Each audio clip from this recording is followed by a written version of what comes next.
Cannot be created. Over here. I don't know why it's doing this. Hello, hello? Anybody here? It's giving me some problems. So, okay, we have one viewer. Hello, hello?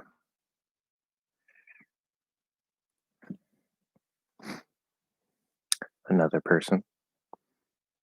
I'm psychic. I know when you guys come. It doesn't tell me on the screen, I swear.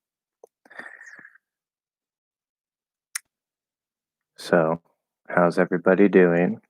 All two of you.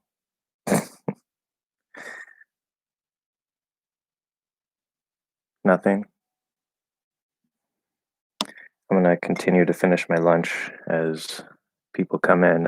Does anybody have any questions or want to say hi or something? No? I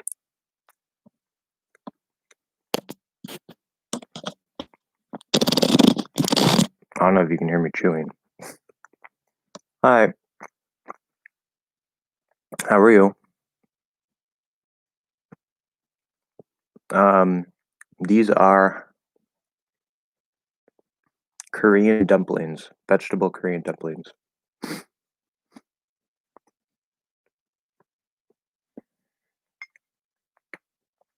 So, good to see that David is here. Sedent said that he was waiting. I assume he's here, one of the 4 people. It is quite delicious, yes.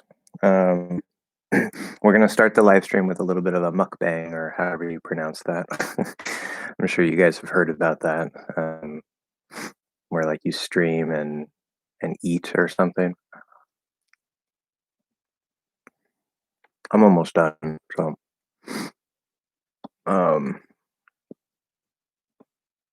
let me know if you can hear me chewing and if it's gross, because that's probably not going to be a good thing.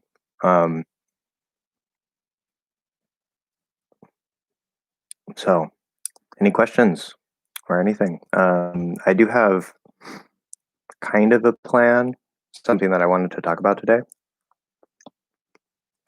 There he is. How you doing? That reminds me, your file. Okay, so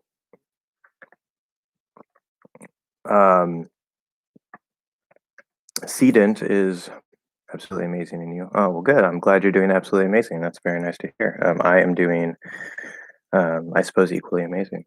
I mean, I don't have any complaints today. So, so Sedent is one of my Patreon supporters, which I thank him very much for. And on Patreon, he sent me a message asking if he could, what was it? If he could record himself and send it to me, which I think on Patreon is fair. If you're going to support me on Patreon, that's fantastic. I can, give you a little bit of extra feedback and help. So if anybody else wants to do that, obviously I only have so much time. I might put a certain requirement for that, but for now, because we're very small, if you guys want to sign up for Patreon and send me, some recordings of particular words you have questions about, I can give you feedback. And I can even maybe include those in videos if you guys want, so everybody can learn from how you're pronouncing things. But really quick, Sedent, before I get to this question here, I see it from Helen. I clicked on the link for the Google Drive and type hi and click request access. So you should get a message or an email or something saying that I'm requesting access, and hopefully that works. If not, we'll figure out later on Patreon what's going on with that. If we have time, or if we have like a slow moment, which we probably will, I'll see if I can take a look at that, and maybe we can talk about that on the stream here. So, okay, to Helen's question, could you talk about intonation? What's the best way to achieve it? Well, that's a good question. Intonation. It's funny because I want to. I mean, I have no problem talking about pronunciation questions. I know that's why a lot of people are here because I've been making mostly pronunciation videos. um, there's so much more I want to talk about, but yeah, I get a lot of pronunciation questions from you guys. Intonation. Intonation is kind of tricky. It depends on context. It depends on formality. It depends on a lot of things. The basics of intonation. I don't know if you know about that. It's early in the pronunciation course, but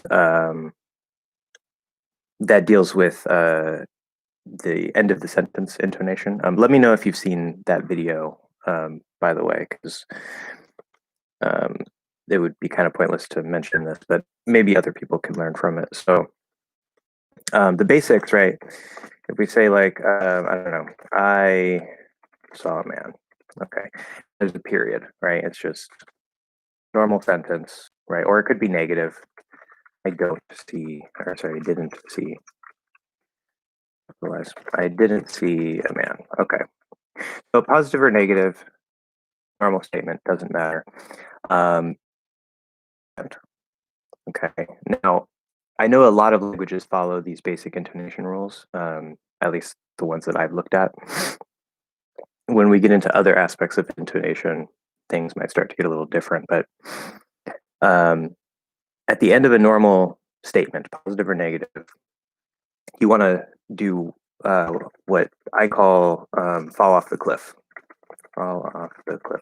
I may have heard that from somebody. I don't know. I've been using that for a while. But what that means is there's a sharp and quick just drop at the end. If the final word or syllable is stressed, you want to make sure you get up first to hit that stress, and then you're going to start falling off that cliff. If it's not stressed, then obviously we want to hear the syllable, so you don't have to come up as much. But once you finish that syllable, you just fall off. So here we have man. So I saw a man. I saw a man. Normally, the word man by itself, man, man, man. It's nice and bright, nice and loud. But at the end of the sentence, I saw a man, right? It comes up and then it starts to drop off. So if it weren't stressed, like I see him, right? I see him, see him, see him. We have some connection going on. The H is disappearing. But for the intonation, it's just like im, im, im. It's already small and we just keep falling. You're basically going to go from C and then just keep falling from there. So, at least in this case. For questions, I have a question. We use the question intonation. And this is something it may be universal. I don't know. I don't know all that many languages. But I know even in Japanese, which is very different, they use the same mechanic. So, right, did you see a man? Okay. So, did you see a man? Did you see a man? Now, there's many different ways that you can say this. That depends on details and other things, which we can talk about. But the basics is without any special context, you're going to go up at the end. And if it's not stressed, this is going to kind of pull it up at the very. It's not necessarily going to stress the word. The end of that will up instead of trail down. And there's what I call chin curl, where you don't just go up. It sort of looks like the tone curls on itself. That's how it feels to me, right? Did you see a man? Man kind of curls up on itself. So that's pretty simple, pretty easy. Again, I think many languages probably have that. Exclamations, which would be question marks, or not question marks, exclamation point. We call that an exclamation point because it marks an exclamation. That's usually a stronger statement or a command or something. If I say do it, right? Again, if it's not stressed, it's going to pull it up at the end. But how the exclamation works, you go up, and then you do want to start kind of falling a little bit at the end. It doesn't just go up and then trail upward. Right? If I say do it, kind of starts coming back down just a little bit, but it's not going to fall off the cliff. And I think we do that because it reinforces the idea that it's a statement, right? It's not a question. But because it's stronger and it's an exclamation, you're exclaiming something, it comes up instead of dropping straight down like a normal statement. Of course, with WH questions, this is also another detail, right? If you say, what is it? Okay, this is actually going to fall off the cliff, just like a normal statement. What is it? What is it? If you use the question intonation, it sounds like what I call questioning the question. Questioning the question. And that would be, what is it? What is it? Or what is it? What is it? I mean, it depends on the context, but probably here would be more stress on is. Uses more of like it sounds like you're asking a question about the thing. So if I show you this drink, which is an energy drink, which you should not drink because it's very unhealthy, but here we are. If I show you that and you say, oh, what is it? I say, what is it? I expect you to know, right? Like I know, right? I expect you to know what it is. It's obvious. It's a drink, right? So I'm questioning you're asking what it is because that's confusing. Like, how do you not? So that's a special application of intonation where you can sort of send a question back to the person. There was another thing there I was going to say. WH questions. Yeah, so the WH questions will fall at the end just like a normal statement. Reason why many English learners ask why, right? If it's a question, why are you going to go down instead of up? Yes, security. Thank you. I'll come back to that in a moment. So, okay, cool. New words. Things. You distracted me. No, it's okay. Yeah. So we use the following tone for a WH question. It's a question tone normally. The reason is because, and I realized this. I made this connection from Japanese. Like, Japanese grammar has taught me so much about how to teach English, which is very interesting. But grammar and pronunciation. So there's a concept in Japanese where there's like you're trying to fill in or there's a missing piece of information, right? So if you use one of the uses of and don't worry, I'm not going to go all in on Japanese. It's just a little preface here. One of the uses of the particle ga, which I feel I have to do this because I really hate Romaji, which is the Latin alphabet to spell Japanese. There we go. That looks better. One of the uses of it is instead of saying wa, the subject, ga would be like to fill in the blank. So if I ask like, oh, whose car is this, right? Or whatever it is.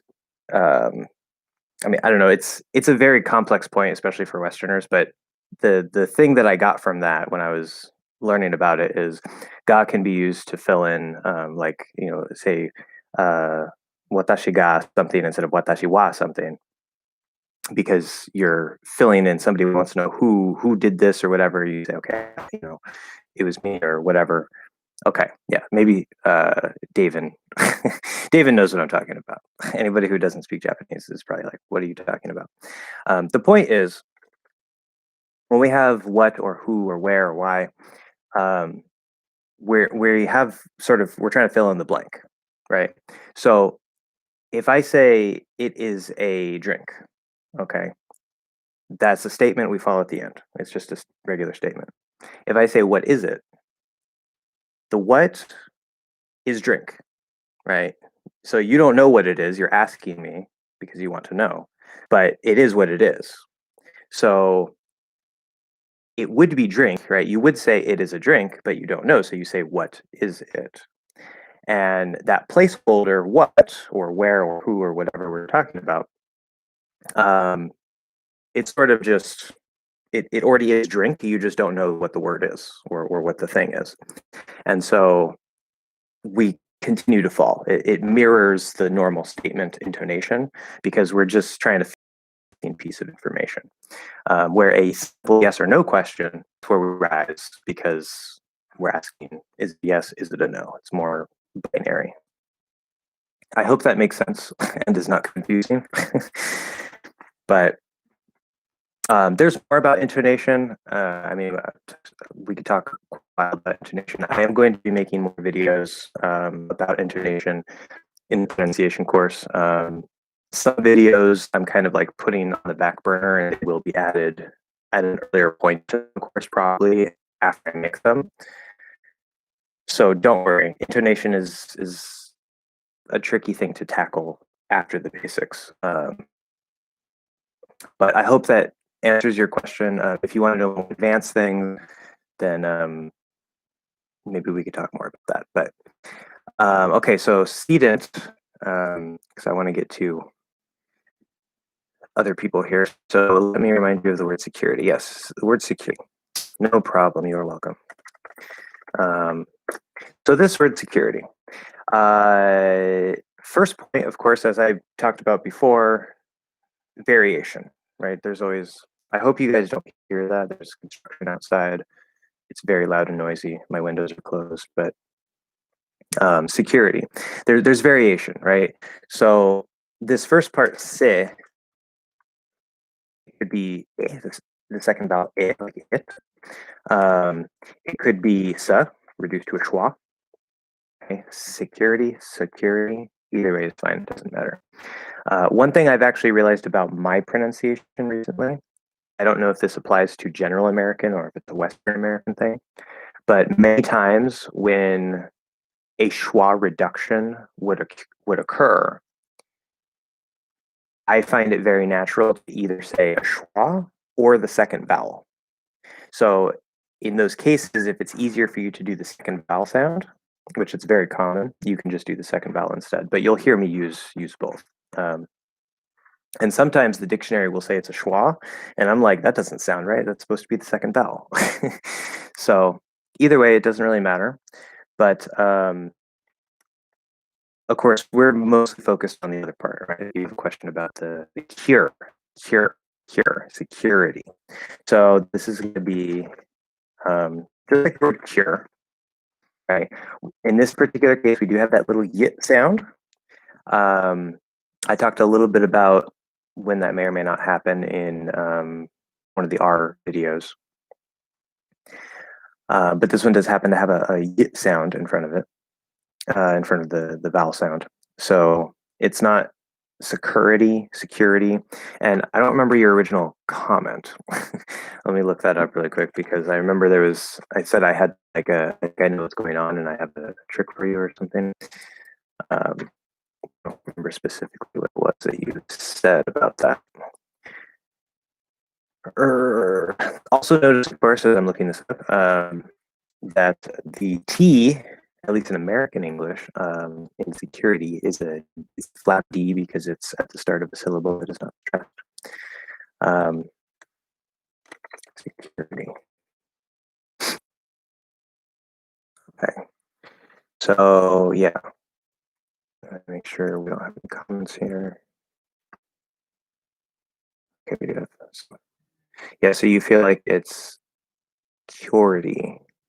Yeah, so it's more of an O. That's right. That's how you see it. Syllable right after the Y sound. I can't hear R colored. Well, or okay. Perhaps in some other dialect, like maybe in British English. I don't think Americans would ever say it that way. Maybe in general American, I don't know.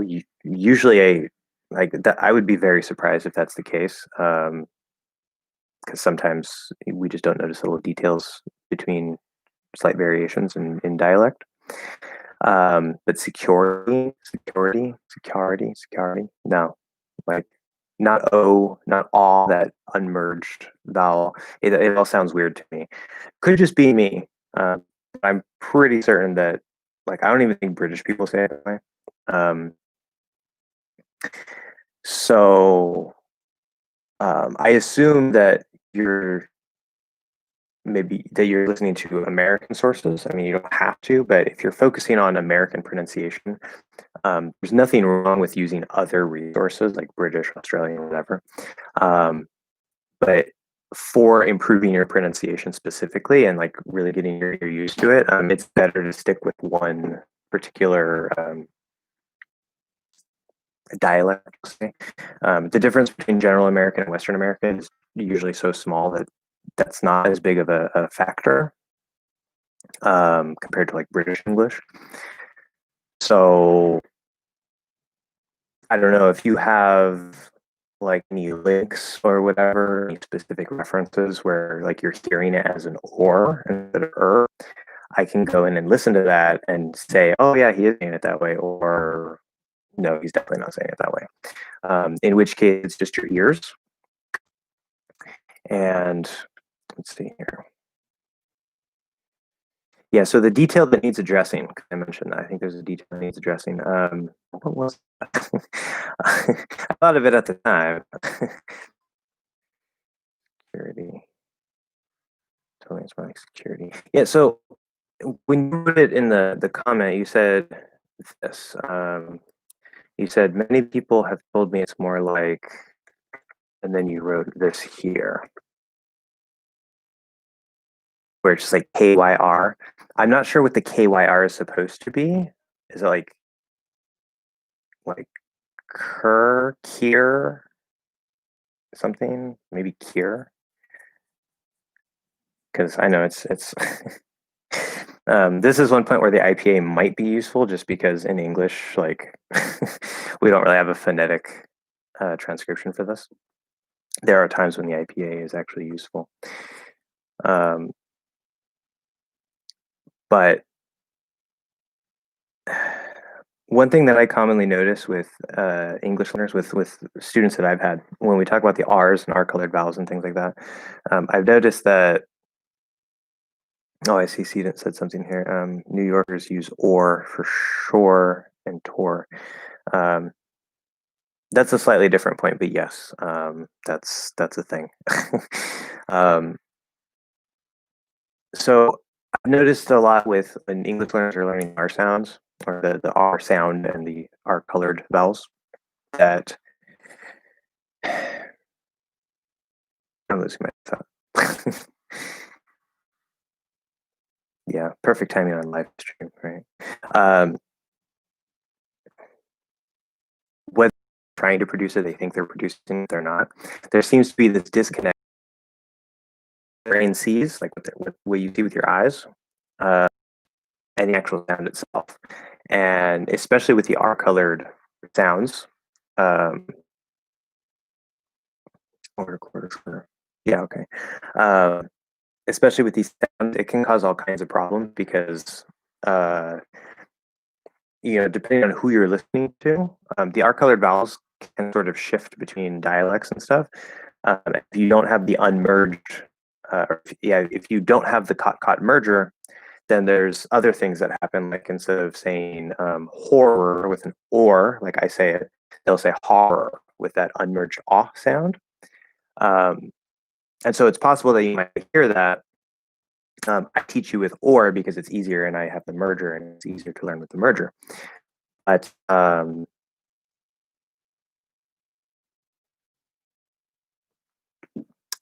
don't know, it's complicated. For security, I hope that answers your question for security. I'm kind of scatterbrained right now. Maybe I haven't eaten enough today. That's one of my problems. I haven't eaten enough. Okay, so yeah, you said you also have some new words today, and then you put order, quarter, shorter. These, the way that I say them at least, is are colored O, so it's going to be or. Um, order, order, quarter, quarter, shorter, shorter. In all of these cases, we have the or, and then we have the flapped D. Even if it's spelled with a T, it doesn't matter in American English. It's flapped D into so just the vowel sound, which is difficult for non-native speakers. And then you're putting like a k sound, or sorry, a qu sound in front of it, or a sh sound in front of it, and making all these different ones. Order, quarter, shorter.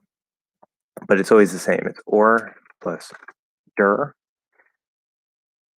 Um, I don't know if you have a question about how those are pronounced or how you can pronounce them.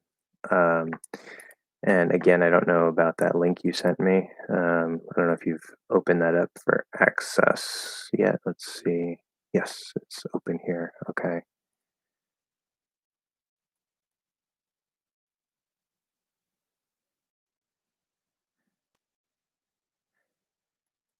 Wow, okay. I'm going to come back to that in a second. I was just listening to a little bit of your recording, and you have really good pronunciation. Make it dropping fast. Yes. I'm just curious if deaths and debts might end up sounding alike. Hmm. Or would it sound like deaths? Good question. Um, um, it's probably more at the start of a syllable. But if we were to do a decimal T, deaths, debts, yes, okay. Very similar to debts, except with debts, we're not going to do it. We don't have a dental T, technically.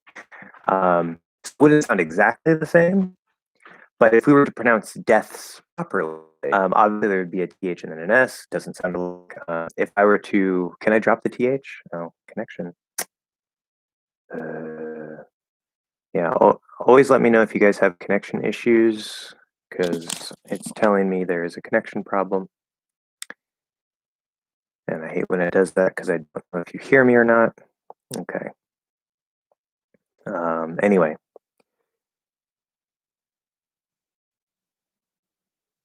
Yeah, it was just telling me that there's a connection problem. So um, anytime there's a big issue like that, just let me know, because you know, with desk, which is an S sound. So yeah, I suppose that dental T is possible. It doesn't sound too bad. But most likely we would just drop the TH because it's a lot easier to say. So okay. Yeah, so New Yorkers do use. I think I don't have a very good New York accent. I've been practicing my New York accent a little bit. Um, for sure. So the word sure. There's like a million different ways to say that word. It depends on where you're from, and even in American English, there's like, I think in the South they say shore. In New York they say shore. I say sure, but some, I think, British people say sure. So yeah, it doesn't really matter how you say that word, really. Tour. Yeah, give you a tour. Give you a tour. Give you a tour. Yeah, I don't know. Doesn't sound New Yorker to me, but you probably know better than I would. um, okay. Moving on. Watching interviews of Lady Gaga, who was born and raised in New York. Oh, okay. Really? I haven't heard her speak. Like, actually speak. I guess I'll have to listen to her. Many people from New York actually don't even have, like, they would speak general American. Like, my grandma's from New York. And now that my ears are much more accustomed to actually hearing the differences between Americans, I do notice that she says a few things differently, but she does not sound like a New Yorker. Like what you would think, like, forget about it, like that type of stereotypical New York accent. She sounds nothing like that. Um, So that might just be how she pronounces the words. I don't know. Obama was raised in Chicago, which is in close proximity. Oh, I see. That's how Obama. Okay, yeah. No, I know. Obama was raised in Chicago, which is in close proximity to New York. New York. Yeah, New York. My favorite word is coffee. I think that's actually, it's not from, where is that? I can't think of it right now. It's in the New York area. Why can't I think of it right now? It's that area of New York. Anyway, yeah, coffee. Let's get some coffee. Boston, that's it. Yeah, Boston. How can I forget Boston? So, anyway, okay. So, any other questions? I'm kind of just rambling at this point. We have this recording I can look at as well, so I will start doing that as I wait for questions. Let's see. Why is this not playing? Oh my god, I have to refresh it. Okay. I still haven't finished my dumplings either. Probably not going to. I'm too busy speaking. Which, by the way, in case you guys are curious, after that 6-hour live stream, my I didn't realize it until I got off, but like my throat hurt. And the next day I had a sore throat. I was like, I really hope that this is just from talking and like I don't have, I'm not sick or something, but I'm fine. I don't think I've ever talked that long in my life, especially considering I'm generally a quiet person. So let's see here.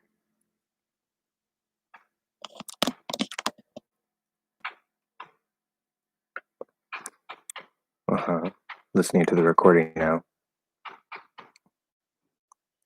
Yeah, sound pretty good, yeah. Okay. Third vowel. Ah. Okay, not bad. That's pretty good. Very nice. Diphthong. A. Okay. Yeah, so in terms of your ability to produce the vowel sounds themselves, student, you sound very solid. And just your general speaking, I do notice a little bit of an accent. You're from India. I'm like, okay, I can tell the little subtlety of the Indian accent.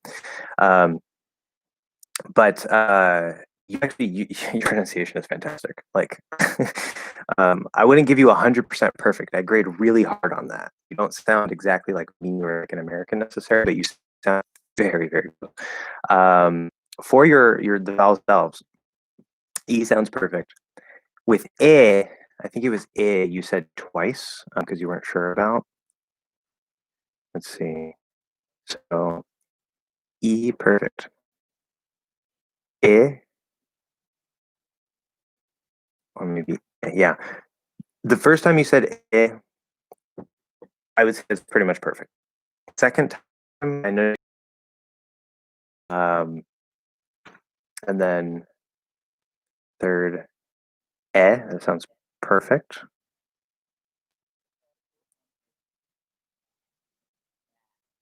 Okay. Yeah, for the fourth one, when you said that in isolation, just it sounded a bit off, like something wrong with, or not wrong, but something not quite right with the back of your throat or the back of your mouth, like kind of. There's something weird with your tongue. But when you said the word bad, that sounded pretty much perfect. So inside of the word, it was good. And the diphthong that sounds perfect as well. I know you guys hear it. At least I don't think you can. I don't think it picks up the sound from inside my headphones. But if I go through and make a video clip out of this, then I can include the sounds. Okay, I know in isolation it didn't sound right. Yeah, and it's good that you know that because I mean it could just be that maybe you're being too hard on yourself and you're like, I really don't think that's right. But when you accurately know that what you're producing is incorrect, that's an extremely good thing, because number one, your ears are working. Number two, you can then make little changes. As I said, to me, it sounds like in the back of your mouth is where the problem is. It could be with something, hearing something off towards the back, like maybe ah, ah, ah. Maybe you're too tight, you're pushing too far forward, um, too tense, something in the back. I don't know. Even saying second vowel in isolation was difficult. Yeah, but you did that very well. So with that feedback, knowing that now it's good, um, use that as your anchor. Okay, you now know. Okay, it's good, and just reinforce that until it's muscle memory. Right. That's how you do it. You once you find the sound, you just drill it, drill it, drill it, drill it, drill it, drill it, drill it, until your tongue or less automatically does that. Okay. Anything else? No questions. As I said, I do have one thing that I loosely planned. It's something I thought of that I could talk about in case we don't have a lot of questions. But uh, that would be, well, a number of things. But the dictionary. Let's talk about the dictionary. Who wants to talk about the dictionary and the problems that I see with the dictionary? Is anybody interested in that before I go off, start talking about it? Or also, is anybody not interested in that? That would be nice to know as well.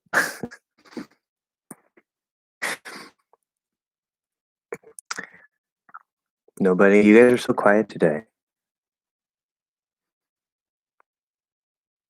I mean, I don't want to pressure you. I'm here doing the live stream, but again, this is primarily to answer your questions. So, okay, I'll just talk about the dictionary then, unless somebody asks a question. Now, what specifically about the dictionary? There's a couple things about the dictionary, and I'll probably make a video about this at some point. I'll just turn this clip into a video. But the dictionary, which I need to pop out the chat so I can see if anybody says anything. Pop out chat. There. All right. So the funny thing is that English. Okay, so many languages have a phonetic script. We know that English does not. But in addition to that, this goes beyond pronunciation. It's also related to certain ways that we try to define things. Now, of course, it would be quite arrogant for me to say, oh, the dictionary doesn't know how to define words. That's not what I'm saying. That part is usually fine. But specifically, I'm thinking of, like, for example, prepositions. So one thing I talk about in my book and in the video that is still not made about the preposition to, if you go to the dictionary and you type in the preposition to, one of the meanings, which apparently it has 26 meanings, interesting. One of the meanings that it has is toward. It defines, I guess maybe it might depend on which dictionary you go to, but when I was looking it up, or you find some English learner resource and they'll tell you, okay, to means toward. To does not mean toward. They're obviously related, but they're completely different things. And that's misleading because that can make you draw the wrong association and you're not sure, okay, when do I use to, when do I use toward? And I think with certain things like the prepositions, native speakers do their best to describe what something means and, to look at, okay, how are things used? And, how can we, okay, there's this use, this use, this use, this definition, this definition. And you end up with something like 26 definitions. And that's fine. It's not particularly useful to you because a native speaker knows all of these uses and you're learning English and you're like, okay, how am I supposed to learn all this? And that's why I came up with the whole logic of prepositions approach. So that's one point with the dictionary where, depending on what it is specifically, it either might not be useful for you because there's just too many definitions, or there might be some well-intentioned and mostly accurate information that I don't think is best. Now, at the end of the day, okay, whatever, you got to use the dictionary. That's fine. I'm not saying don't use the dictionary, but let's talk a bit about pronunciation. So, if I type in what was that word? Millionaire. Um, One of my recent videos, I was talking about um, which, yeah, I also can't tell if I'm having problems here. Okay, good. We're good. So one of my recent videos was clipped from Friends. It was a analysis lesson, and it was Monica's going to marry a millionaire, right? Now, funny thing about the word millionaire. Um,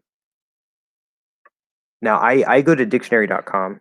That's just the easiest thing for me. There are other dictionaries. Maybe a different dictionary says something different, um, but that doesn't particularly matter. If you go to the dictionary, it says that there are two stresses in this word, and that it's million, millionaire, millionaire. So the primary stress is on the second, on the last syllable, the second stress, and that sounds so strange to me, like absolutely strange. Maybe that's how it is in general American. I don't know, but I mean, I don't know what Rachel speaks. Odds are pretty good that maybe she speaks general American, but um, I've never heard it pronounced that way, like ever. Um, and so I hate little things like this because sometimes it's just a variation, and the way that I speak is maybe a little different. And it's like, okay, fine, whatever. But it's so annoying to me when I go to the dictionary, and then I'm like, that's not right. um, or if you go to a Spanish dictionary, right, the stress is consistent. They mark where the stress is if it's not in the normal place. The sounds are all consistent with the spelling.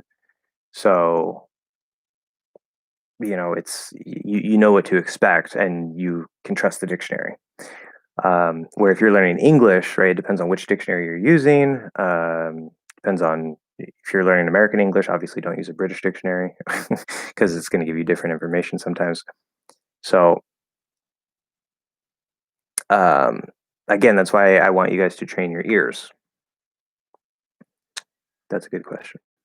I want you guys to train your ears because that's the most important thing. You can learn the IPA, you can go to the dictionary, you can look at, okay, where's the stress and stuff. But at the end of the day, what you should be able to do is you should be able to actually listen to somebody say the word and just understand.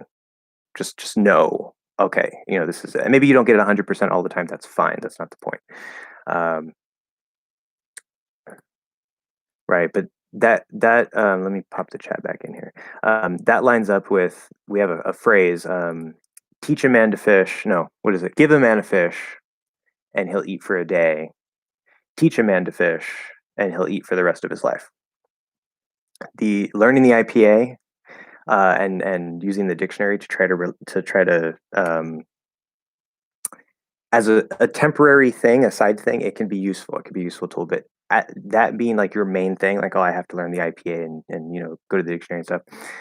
That's, you're not learning how to fish. You're people are, the IPA is me giving you a fish, or somebody giving you a fish, and it doesn't help in the long run.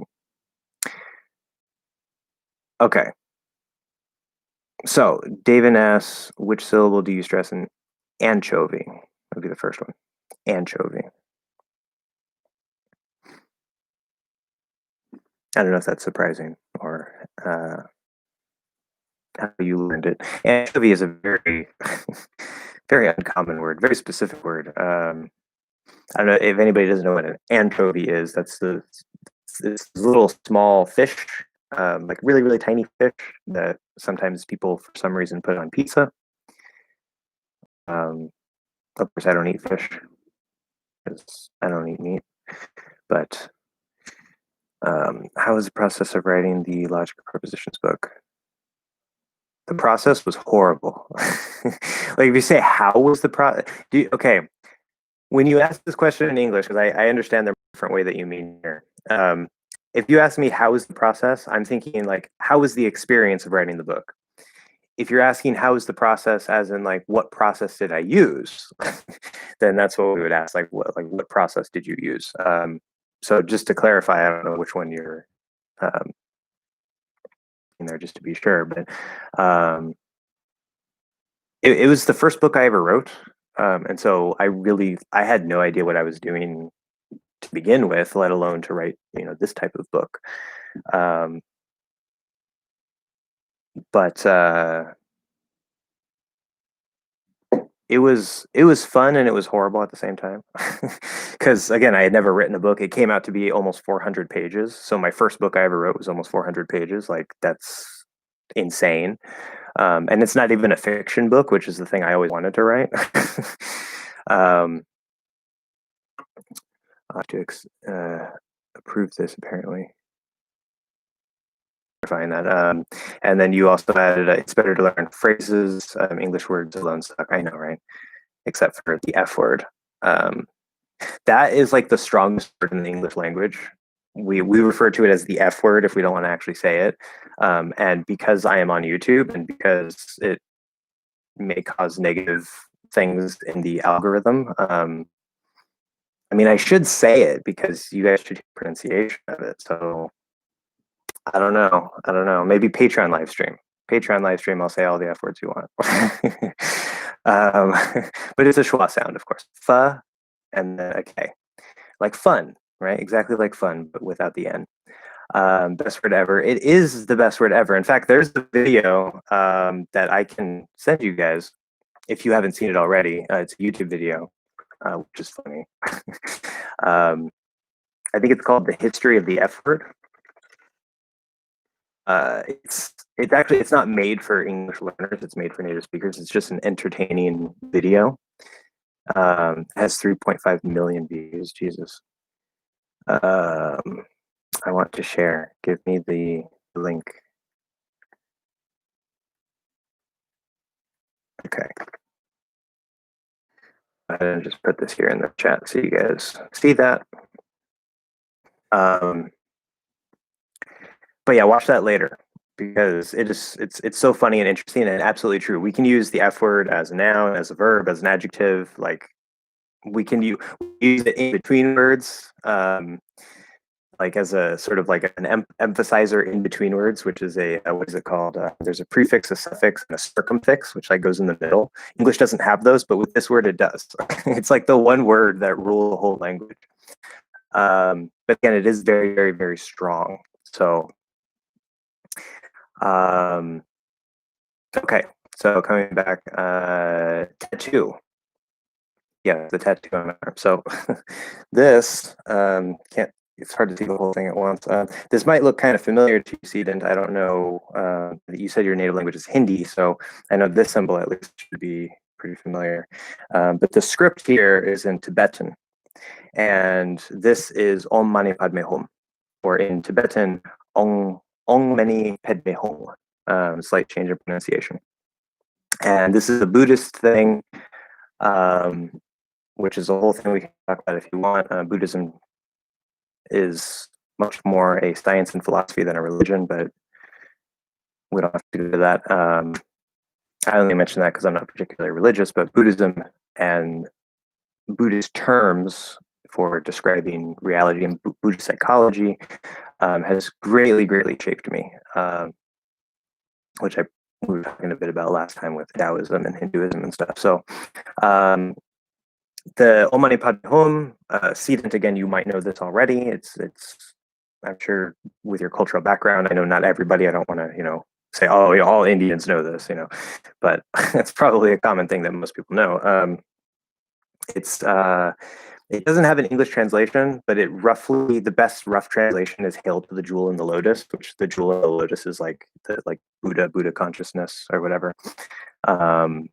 And basically, it's just a mantra or a prayer that all beings will be released from suffering. That's all. and why I got it is because I've been very influenced by these things, as I said, and um, my friend, who is again one of my roommates that I've known since high school, he was getting his first tattoo, and he was like, "Hey, you should get a tattoo." Like, hey, because he was even like, "I'll pay for it." Like, I don't care. Let's just go get tattoos. And I was like, "Okay." So we went, and I don't know what I should get, and I was like, "Hmm." So I looked up an image of this, printed it out, and he put it on my arm. So here we are. I want to get more tattoos, but this is the only one that I've ever gotten. So okay, blah. Okay, and yeah, David says it was such a great job for my first book. I suppose. Thank you. Yes. Um, it was difficult. It took me like the process of actually writing the book, not like the planning and the discovering of the logic, which some of that I had to do in the process of writing the book because like as I discovered the logic of this preposition, that preposition, it informed me more about the logic of other prepositions. And my mind was just so blown as I was like researching this because I was like, oh my God, it's so magical and makes so much sense. Like everything just started clicking in my mind. And I was like, this is amazing. Um, so, but yeah, it took me the actual process of like physically writing the book. It took me about, I think, 7 or 8 months. And that was also with like periods of procrastination where there was like, I think like 2 weeks where I didn't do anything, a week where I didn't do anything, because it was just really hard to sit down and focus on it, you know? And of course, that can apply to anything. Like if you're learning English, sometimes you just don't feel motivated, whatever. But as long as you keep coming back and showing up, things get done in the long run. You just have to stay on it consistently enough. But it was tough. It was really tough. Okay, what is your favorite Studio Ghibli movie? And if you say what is Studio, no, so I am enough of a weeb. Anybody know the word weeb? You can go look that up. Actually, probably don't look that up because you're going to find something probably really bad. Weeb is I feel like I have to explain this first. For anybody who doesn't know, here in the U.S., I don't know about in the UK or anything, but in here in the U.S., um, so a lot of anime cops started coming to the United States back in the 90s and stuff, right? And myself with many other people, we liked that. And we're like, oh, hey, anime is really cool. We like anime. Now, some people are a little more hardcore. They're a little weird and stuff. I can get pretty weird myself. I don't really care. Um, so there's different levels of this, but people who really like anime um, are looked down on by a lot of other people who think that's annoying, right? And I don't really get it. I really don't. But I mean, I guess they have their reasons. And so they came up with this term weeb, which I think is short for like weeaboo or something. And I don't remember. I don't know all the exact origin, but it's basically like a white person or like a an American or English speaker, whatever, Westerner, who wants to be Japanese because we just love anime so much, and we, whatever. There's cosplay where like people dress up as characters, which isn't just anime. That could be science fiction, Star Wars, whatever. But um, there's a whole subculture for this stuff, and I love anime. I really love anime. It's one of my favorite things ever. I'm not the biggest anime fan. I'm not the biggest weeb ever. I use the term weeb and I embrace it because I kind of like the term, but I use it positively. um, so to answer your question, I am a big enough weeb to know what Studio Ghibli is, and I have seen some things, but honestly, I don't particularly care. It's not quite my thing. I know it's super popular, even like for people who like don't generally like anime. I think that includes like what is it, Howl's Moving Castle and Spirited Away and some other ones. Those are the two that come to mind. La Puta, I think, um, which I saw in Japanese. I don't know if they translated that in English, but Japanese is La Puta. Uh, I'm pretty sure those are Studio Ghibli, unless I'm thinking about something completely different. Uh, So the short answer to your question is I don't really have a favorite. um, Generally, if it's anime, like I'll watch it. I like it. It's just I don't have a particular favorite. Now, if you want to talk about favorite anime, that's a whole different topic that we could go into. um, so yeah, not as bad as not watching Taxi Driver, right? Which, by the way, Ariel, I hope you don't mind me using the English pronunciation. If you prefer for me to say Ariel, I can. That's no problem. But I noticed right as I was ending the stream last time that you're like, you never seen Taxi Driver? Yeah, still haven't seen Taxi Driver. I do have to watch it though because David became a patron, and now I feel obligated. So I'm going to do that eventually. Um, okay, you don't have to pronounce the F word here. We hear it all the time. All the time, yeah. In movies, podcast songs. Well, of course, yeah. Good point. Good point. Yeah, you definitely don't. Although there are also. I mean, I guess within a particular dialect, it will be consistently pronounced, but there are some people who like to use more of like I guess like an Irish, Scottish, or even I guess sort of a British, like I guess a UK pronunciation, which it's more like folk, right? Which I feel comfortable saying because it's a completely different vowel sound. Like it doesn't feel weird or bad to me at all. Like what the fuck? No problem. So sometimes you might hear that, but yeah, you're right. That's a good point. People use it all the time. Um, yeah, it's definitely in one of the most commonly used words. But you probably won't find that on a word frequency list unless you're specifically looking for curse words. So we want to watch you watch Texture. um, that's stalker. It's creepy. No. I guess. I mean, I don't know. That would be weird. I know you're joking, but that would be weird. um, I mean, I guess.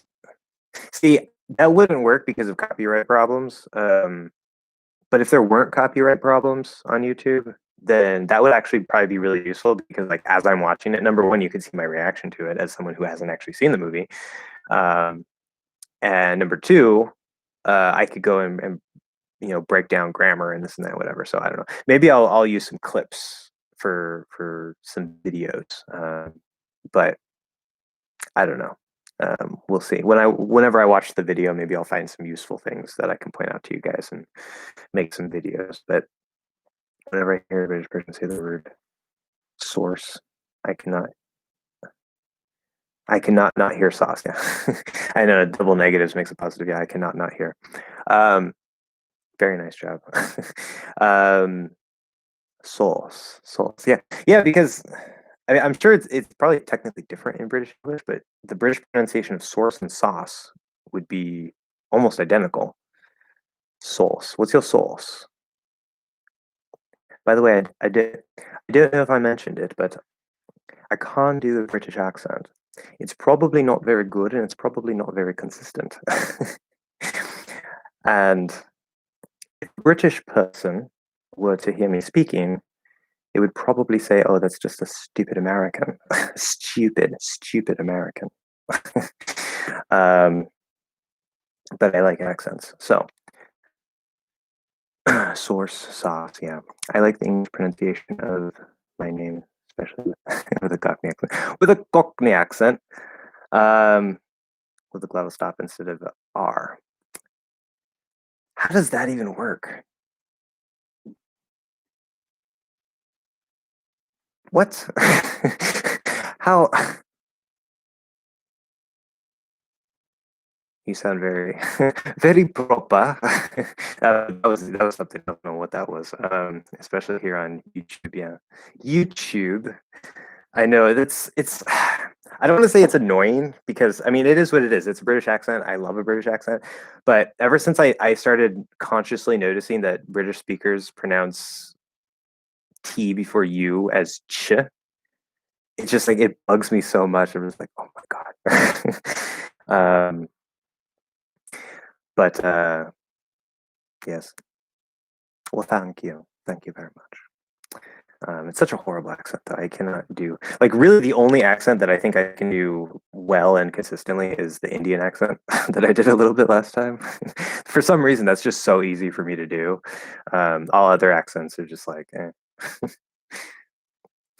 I like your glasses, your glosses, your glosses. Yeah, see, I want to say glasses. I like your glosses.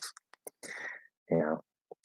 Um, anyway, so but okay, Ariel. So you like the English pronunciation of your name, so that's good. I don't like the Spanish pronunciation of my name because I don't think my name actually technically exists in Spanish. But which remember, especially, not specially with, especially with. I suppose informally, I mean, you could write without the e, but there's supposed to be an e there. Um, do Indian accent. I already did the Indian accent last time. Okay, you want to do the Indian accent? Here we are. And for anybody who may be watching this live stream in the replay, this is not racist. I think my R's are a little bit off, um, but yes. Now, my which by the way, I'm sure it is much more difficult to understand me when I speak this way. Uh, and Siddhant, what do you think? Now that I am speaking more with this Indian accent, you are doing South Indian accent, but it's very good. Yes, last time you said that this South Indian accent. Yes, that's what I do. I do not know what the North Indian accent would be. I'm gonna stop now because starting to feel like okay, that's enough. That's enough. Um, like I'm not too big on like I usually don't care if I offend people or whatever, because usually offense is the whoever takes offense, it's more their problem, which I know a lot of people would disagree with me. But I also do try to be respectful and stuff. And obviously, like I'm a white guy. If I start doing Indian accents, people are gonna be like, "Hey, come on, guy, like you can't do that." So that's okay. Um, but I like accents. So anyway, what was I thinking about something? Oh yeah, but Ariel, like I don't get how do you do a glottal stop instead of an R? Like eh, eh, Ariel, Ariel, Ariel, like that. Like I guess maybe that kind of accent sounds funny to me too. I don't know. Well, there you go. Um, yeah. So my brother is stupid. I'll tell you this because he he does a really good Indian accent too. He's the one who actually like he started doing it first for some reason. Like just one day, like I don't know, he just did an Indian accent. I was like, okay, and so we were just kind of like playing around with it because sometimes we like to play with different accents and stuff. And he made this joke, which I kind of don't want to mention, but it was really funny. And yeah, actually, I'm not going to mention it. If you want to hear it, I'll mention it, but I'll leave that up to you guys. You can make the voice of Apu in The Simpsons. Oh yes, although see, no, that's getting a little risky there because I believe Apu. No wait, yeah, Apu actually is Indian. I was going to say because oh, I guess that's me then. That's my problem. Because a lot of convenience store owners, they're either Indian, Pakistani, or I guess like generally Middle Eastern. Um, I mean, not all of them, obviously. It's a pretty common thing here in the States. I hope I didn't sound like that. No, you sounded nothing like that. You sounded absolutely nothing like that. You sounded um, much closer to me how I'm speaking now. As I said, your pronunciation is very good. So if I didn't know you were from India and I listened to that recording, I would not think that you were from India. Like that wouldn't come to my mind. So very good. Um, yeah. So for Apu, oh God. the things they do for live streams. So again, right, this is for educational purposes. We're here for English. We're talking about accents. Um, but yes, of course, Apu would say, "Thank you, come again. Welcome to my store. Would you like some donuts? We're fresh out of all the donuts. I am sorry. Come back later." Yeah, basically what I was doing before. I can't really, I don't think I can imitate his voice very well. I was trying to get it a little higher because he has kind of a higher voice, but I found a language exchange partner. Yay! Yay! Awesome. Um, Out of curiosity, I wonder if you use my referral link. You don't have to. It's in the description of all my videos, well, most of my videos. Because then we both win. Then, well, actually, no, because if you get a language exchange partner, that doesn't matter. But if you sign up for classes with the teacher, we both get $10 in italki credits, which is fantastic. If you use my referral link, but of course you don't have to. But yeah, finding a language exchange partner, absolutely fantastic. The South Indian people don't even speak. I did, but I don't know if that worked. Oh yeah, different thing. Yeah, so since you use my referral code, if you ever do sign up for classes, which you don't have to, and it doesn't have to be with me, obviously I'm not accepting students right now, but if you sign up for even just like an informal tutoring class with any teacher, um, and you complete the class, like you sign up for it, you take the class, you complete the class, then we both get those $10 in italki credits. I'm pretty sure those are the terms. So it's a win-win, but again, it's optional. You don't have to do any of that if you don't want to. But yeah, now that you have a language exchange partner, what are you going to do? Right? That's the other question. I'm always telling you guys, hey, language exchange partners, they're great, they're fantastic. But it's a completely different topic of like, okay, now that you have a partner, what do you do? Do you just talk? Because, I mean, you could do that. That's perfectly fine. But there's other things you can do as well. Anyway, yeah. Anything else? I don't know. We only have 4 people. 4 people, but that's okay because all of you are awesome. All 4 of you are amazing and fantastic, and not asking questions. Apu's Indian, but the voice actor is American. Yeah, I know. He actually stopped a couple months ago because he thought after 20. Yeah, I know, right? It's like it's like, bruh. You've been doing this for a while. You just now. I mean, he might have had pressure because I mean these days we have this big culture war going on in the U.S., which is a whole other topic. But yeah, I would be surprised if he hasn't received pressure for that. 20 years ago, 10 years ago, it's just a character. Like most people, some people are like, that's racist, offensive, but like most people don't care. These days, it's becoming a thing where I don't blame him for that. That's why I'm like, I feel I have to say like, okay, this is for English. I'm not trying to make fun of anybody because, I mean, sure, I'm a small YouTuber. There's only 4 people here,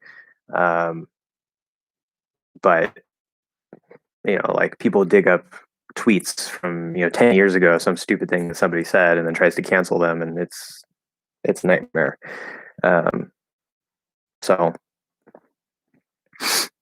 okay, is the American high school experience really?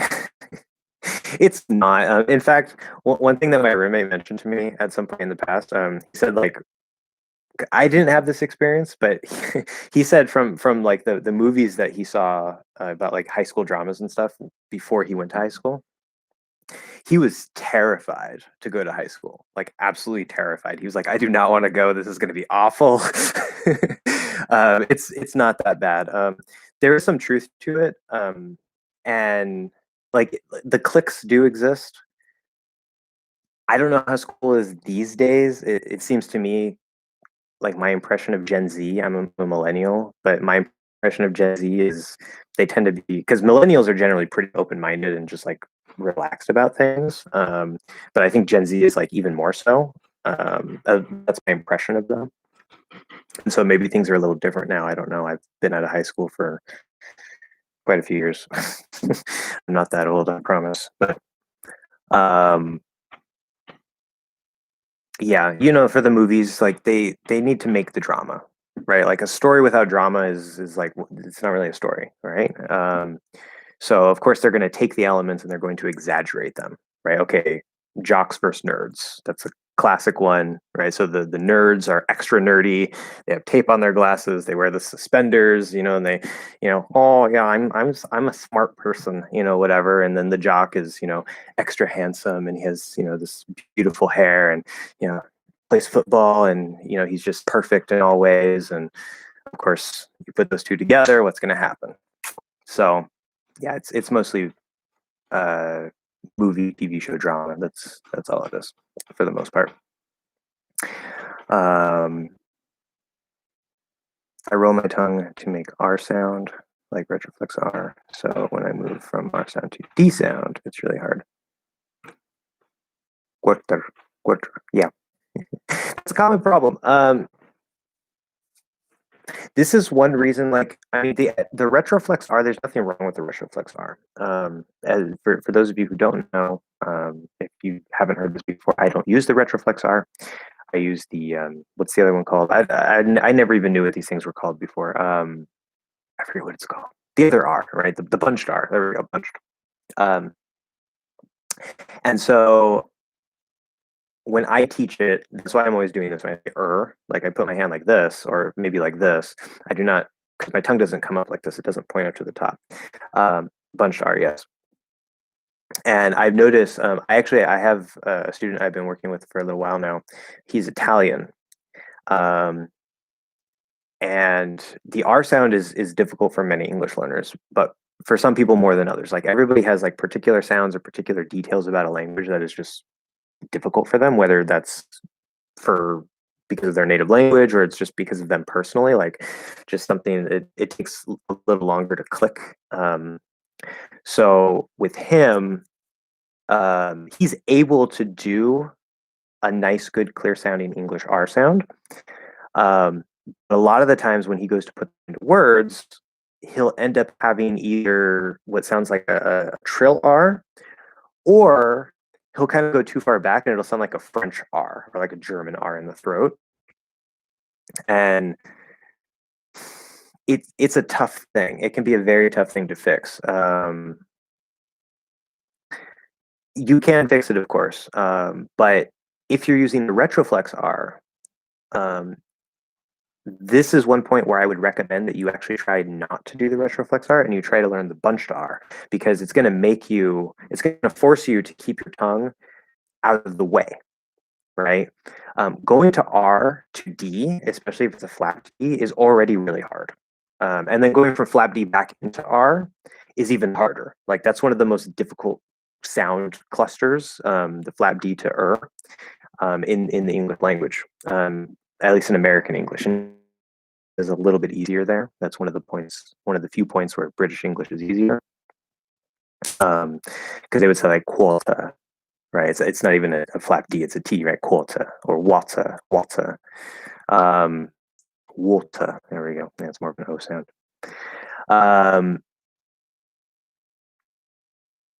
So yeah, it could be that the reason why it's difficult, it's not just you. It's because you're not intentionally. I'm not saying you're intentionally doing this, but you're making it harder than it has to be. And so you can always just try experimenting. Try to do the bunched R into the D or D into bunched R, whatever it is you have to do, and just play with it. Right. At the end of the day, all skill is just playing. Right. You're just playing with stuff. If you're again, I have my guitar here. If you're learning to play the guitar, you're learning to play music, whatever. It's like, yeah, you can learn stuff, you can sit down, you can learn theory and stuff, but at the end of the day, it's about how much time and how frequently are you just playing with the instrument and trying to, do stuff, experimenting, right? So it's the same with pronunciation. Okay. So I was like how the questions are like it's like half of them are English and then half of them are like about me or something that's not English, which is fine. You really care about the party at the end of high school, don't you? I've forgotten the name of the celebration. The party at the end of high school. Graduation? Like the graduation ceremony?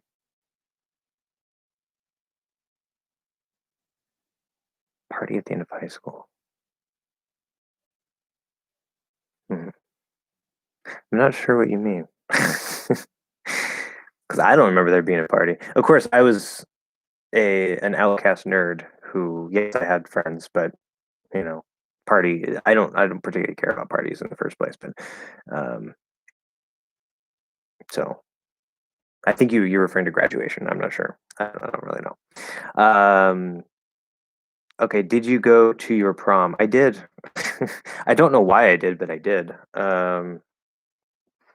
Probably because part of the reason was I had a girlfriend at the time, and um, who is one of my roommates.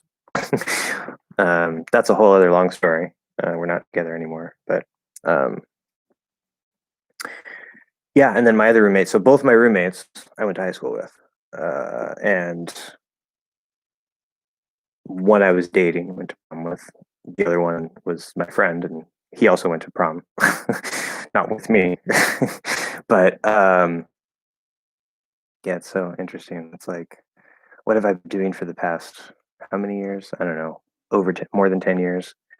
Nothing. Nothing has changed. But yes, I went to my prom. See, you asked me about prom, and I'm questioning my whole life. Yeah, good job. um, and I had long hair back then, believe it or not. Like I much prefer having long hair. The main reason why I shave my head and keep it really short is because, as you can probably tell in some of my videos, it's kind of like disappearing. I'm going bald, unfortunately. I had bad genetics on both sides of my family. Skipped my brother, landed on me. That's unfortunate. But I used to have really long hair, like down here. Um, and I looked a lot like Chad Kroger from Nickelback. I don't know if you guys know that, but you can look up Chad Kroger. Um, I looked a lot like him in high school. So, anyway, the Cockney accent uses a lot of bottle stops. It does, yes. Um, make fun of their. Oh, I see. Okay. Speaking of making fun of accents, this is one where I can definitely do because it's not an English accent. But yeah, so I see what you mean. Where you're like you're trying to put in. So there wouldn't be a glottal stop on the R, but you to make fun of their accent, you try to put the glottal stop and just make it sound weird. So my main Spanish partner, because I had a few Spanish partners in the past, but the one that I have spoken to the most over the years. Um, she's from Mexico City, and one of the things that she told me is that Mexicans like to make fun of um, English speakers, particularly Americans, who have an American accent. Like they like to make fun of the American accent. Um, and because me personally, like I hate it. It is so annoying to me. I get it if it's annoying to you as a Spanish speaker because it is so annoying to me when I hear uh, a gringo, a white person, or gringa, um, speaking with an American accent. It is so annoying, right? But she said like Mexicans, to make fun of that like American accent or the English accent, they'll say like, oh, quiero un queso, por favor. And it sounds like they're from Silicon Valley or something. Like they're all rich and everything. It's like they don't roll their R's, they don't do anything like that, and I hate it. It's like just spend a little bit of time on pronunciation. Make your tongue do this, even if it's just one tap. Just do that. You'll sound so much better. So, um, but yeah, I understand what you mean. I love the Cockney accent though. That's actually my favorite British accent. I can't do that one either very well. I love accents. I just can't do them.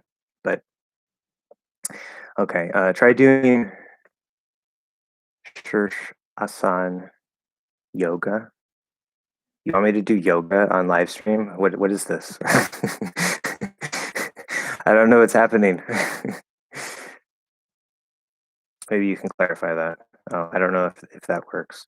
Like I mean, because we're talking about accents, but then you say yoga, and I'm like, what? I don't even know what Shirshasan is. I mean, like asana. Not right now. That's for your hair. Oh. Huh. Interesting. Okay. Yeah, look that up. Uh, Yoga was Josh, your English teacher guy. I know, right? I think my audience is going to get mixed signals. Like, what are we here for? Um, Although, I mean, who knows? Maybe I'll do very good with the Indian audience. You know, like you get to practice yoga and learn English at the same time. Yeah, yoga guru. I'm your yoga English guru. Yes. So I want to make sure I don't miss comments here. So when all Americans dance, and some of them have, yeah, prom. Oh.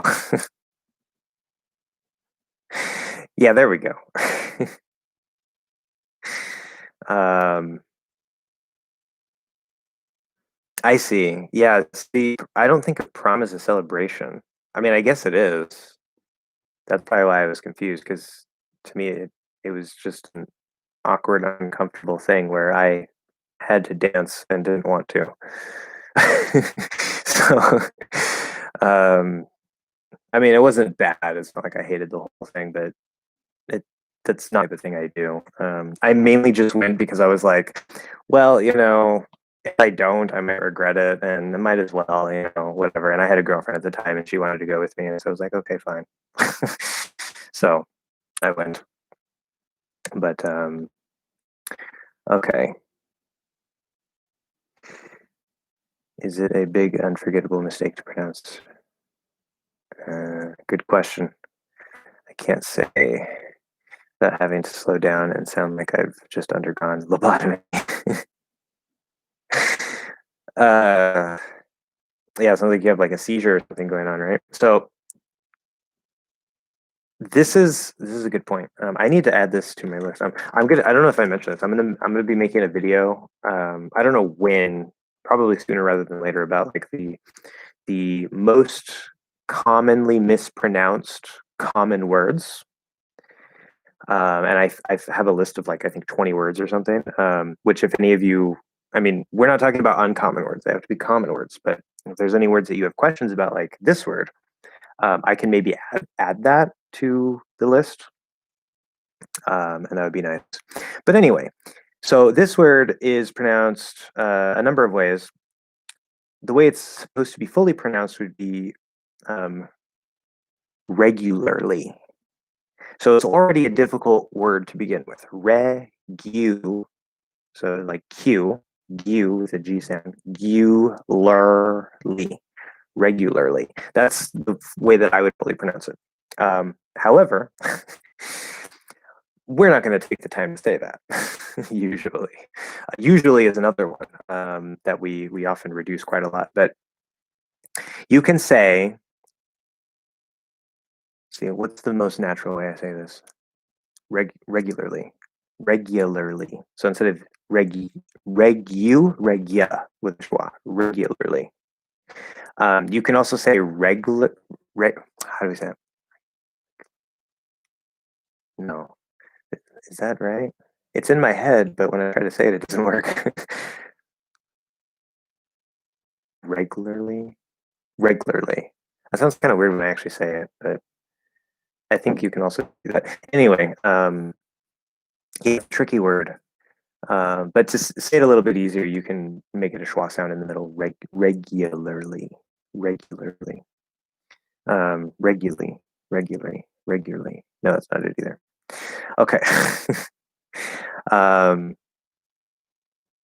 so yeah, just practice it.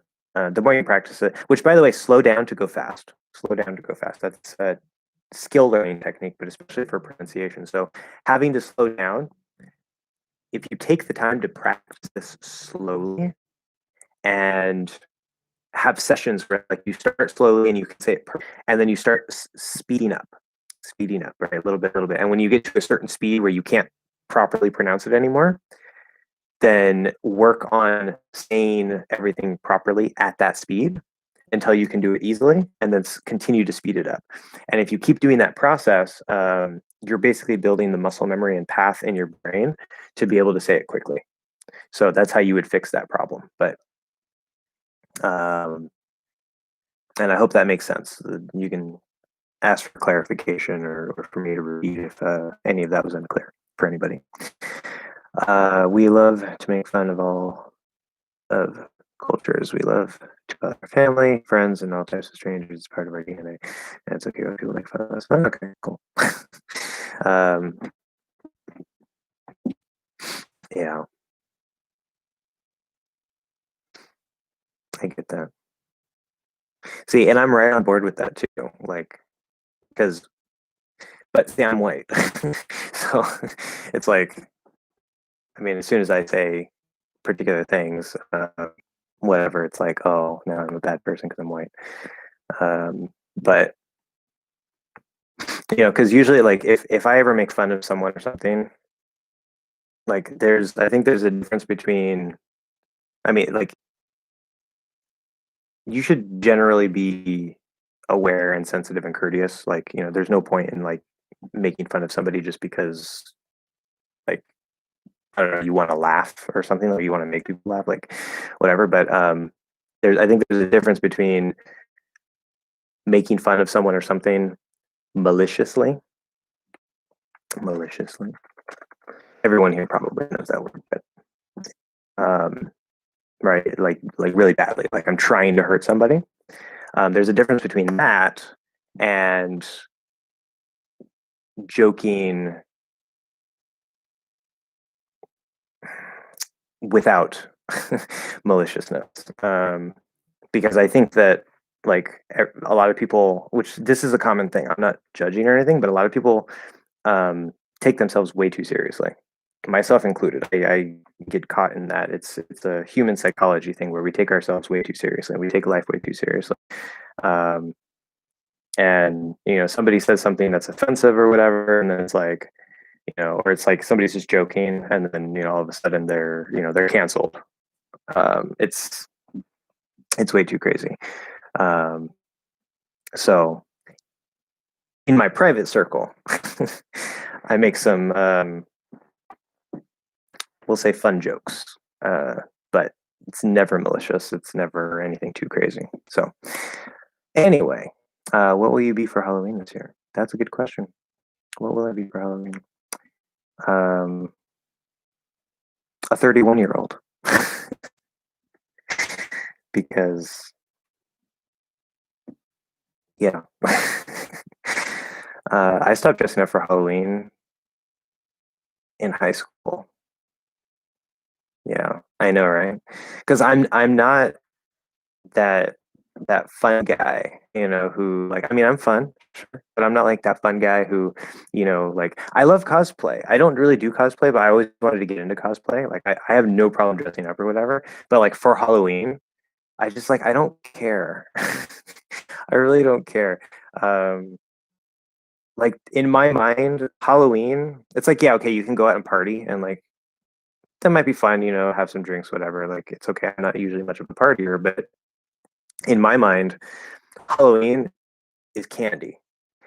And if you're too old to go from door to door asking for candy, what's the point?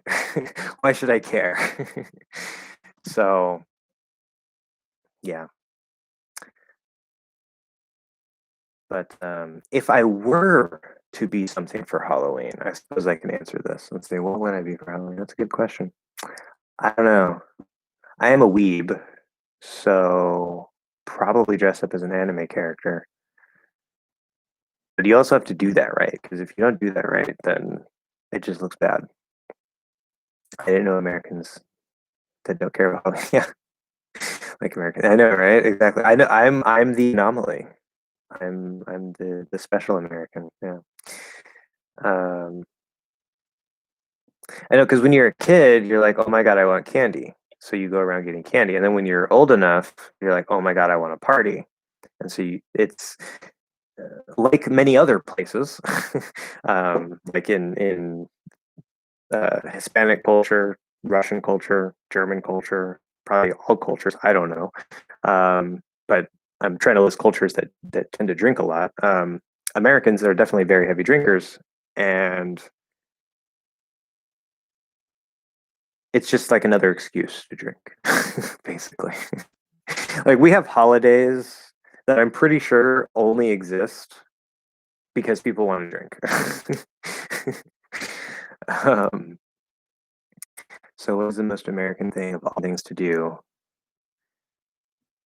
I don't know how to answer that question. I'm not even sure what that question, like, what that question is asking. Like, what what is the most American thing of all? I mean, I understand the words. I understand the thing. I'm not sure. I don't know.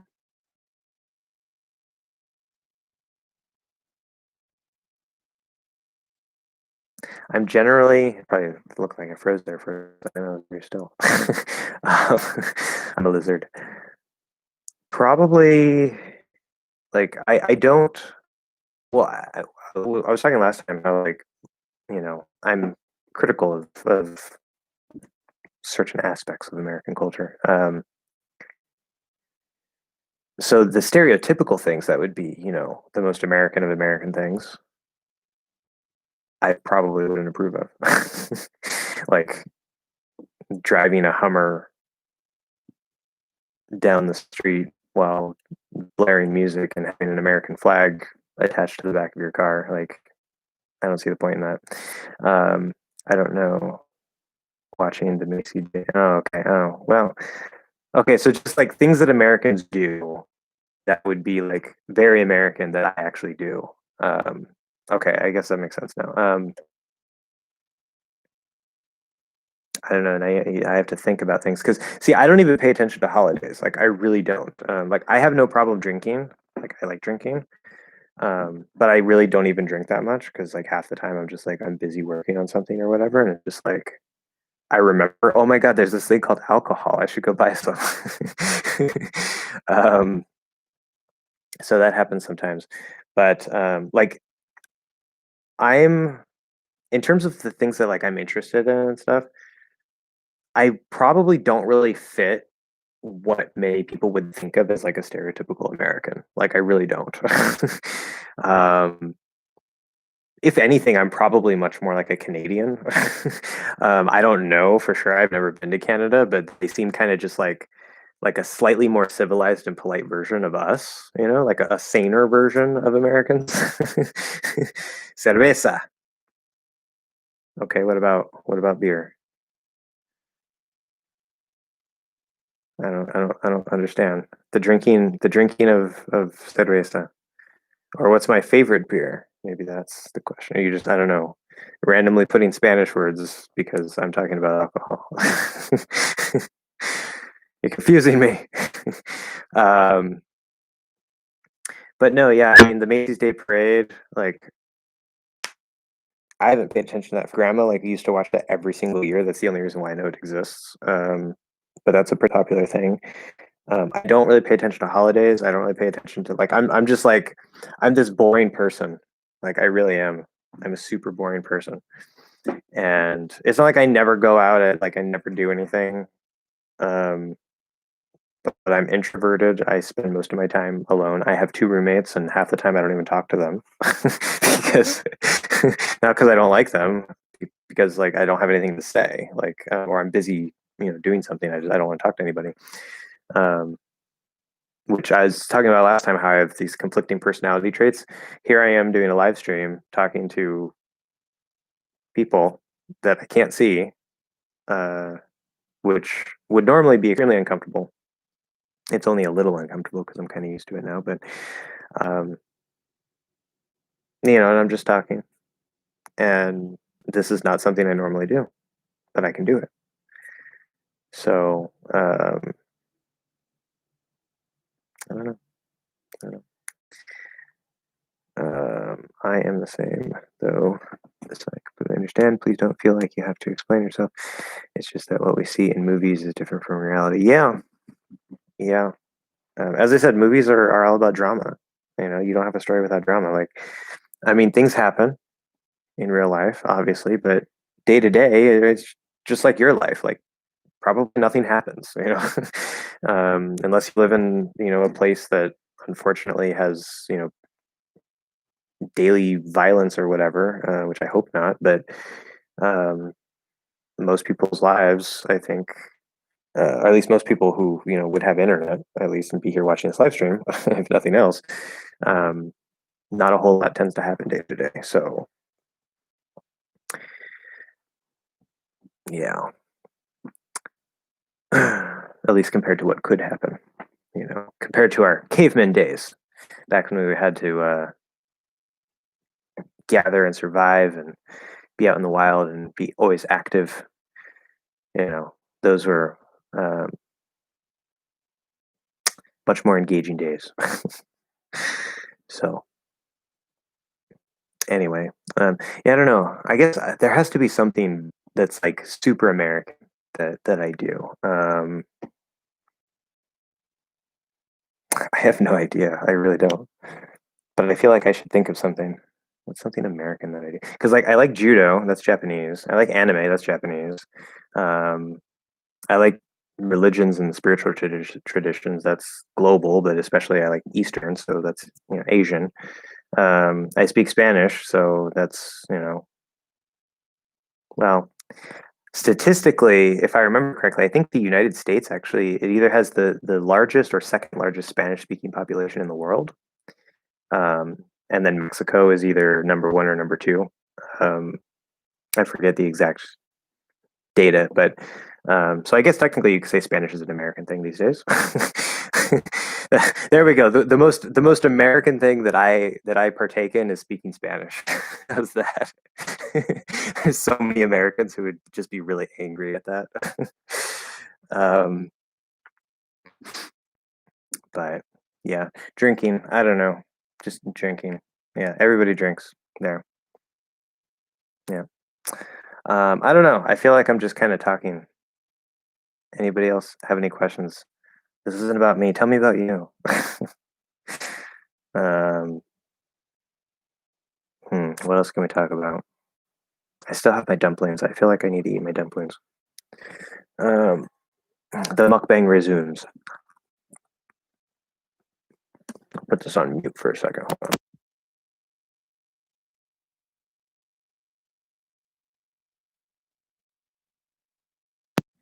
Narcos. No. Haven't seen that either. But yeah, I mean, you're going to learn some Spanish from watching Narcos.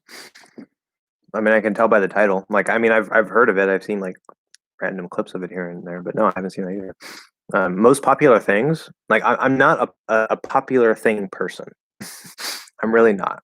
Um, like, I'm not even a big fan of pop music.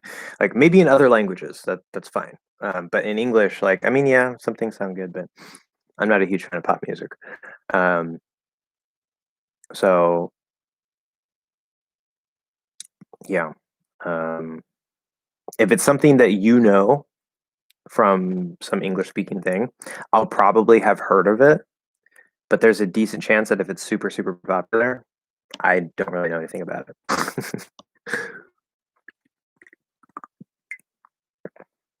So, um, anyway, what to talk about? What to talk about? We're at an hour and 42 minutes. Oh, it's not even 2 hours. It's like the last one was 6 hours, and it's like we've only been here for a couple of minutes. This is nothing. I see we have 4 people here. So we have Davin, we have Ariel. I assume you're still here. Cedant is probably still here. And earlier, Helen asked a question. I don't know if Helen is still here. If not, then we have a mystery person. Yeah, seems like we need more people. I know, right? Like I'm here to answer your English questions, and there's only 4 people, which is fine. I can help you guys, but it would be nice if there were more people, because then I could answer more questions. You have the second largest, but most people that speak Spanish have relatives. Yeah, that's true. 30 million Mexicans in the States. Yeah, of course. Yeah, I mean, I'm not saying like, it's because like Americans are speaking Spanish, like, like white people speaking Spanish or something. But yeah, you're actually absolutely right. Most white Americans do not speak Spanish. And I wouldn't say most, but many, probably at least 50% of white Americans don't like that people speak Spanish here. I'm definitely not one of them. My grandparents are in that group, but I am not. So yes.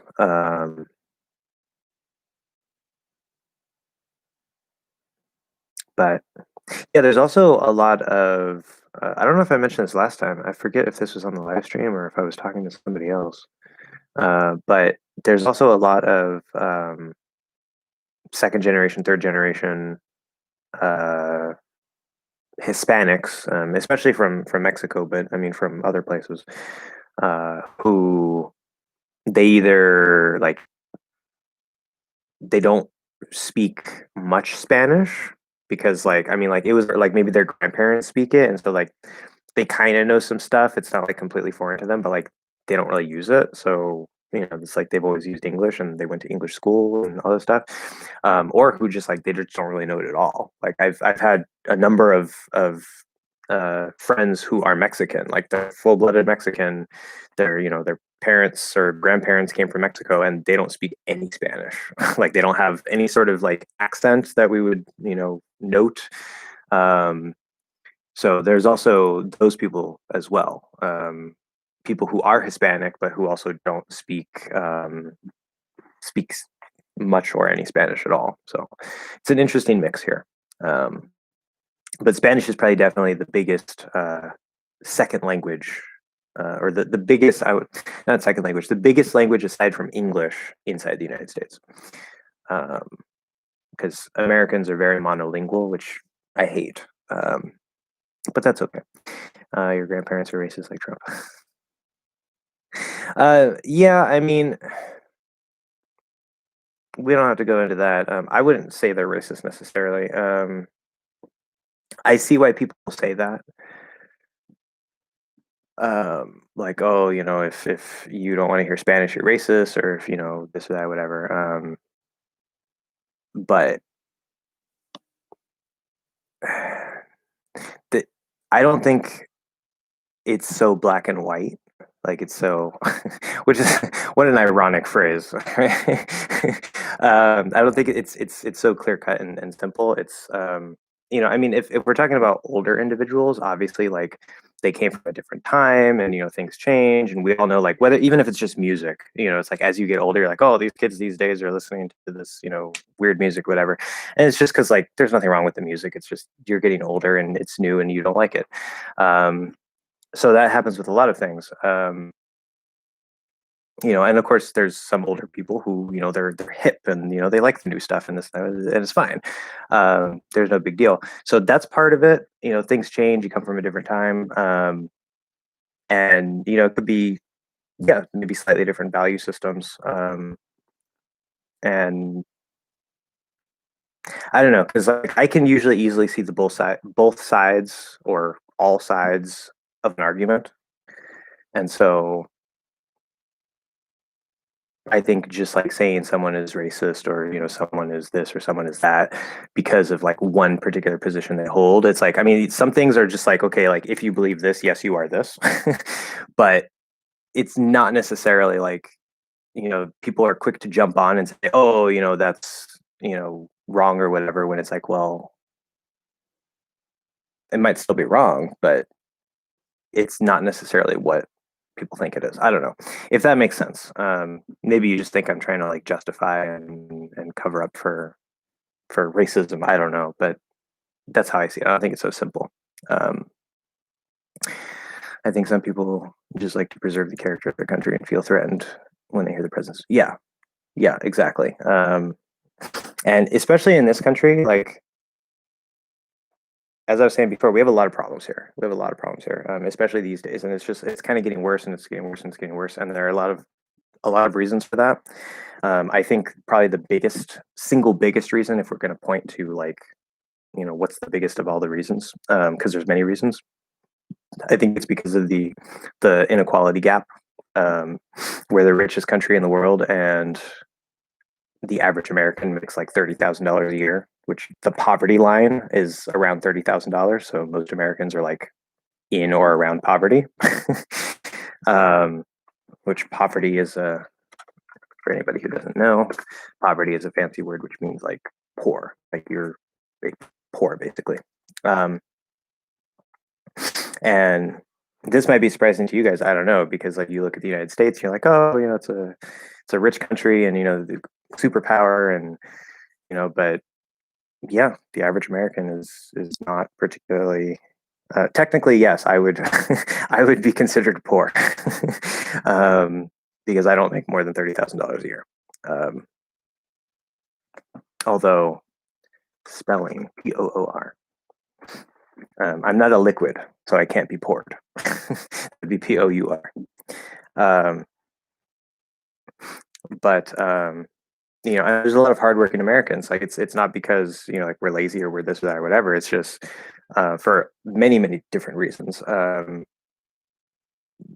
Just the conditions have gotten really bad here, and our infrastructure is so bad. Like our roads are broken, our bridges are broken, and like I mean, I don't want to make it seem like it's so horrible and bad and stuff, but in some ways, which the left and the right would have different ways to explain this, but the reality is that in some ways, like we are sort of going from like a first world country closer down towards a second world country, um, and it's really bad. But yeah, anyway, that's a whole big topic that um, obviously it's a different point of discussion. But yeah, I think aside from the inequality gap, especially with the inequality gap, but even in the absence of that, like you go anywhere, like any culture that is traditionally homogenous in one particular way, like maybe it's like all white or all whatever, um, or all Christian, or whatever it is, and you introduce a new group, there's always going to be this, and because there's increasingly more and more Spanish speakers, more and more immigrants, whether legal or illegal, which I don't particularly care either way. Um, it's actually our fault that a lot of the illegal immigrants are coming up because we destroy the governments in Latin America, but that's a different topic. um, yeah, it's I don't think it's justified or it's right, but I think it's perfectly understandable why some people react and feel threatened the way that they do. It's human psychology, human nature. It does cause a problem, and I don't agree with their perspective, but um, it's also not complete irrationality either. Like I don't think that like there's always a grain of truth in pretty much every perspective, even if that's just a little tiny grain of truth. So you know, okay. Oh, you okay? You retracted your first message, and then I didn't get to see the second message after poor, so I don't know what that was, but um, that's okay. Oh yeah, right. Because you said you're poor. Wait, no, wait, hold on. Yeah, no, you said you're poor, and yeah, I don't know what the second message was. Okay. Um, which I don't necessarily consider myself poor. Like I'm not sitting here saying like, oh, I'm this poor person, whatever. But um, you know, I'm trying to improve my situation for sure. I know some girls that were sad because their graduation proms were on Zoom.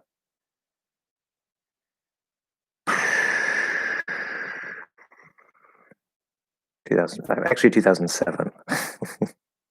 um, I'm not quite that old. That puts me 2 years older. But I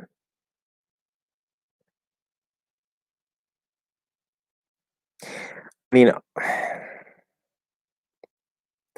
There's a chance that maybe like, because I mean, maybe like if my girlfriend really wanted to go, then I would be sad because like, well, she wants to go, and it's like, okay, whatever. But honestly, like, because as I said, I'm a weeb. I like watching anime. I like playing cards, Magic the Gathering. You guys probably don't know what that is, but like Pokemon cards, I used to play with that when I was younger. I used to play Yu-Gi-Oh cards. I used to play all kinds of cards, and I did that a lot in high school, especially Magic the Gathering. That's what I played most in high school, and even college. Right? Video games, anime. I'm a nerdy type person, and so me personally, like if we had coronavirus or whatever back in when I graduated and we had to be on Zoom or whatever for prom, like like if what okay, I wouldn't care. I would probably just sit there and like I'd be perfectly happy playing cards with my friends, like whatever. Or if we're in quarantine, I mean, like I don't know, doing something, playing video game, watching. Um, but one thing that I would probably think to do is, like okay, as long as we're like super quarantined or whatever, like if I have a girlfriend, okay, and like to make it better for her, like maybe we do something special where like we still dress up, we play some music, and we dance in the yard or something. I don't know, like that would be something interesting to do, especially for her. But um yeah, me personally, I wouldn't actually care.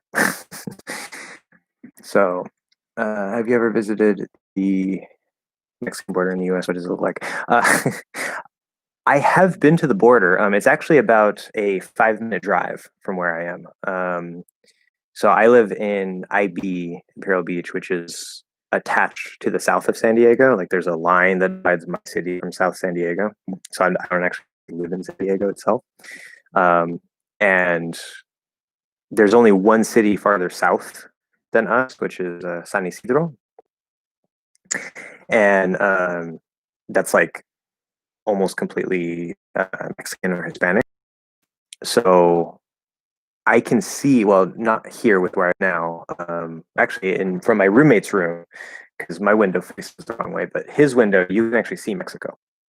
Like if you live in Imperial Beach and you have a second floor, you can see Mexico. Um, so it's literally right there. So I technically I'm visiting it every day, even though I don't actually go to the border itself. um, yeah, what does it look like? Very crowded, very very crowded. Because right over the border here is Tijuana, or as as we Americans like to pronounce it, Tijuana, which sounds like Tia Juana, Aunt Juana. But I guess it would be Aunt Joan in English.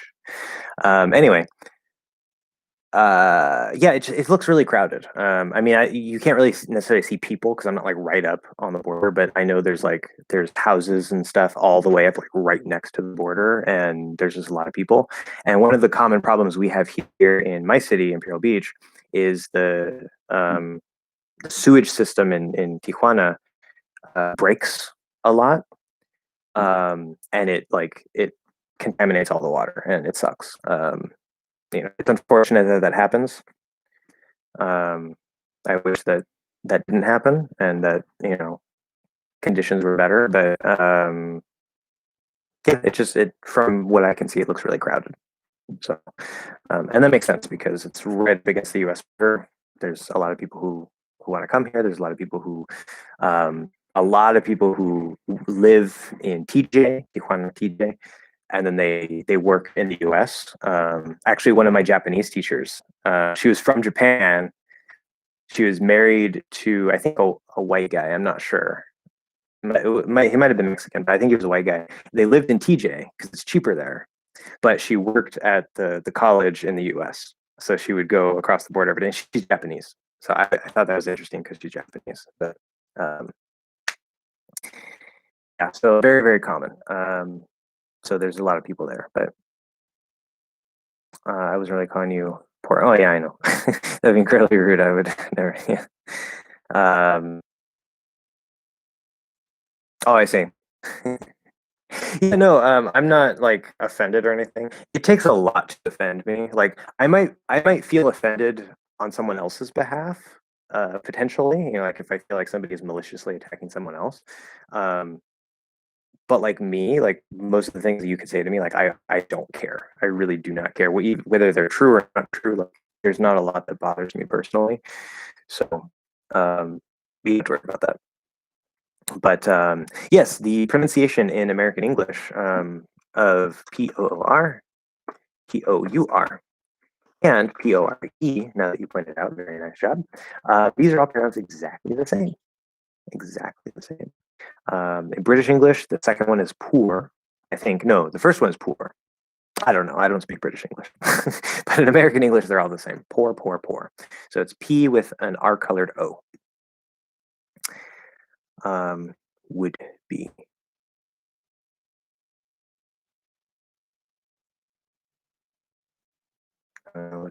What's that referring to? Okay, it doesn't matter. California. Yes, California does have a lot of homeless people.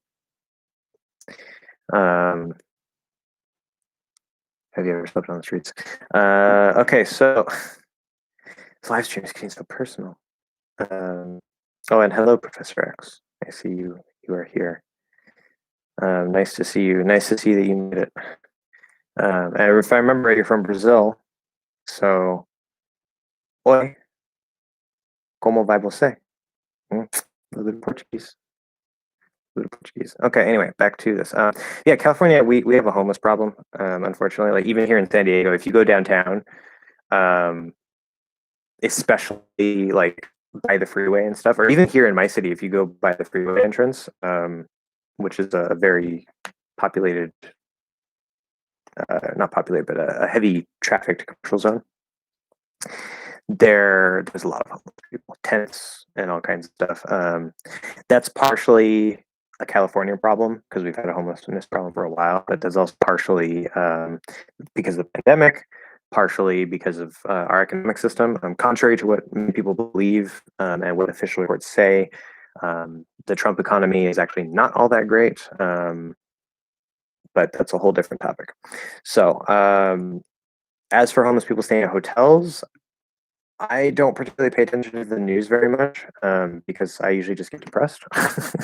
It's good to stay informed, but I mean, it just feels like the world is crumbling around me at this point. So um, I don't pay too much attention to the news. I don't know if they're in hotels. I don't know if they're still there. Maybe. Have I ever slept on the streets? No, no. Luckily, I'm very lucky to not have done that. There have been times where, especially growing up, where it looked like it was going to be kind of close, but luckily no. Oh yes. Okay, so hola, bem obrigado. Yeah. Muito bom, muito bom. Okay, so I was correcting my message earlier with the ask. Oh, I got it. Okay, yeah, never mind. Matter. That's part of the live stream, me responding and then later comments, and then I don't get to them later. It's just that's fine. It happens. No problem. Yeah. So because I know you speak well Portuguese. Yeah, well, you speak Portuguese well, not well Portuguese. Yeah. And thank you. Uh, I'm telling you guys, right? I'm not just telling you about pronunciation in English because I like talking about pronunciation, which I do. It's very important. First thing I do when I go to learn a new language, or actually the first thing I do when I'm trying to determine if I'm even interested in a particular language, if I don't like the way the language sounds, it's very hard for me to want to learn it. Like as I mentioned last time, out of my various ancestors that I am aware of, I am mostly Irish, and I'm also part French. I'm part German. I've wanted to learn French for a long time. I do know a little bit of German. I want to improve my German. But to my ears, when I first looked up, examples of people speaking Irish and just listening to the language, I was like, oh my God, like, I do not like the way this sounds. And that's just a personal thing. I'm not saying it's subjectively bad or anything. But you would think, me being mostly Irish, if I want to learn French and German, I would want to learn Irish. But because of the pronunciation, like I kind of want to learn Irish. It seems like a really interesting language, but because of the pronunciation, kind of like, you know.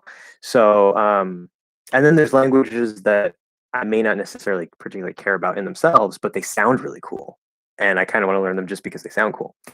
Um, so the first thing I do is pronunciation. So when I was studying Portuguese a little bit, just a little bit, um, it was probably for about 3 months. There was a reason why. It's a whole backstory for it, but I already knew Spanish, and so the first thing I did for Portuguese immediately, I went straight to the pronunciation. I was like, "What are the sounds in this language?" um, I just started training my ears. I started training my mouth. I started doing all that stuff. So you have those nasal vowels in Portuguese. So you have like and and you have certain rules for when you use them and all this stuff. Like no, no, and it's not now, no, right? All this stuff, whatever. Um, yes, Portuguese and Spanish are very similar. Like very. Yes, it's similar, of course. Yeah. Thank you very much. Yeah. Yeah, Portuguese and Spanish, like, I mean, they're not the same language, but aside from a couple differences in grammar and aside from a couple differences in words here and there, and the fact that Portuguese has more sounds, they might as well be the same language. Like, I can read Portuguese. I'm not a native Spanish speaker. I still have many words to learn, and I'm not perfect, but I can read Portuguese because the languages are that similar. Yes, no, no, and I don't really speak Portuguese. As I said, I haven't really practiced pronouncing it in a long time, but no is very hard to pronounce. Those nasal vowels. Anyway, I'm going off on Portuguese. Let's. Welcome, Mr. X. Yes, you say you did it with French. 8 hours of phonetics before learning seriously, and the results were amazing. Yeah, exactly. Because it's the foundation, right? If why waste your time? I mean, I guess it's not a waste of time. You can do what you want. There's polyglots who don't pay attention to pronunciation very much. It's fine. And you could do pronunciation and other stuff at the same time. That's also fine. There's the perfect best way. But in my opinion, why waste your time trying to listen to stuff and or trying to speak without spending at least a week just becoming familiar with the sounds? Like it doesn't take that long. You just get it done and then everything else will start to open. So I want to speak Spanish when they already understand Portuguese. I want to speak Spanish. Oh yeah, okay. Well, in terms of the language, perhaps, but in terms of pronunciation, no. Like if I hear a Portuguese speaker, I'll kind of be able to understand some stuff. But the because I'm not as familiar with the sounds and how the sounds change between like the same word in Spanish and English, it could be a much more difficult to understand the spoken language. But anyway, yeah. Moving on. So back to okay, blah blah blah blah blah blah. Okay, I like Canadians. They're like Americans, but without the guns. It's like so true. Without the guns. Can you tell some differences between standard English from America and from Canada? You mean like in terms of pronunciation or in terms of like just the words we use? I assume it's probably pronunciation. In terms of words, I mean, I don't really know. They say a lot. That's like a Canadian thing. But there's not a whole. I mean, like American English, like there's General American, there's Western American, there's I don't want to say Southern American because that sounds like South America, but you know, there's South region, those that accent, and even within like the Southern accent, there's actually like two or three major varieties of how people speak. And then of course there's Northeast where you got New York and all this other stuff. So there's lots of variety in the United States. You go to Canada, I'm not as familiar with that, but I know that from what I hear, half the time I don't know someone's Canadian unless I'm really, really, really paying close attention and I hear them speak for at least a few minutes. Or if they have certain key sound changes that to us are like Canadian, like instead of ow, they tend to say ooh. So about becomes a boot. What's that a boot? Clearly Canadian. No American, I don't think, would ever say that. Maybe if you're from the northern states, possibly because of the proximity, but I don't think so. Um, or maybe in Minnesota, because they have a strange accent. Minnesota, Minnesota. Anyway, um, there's also French Canadian, and then there's influence between English Canadian and French Canadian, and so depending on where you're from or whatever, that might also be part of whatever. But um, between Standard English from America and Standard English from Canada, they're basically the same. Uh, like until a few years ago, I didn't even really know there were any differences. So yeah, but again, I hadn't been to Canada, so maybe if I go there, I'll be like, oh hey, yeah, things are actually a bit more different. But in my experience, because there's certain YouTubers that I know are Canadian, and I've listened to them a lot, and maybe it's just those people, but I almost never hear anything. In fact, Steve Kaufman, the polyglot, the input guy that I talk about, he's Canadian, and every once in a while, there's a certain sound or certain word with a certain sound that he'll say a little bit differently, but most of the time, like I thought he was American for a really long time. Um, okay. Well, I'll make sure I got all of these other things. So yeah, I hope that answers your question, Ariel. I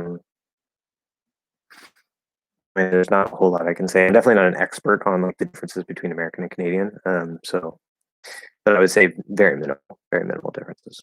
Um, but culturally, yeah, Canadians, I definitely get the impression they're, as I said, they're like a more civilized version of Americans. Like, and I use the word civilized partially jokingly. Like yeah, no guns. Canadians have a reputation in America for being polite. Um, and some Americans see that as a negative thing. Some Americans see that as a, but um, okay. Um, Nowadays, I understand pretty much every accent, but years ago, I understood um, Canadians much better. Word order, yeah. I know. So especially with Spanish and Portuguese, the word order of like adjectives and stuff um, is often a problem. But um, I've seen your comments a lot, Professor X, and you have some mistakes here and there, but it seems you definitely. I think you mentioned you've been speaking English for quite a while, and that shows. So that's good. Very nice. Shows that you've been speaking a while. Yeah. Anyway, it sounded more clear to me and a little bit slower. Yeah. So I don't know. I mean, when I listen to an American, like I don't have any problems. So, from an outsider perspective, if you listen to Canadians and then you listen to Americans, and Canadians seem easier to understand, I guess so. Maybe that's for you. Maybe there's actually a difference there. Maybe they speak more clearly. I don't know. But for me, I never noticed that because I just understand English. So, um, yeah. Do, do, do, do. Yes, I understood. Good, you corrected yourself. At least I think you corrected yourself. um, okay. So, David, you probably noticed that your comment didn't post just because YouTube is asking if I want to show that or not. Which I don't. I mean, that does seem kind of like an inappropriate question, but we'll come back to that in a second. If I want to, oh, I see. You're asking because Ariel asked this. Okay, never mind. Yeah, let's just talk about this. Okay, if I want to seduce American women, what accent is sexier for them? That's such a random question. It's such a random question. Apparently, I don't know. She says YouTube hates her. For anybody not looking at the chat, or who can't see the chat because maybe this is a repost. I don't know. Probably not. I'm not probably not going to repost this particular section. But anyway, to answer the question, I mean, I don't know. I'm not an American woman. I do know it seems that a proper British accent, right? RP, received pronunciation, or something similar to that. Because there's actually, I think there's over 100 different variations of dialect in the UK, um, and that's not including like Irish and Scottish.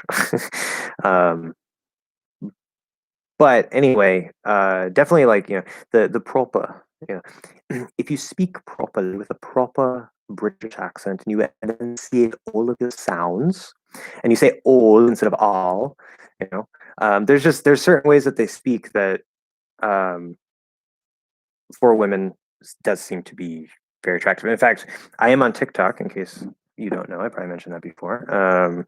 And because I'm on TikTok, sometimes I will scroll through TikTok and waste time, even though I shouldn't. Nobody's perfect. But I saw this TikTok the other day where, I guess on TikTok there's lots of prank videos and stuff, where it's just a joke, like you're trying to prank your girlfriend or your wife or your husband or whoever it is, and it was this one where in the text it said like girlfriend prank with British accent. So the guy, he just started speaking in a British accent, and the camera was here. You could see him here, and she was on the other side of the table or whatever it was. And so he just starts speaking in a British accent, and she gets this look on her face, and as he keeps speaking, like she comes around the table and she just like jumps on him. So definitely a British accent, a proper British accent will do it. Irish, probably not. I mean, I'm sure that's attractive to some people. I don't think that's like a big standard thing where like a lot of women are really attracted to an accent. Indian accent, same thing. It's not a particular thing. Maybe some people find it attractive, but um, the thing is, from the American perspective, British English, it can often sound and feel more proper, sound and feel more sophisticated. Because of that, it can often sound and feel arrogant, and we will often jokingly use it. Oh, I see. Professor X has to leave. No. Okay, well, good. Glad you stopped by. See you next time, hopefully. Stay safe. Yes, you stay safe as well. Um, I forgot how to say bye in Portuguese. Oh well. So, um, what was I saying?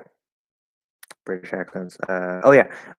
In fact, when Americans are jokingly, like when we want to sound either very sophisticated or we want to sound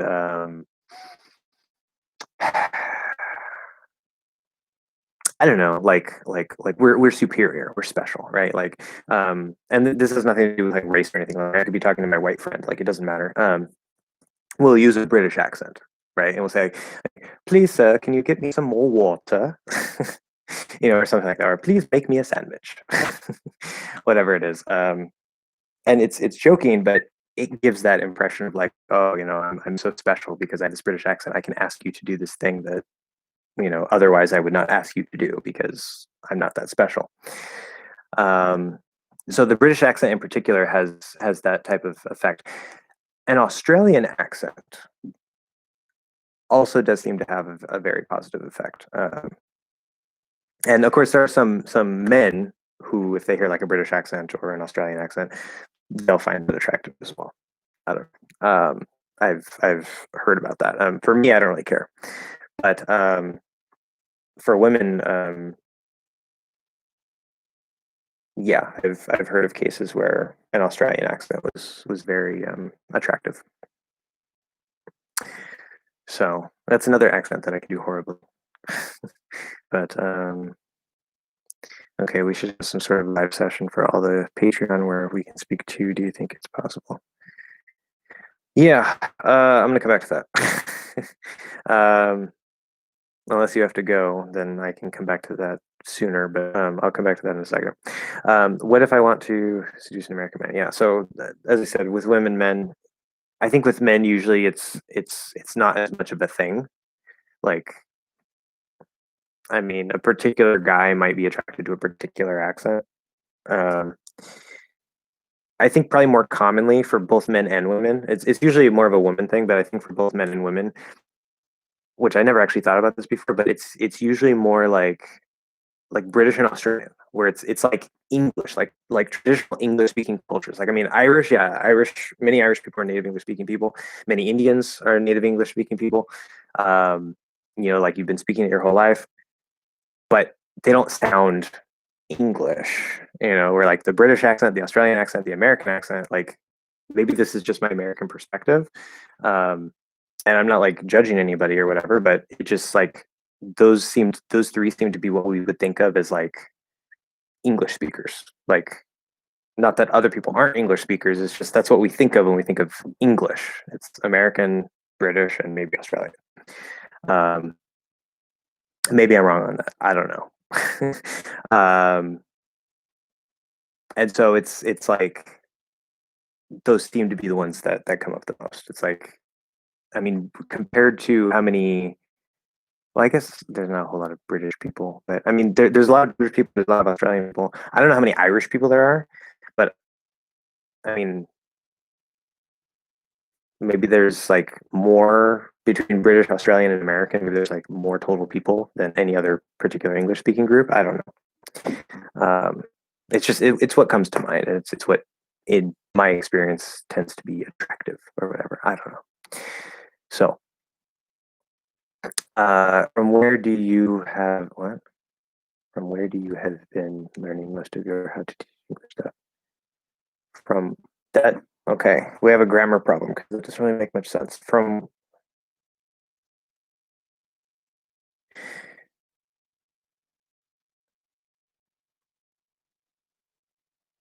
so you're asking where have I learned most of what I know about teaching English? I think that's what that seems to make sense. I'll let you confirm that before I answer, but okay, yes, like websites and stuff. Okay, that's a good question. I am certified. Where's my certifications? They're up above my board there. So I am certified to teach, and I got that from a place company ever called Bridge TEFL. So it's a TEFL EFL teaching certificate, Bridge TEFL. And so there's that. And I got what was it? I think it was like the master's thing. It sounds really fancy and academic, but it's not like a full university course or something. But it's one of the highest level ones that you can get. So there was that. I honestly didn't learn a whole lot from that.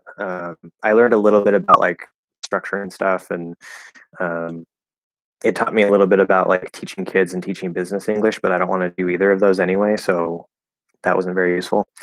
But that gave me my certification. A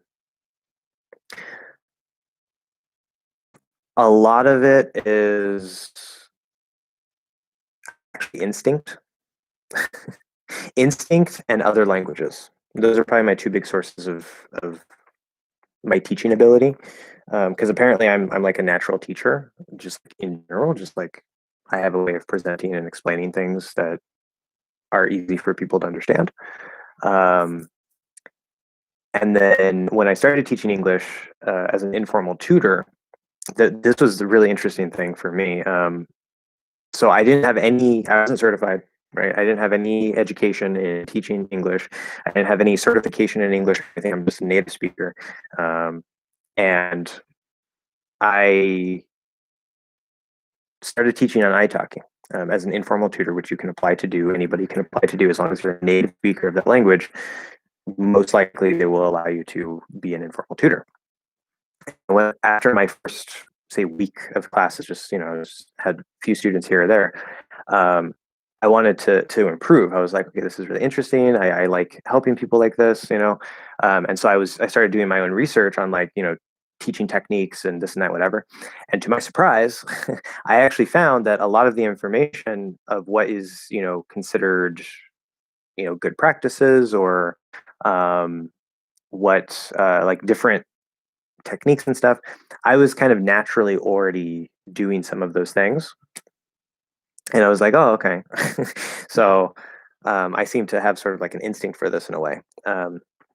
Now, of course, I always talk about how like classes are generally horrible. That's mainly because the teaching methodology is suited for a large number of people, and it doesn't actually give you practice a lot of the skills. I was always focused on one-on-one teaching, which is a different thing. But so I seem to have an instinct for it. And just like learning Spanish, learning some Japanese, learning some German, learning a little bit of some other languages here and there. That really gave me a bigger perspective on like, oh, English grammar. I'm also certified in, certified in English grammar. I got a little certificate with my Bridge TEFL thing because I had to take this like grammar course or whatever. So I got that, but mostly from like learning Spanish and Japanese, and seeing, oh, in English it's like this, and this language it's like this. That really helped me build a better understanding of English grammar, and also how to teach it, because if I know in Spanish, right, like the subjunctive, right, the subjunctive in Spanish, okay, for an English speaker learning Spanish, it's one of the biggest problems. It's a nightmare. But in English, the subjunctive form as a distinct like conjugated form where you can tell the difference between some other form of the verb is disappearing. And just knowing that little fact, even though that doesn't particularly matter to the student itself or themselves, I know that if that student's language contains the subjunctive, there's a way that I can approach teaching the subjunctive and making it a lot easier for them,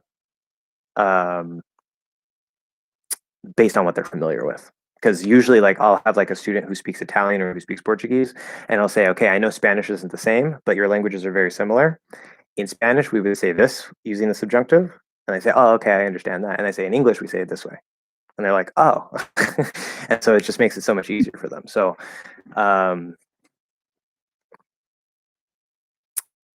yes. As for particular sites, courses, books, whatever, I did take half of a linguistic way to scientific. I'm much more of like science is great.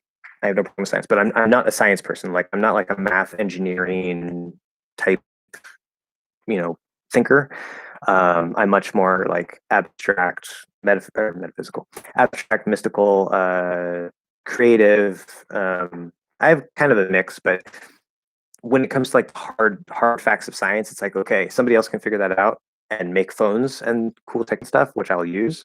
Tell me what it means, and I'll figure out, how to tie that to something else or apply it to something else. And I didn't realize linguistics was as scientific as it is. Like very boring sentence trees, like sentence with like, okay, this is the noun and the verb and this participle and this and that, whatever. And it was just like, so boring. And I was like, oh my God, so I ended up dropping out, but I did learn some from that as well. Even though that wasn't a teaching specifically, there was a class in the degree which was about teaching English, and I have, I think, still have a textbook for that somewhere. That was a really interesting class, but yeah. So a lot of it has been in other languages, not a whole lot of direct, like how to teach English sources aside from my certification. So. Yes, moving on. Okay, so by the way, have you noticed that people speaking with the British accent say the word man, like mon? Not exactly, but close. The vowel is more open than when Americans say it. Hmm.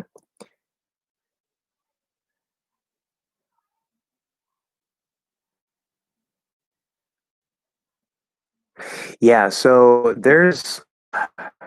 don't quote me on this. I'd have to look up the vowel chart to be sure, and I'm too lazy to do that. But there's an extra sound, I think, in British English that is not ah. that we don't have in American English. Or actually, what that might be is the unmerged fifth vowel, because the unmerged one in American English moves forward slightly, and the British version of that sound is a slightly different sound, and I think it's moved even more slightly forward. So it's not ah, which they do have, but it's more like ah, ah, ah, right? Instead of ah or ah. And so when they say there's some words that in American English we use the fourth vowel, and in British English they also use the vowel. That's one of the tricks of the British accent that I learned, is you have to make sure that the ones that are still the fourth vowel in both, that you keep and you don't change, because otherwise a British person will tell that you're not speaking a British accent properly. But there's some words that in American English we would use the fourth vowel, potentially maybe the fifth vowel, but I think it's usually the fourth vowel, that British speakers will actually use this other vowel that is similar to the fifth vowel. So that's probably what you're hearing. I don't think a British person says man like I would in American English. They probably say like, I see a man, I see a man. So it's not like man, like Jamaican English, like what's up, man? Not quite like that, but it's very similar to that. So I would probably say yeah. I think that's part of the British accent. Okay, why do you consider that RP is more difficult than with an N there, standard American?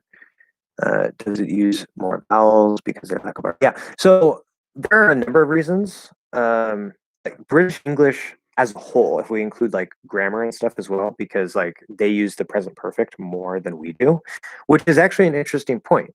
I noticed that between American English and British English, a little quick grammar note here, just because I find this fascinating. You might too. American English, if you don't have to use the present perfect or the past perfect, because the simple past is so close in meaning that it means basically the same thing, we will usually use the simplest. We much prefer to use the simple past when we can. But British English follows more the traditional, like, okay, this is when the present perfect and the past perfect is supposed to be used, and so this is when you use it. And they're much more consistent with that, where American English is kind of, you could say, lazy, I guess.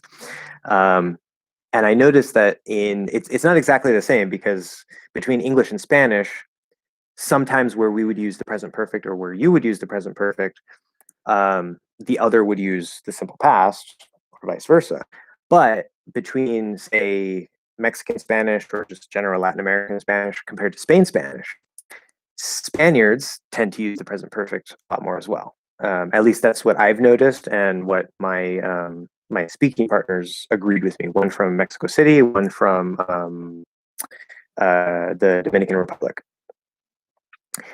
And so I found that really, really interesting, that it's like the same shift happened, where the Europeans use the present perfect more and the past perfect more, and the Americans, North and South and Central, tend to use the simple past more, in general, as a general feature. But anyway, that aside, in terms of the pronunciation, British English, I believe it does have more vowel sounds. I suppose it depends on how you break it down. If I remember the British vowel chart, I guess I should just look that up. I'm pretty sure they have more sounds, but even if they don't have more sounds, some sounds are shifted. And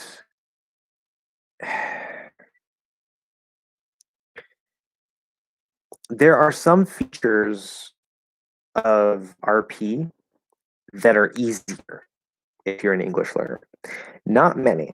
I think most of the things, especially the way I teach, which is mostly Western American, and the hacks that I give you guys, I think that's generally the easiest. But if we're just comparing standard general American to RP, there are a few things in RP that are easier, like the R's at the end of words, right? If it's hard for you to do an English sound, Americans use that whenever there's an It could be a consonant, it could be a vowel. It doesn't matter. It's at the end of the word. If it's an sound, it's an sound. Where, of course, in British English, there are times when they use the consonant but then if they have this vowel like at the end of a word or the end of a syllable, it'll become more of like a schwa sound, like water, right? And so that can be a lot easier if a schwa sound is easier than an R sound for you.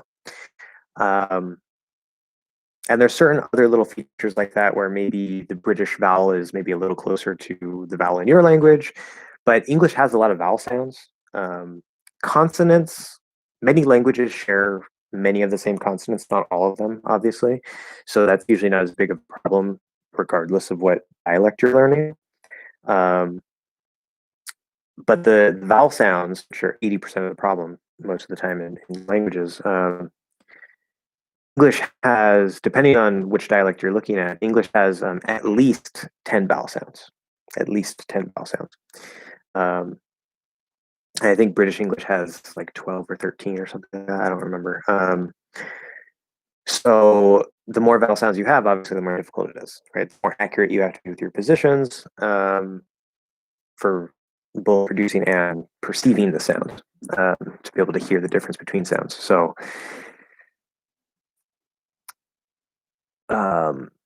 my experience teaching English, I've also had a lot of students who say,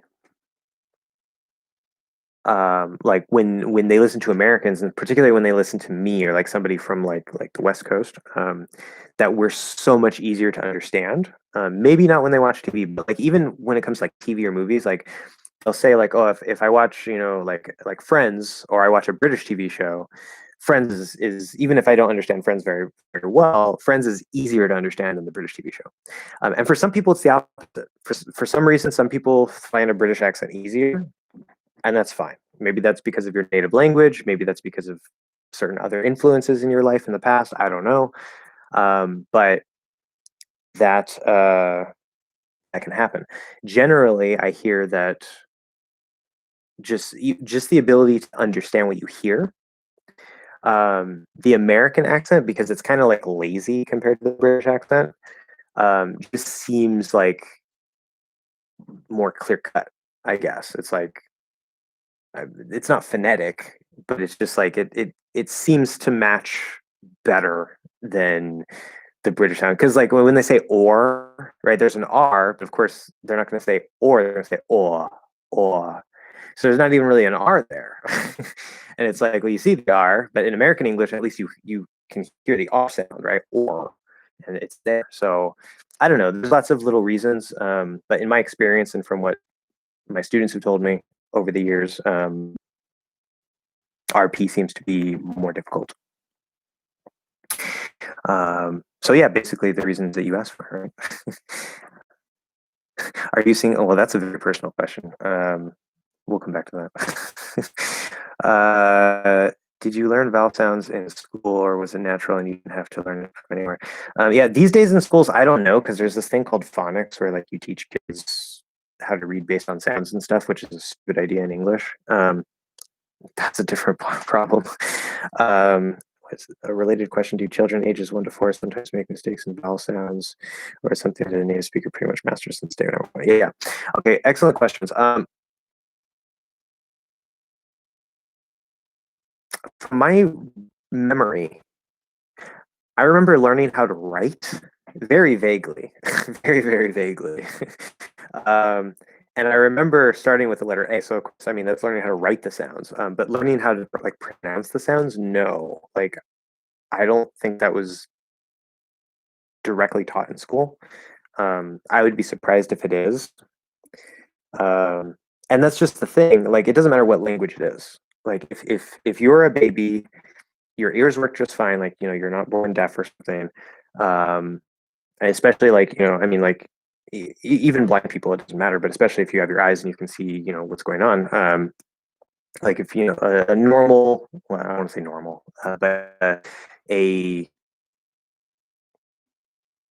know what I mean? Everything functions the way that it should. No brain damage or anything. Okay, you're normal. I don't want to use normal because blind people are normal too. Anyway, you know what I mean? When you're a baby, any language you learn, there's a range of sounds that a human being can make potentially, right? not all languages use all the sounds, whether those are vowels or consonants, right? We know in some African languages they use click noises as sounds. Those are perfectly legitimate sounds. Those languages, no problem. Um, so we've been speaking way longer than we've been writing.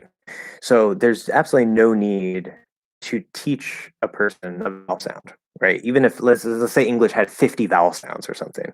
I mean, maybe at some point it becomes too much for the human brain. I don't know, but it's like we're designed, like our brains, we have the DNA, the genetics to learn language as a young child. Like we're designed for that, and so it's not something that we have to be directly taught. Now, matching the vowels to the letters in a language that is not phonetic, that is something like you already know how the word sounds and how to say the word, but to remember how to spell it, that's a different problem. That is something that we do have to learn. So, so when did you learn how many vowel sounds? When I started, after I started teaching pronunciation. Actually, no, after I started teaching myself Spanish pronunciation, because I had to look up the sounds in Spanish and I had to compare to English, and that's when I discovered vowel charts. Um, which, thank you, love me some vowel charts.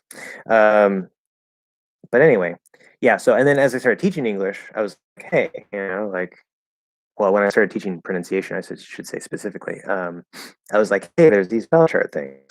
I can use these when I teach English. And so now I talk about all the vowel sounds. Um, so the average English speaker, whether British, Australian, doesn't matter, the average English speaker isn't consciously aware of like the vowel sounds that we have or how many we have or this or that. Like you might notice sometimes like, oh, hey, I notice, some people say this way and some people say it that way, and potato, potato, whatever.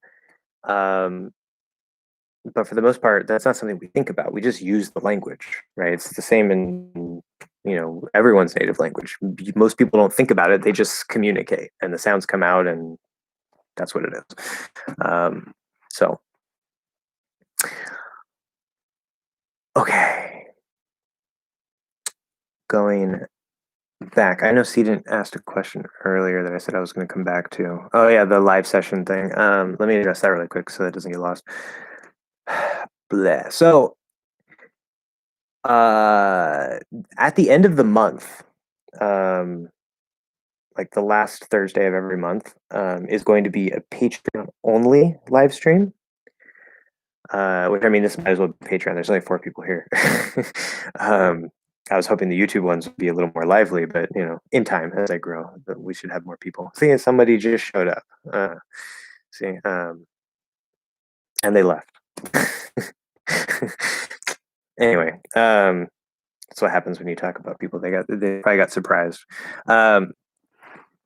So that's not going to be necessarily interactive. It's going to be pretty much just like this, except of course it's much more personal. So if my channel becomes quite large and there's people on these live streams and stuff, then obviously the comments are going to get crowded. I'm not going to be able to answer them all.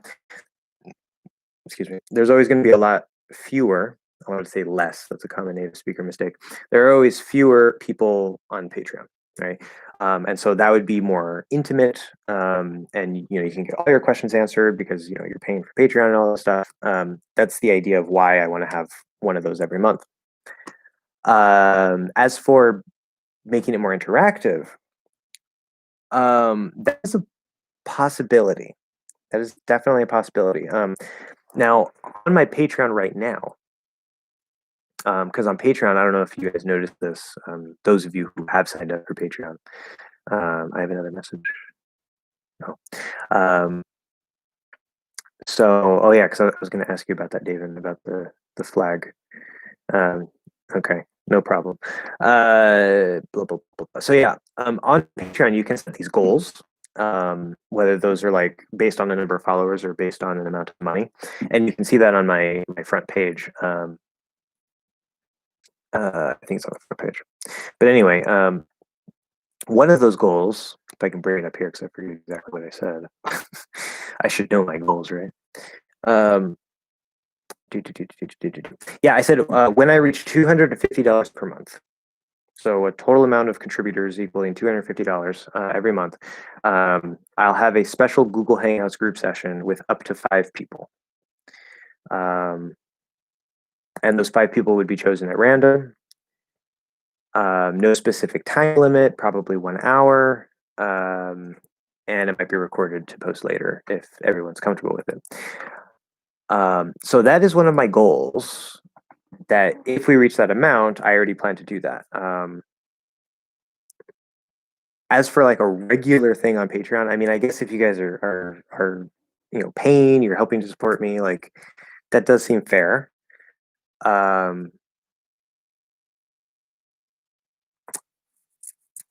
I suppose for now, because there's so few patrons, we could definitely do that. Like, because I have what, 4 or 5 patrons? 5 patrons. You guys could all jump on and that wouldn't be a problem. If I grow to say 15, 20, 30, 40, 50 patrons, that's going to get a little crazy. And I would probably make it to where, like, if you're on a certain tier, like if you pay $30 every month or something, then you have access to that. And I don't want to like push people out because they're paying less. Obviously, I mean, it reaches a point where I have to have something that creates a limitation. Otherwise, it just doesn't work. Like you can't have 50 people on one call and be super productive. It's like we might as well just be having a chat here, right? So yeah, we can explore that. For this month's Patreon live stream, which will be the last Thursday of the month, I don't have a time for that necessarily. If you guys want to work out a best time that would work for all of you that are on Patreon, we can figure that out. But we can try to set something up like that where we have like a Zoom thing or whatever. I don't know too much about that. I work mostly on Skype, so yeah. Okay. Professor X left. That was a while ago. Okay, got that one, got that one. Oh yeah, so David, do children ages 1 to 4 sometimes make mistakes in vowel sounds? That's a good question. We were talking a bit about this before with, I think it was maybe the TH sounds. I don't remember. There are some sounds in English that children have trouble with. And I'm not an expert on this field. I know some things about the acquisition process, and I know some things about like how pronunciation is learned as a small child and stuff. But I'm not an expert. I don't know all the specific details. I do know that the R sound in many languages, whether as a consonant or a vowel, tends to be something that's difficult. So I know in Spanish, my Spanish partner told me this, that there are many Mexicans, not many, I mean, not like the average Mexican, but there are quite a few Mexicans who like they had to go through speech therapy because they couldn't roll their R's. Like their brains just didn't click with that when they were children. And that's totally understandable for me because it took me 6 months to just start to roll my R's. But in English, the even that English sound, that's why I say like it's a common problem and it's okay if you have trouble with it, because even English speaking children, I don't think it's all English speaking children, but many English speaking children. My brother had this problem. I don't think I had this problem. My brother had this problem where instead of saying they say w. They say like a W sound. So my younger brother, when we were very, very young, he was like 2, 3 years old. He would call me Big Bwetha, which I know is something cute and kind of embarrassing, but that's what my mind always thinks of when I think of this issue. And there are some people who they never like they have that problem. It's a speech problem, and they never fix it, like just because they don't get help to fix it or they don't care to fix it. It's just part of how they speak. There's one character on The Big Bang Theory who speaks like that, where they don't use the R sounds. I forget what his name is. He's Kripke. Yeah, Kripke. He's one of the side characters. But as for like children ages 1 to 4 with specific vowel sounds, I don't know. I don't know. There's probably some sounds, like it seems all languages, or pretty much all languages, have or not e, some form of ah, whether that's like in the back, in the front, or in the middle. O and u. In my experience, it seems pretty much all languages have those five. Some languages have more. And so I think maybe by default, it's sort of part of like our software, or our hardware in the brain to sort of have those five vowels like pre-installed, where it's just like it's very natural for us. And like maybe there's certain vowel sounds, like say the second vowel sound, maybe there are children who it takes them a little bit longer to get those. Um, I don't know. I don't know. Maybe. So anyway, when did you learn? Oh yeah, I already got that. Does that mean the way we approach learning? I'm so far behind in the comment, guys. I'm sorry. Everybody's just barraging me. Barrage. That's a fun word. Barraging. Think of that like an avalanche of rocks, just a bunch of rocks falling. You barraging me with questions, which is fine. That's good. It's better than not having any questions. Okay, so does that mean the way we approach learning English is not accurate? To my understanding, we just think way too much about the vowel sounds before we speak.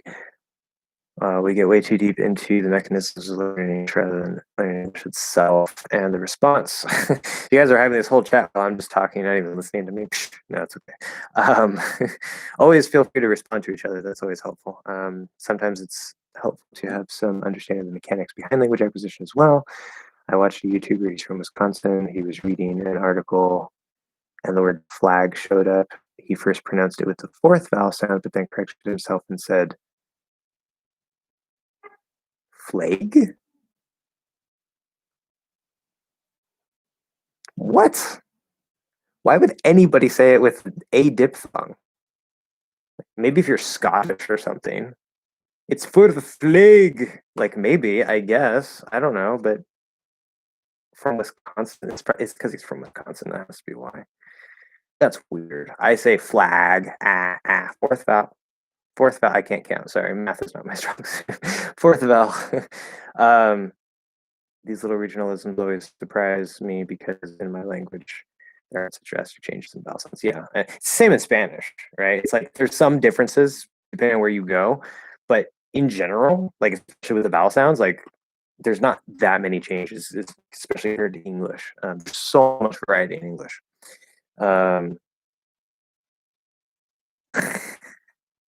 All these personal questions. Okay, so back up to I was reading all the other ones because David was sort of responding to Seaton. So to answer Seaton's question, this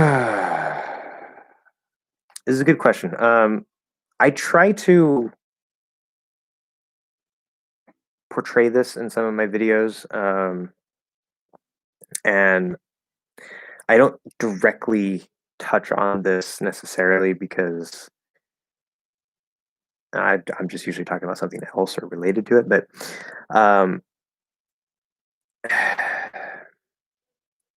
you ask, does that mean the way we approach learning English is not accurate? I don't think that's the best way to put it because there's not necessarily a best way to learn. But that aside, to my understanding, we just think way too much about the vowel sounds before we speak. We get way too deep into the mechanics.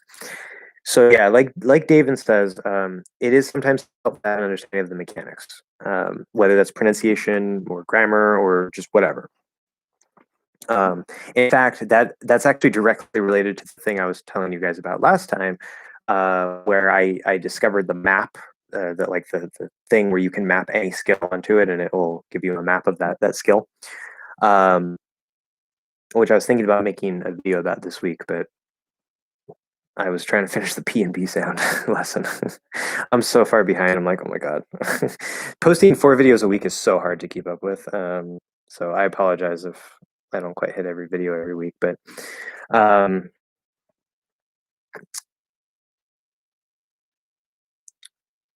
one thing, whether it's grammar mistakes or pronunciation mistakes, many learners of any language, but especially English, because English has so many sounds, it's natural to want to try to avoid mistakes, and so you tend to focus like too much on the grammar, too much on the specific sounds and this and that, whatever. Now, what I'm going to say is this: things take time, things take practice. Okay, for grammar, like you're never going to be able to like learn and master all the grammar and then just someday be able to speak, because the ability to use grammar properly doesn't come from memorizing rules. It comes from using grammar. It comes from speaking.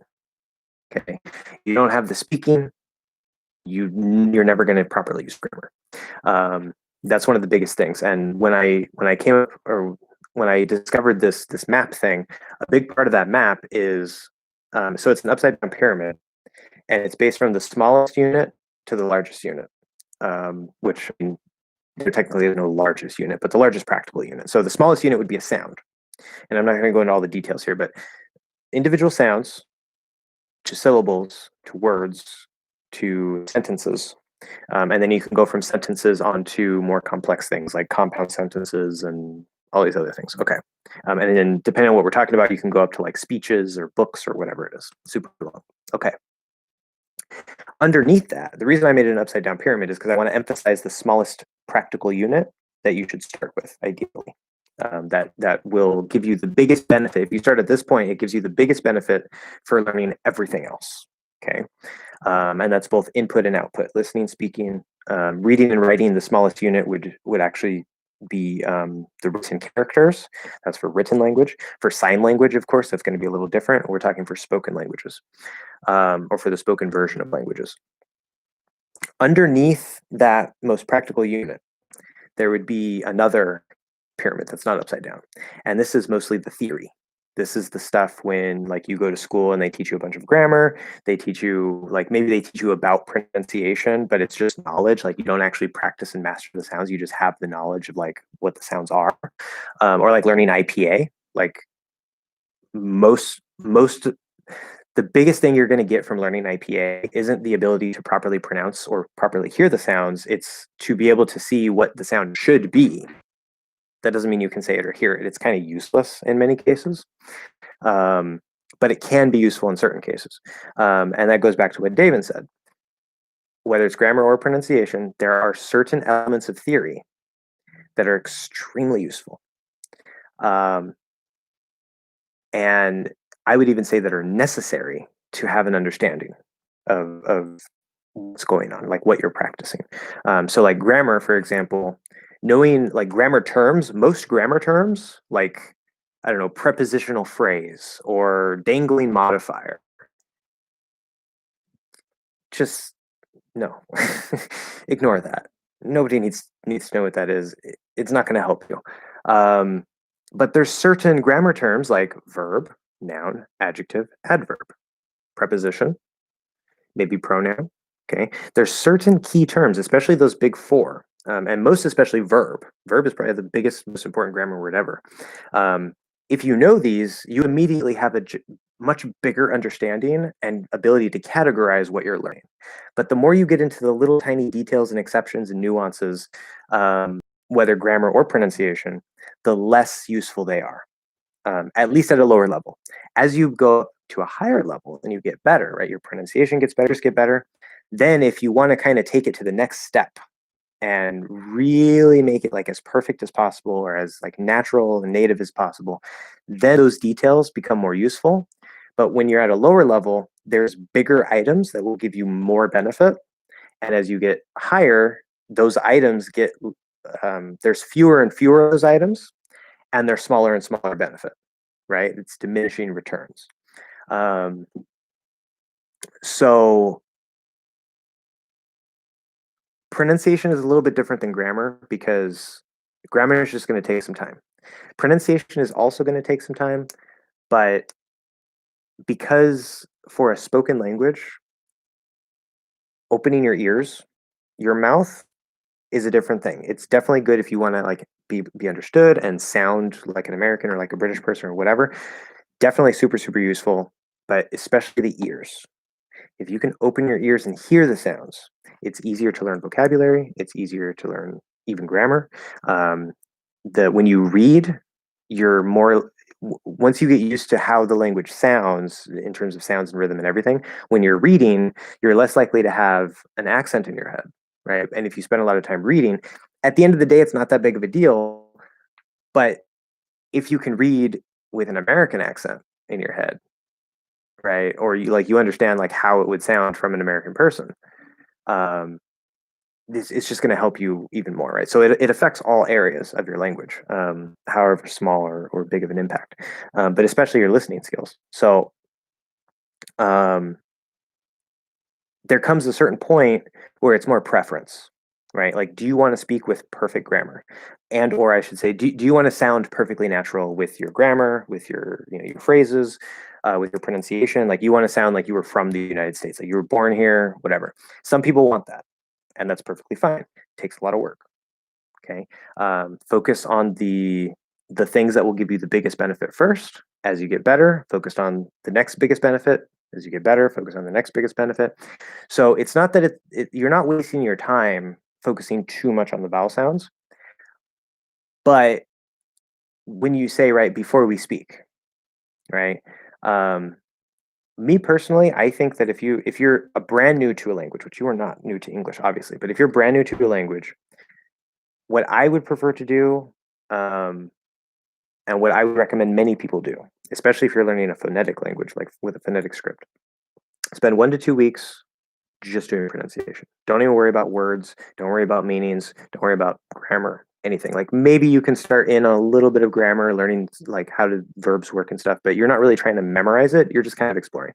Really focus on the pronunciation.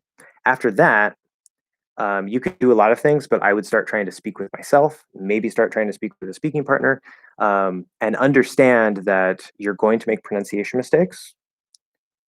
Um, or even now, right? Understand that if you go speak to your language exchange partner now, you're still probably going to make pronunciation mistakes.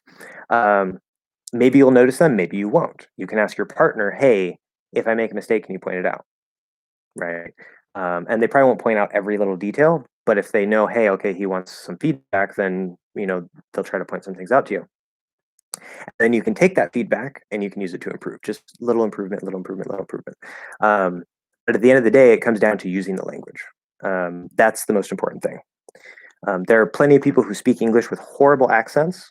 Sometimes they're really hard to understand, but they communicate and they're effective, and you know they get the job done. So that's the most important thing at the end of the day. Um, the pronunciation just makes everything easier. Okay, so that was kind of a rant. um, I hope that answers your question, Seaton. Kind of a long answer. But yeah, it's really easy to get too caught in theory, but I don't want to make it sound like you're wasting your time focusing on the vowels and the pronunciation. As I said, at a certain point, it becomes preference, right? If you want to sound like me or like an American, put in the work. If it's worth it to you, then that's fantastic. That's what I like to do when I'm learning a language. Even though my Spanish doesn't sound 100% perfect, mostly because of the stupid R that I didn't take enough time to work on before I stopped studying Spanish actively. Um, Ideally, I want to have like a perfect accent. Like I want to fool a native speaker to where they think like, oh, hey, where are you from? Um, so that's perfectly fine if that's what you want. Uh, okay, catching up. Yeah, regionalisms suck. Okay, so about your love life. Such random questions. My love life is worse now than in 2007.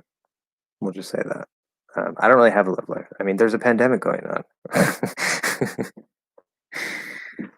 No, I'm actually not sure if I want a relationship because it's like, yeah, but then it's also like, no, because I usually spend so much between being in my head and focusing on the things I'm doing. Like, I don't know if I have time for somebody else. um, Maybe that sounds selfish or something, but whatever. Um, Sedent says we can meet on Skype. Yeah, I think there's a limitation to the number of people. It's not quite like Zoom, but yeah, I mean, if there's only 4 or 5 of us, it should work just fine. I don't know exactly how that works because I've never had a video call with more than one other person. Actually, no, I had one with 2 people once. I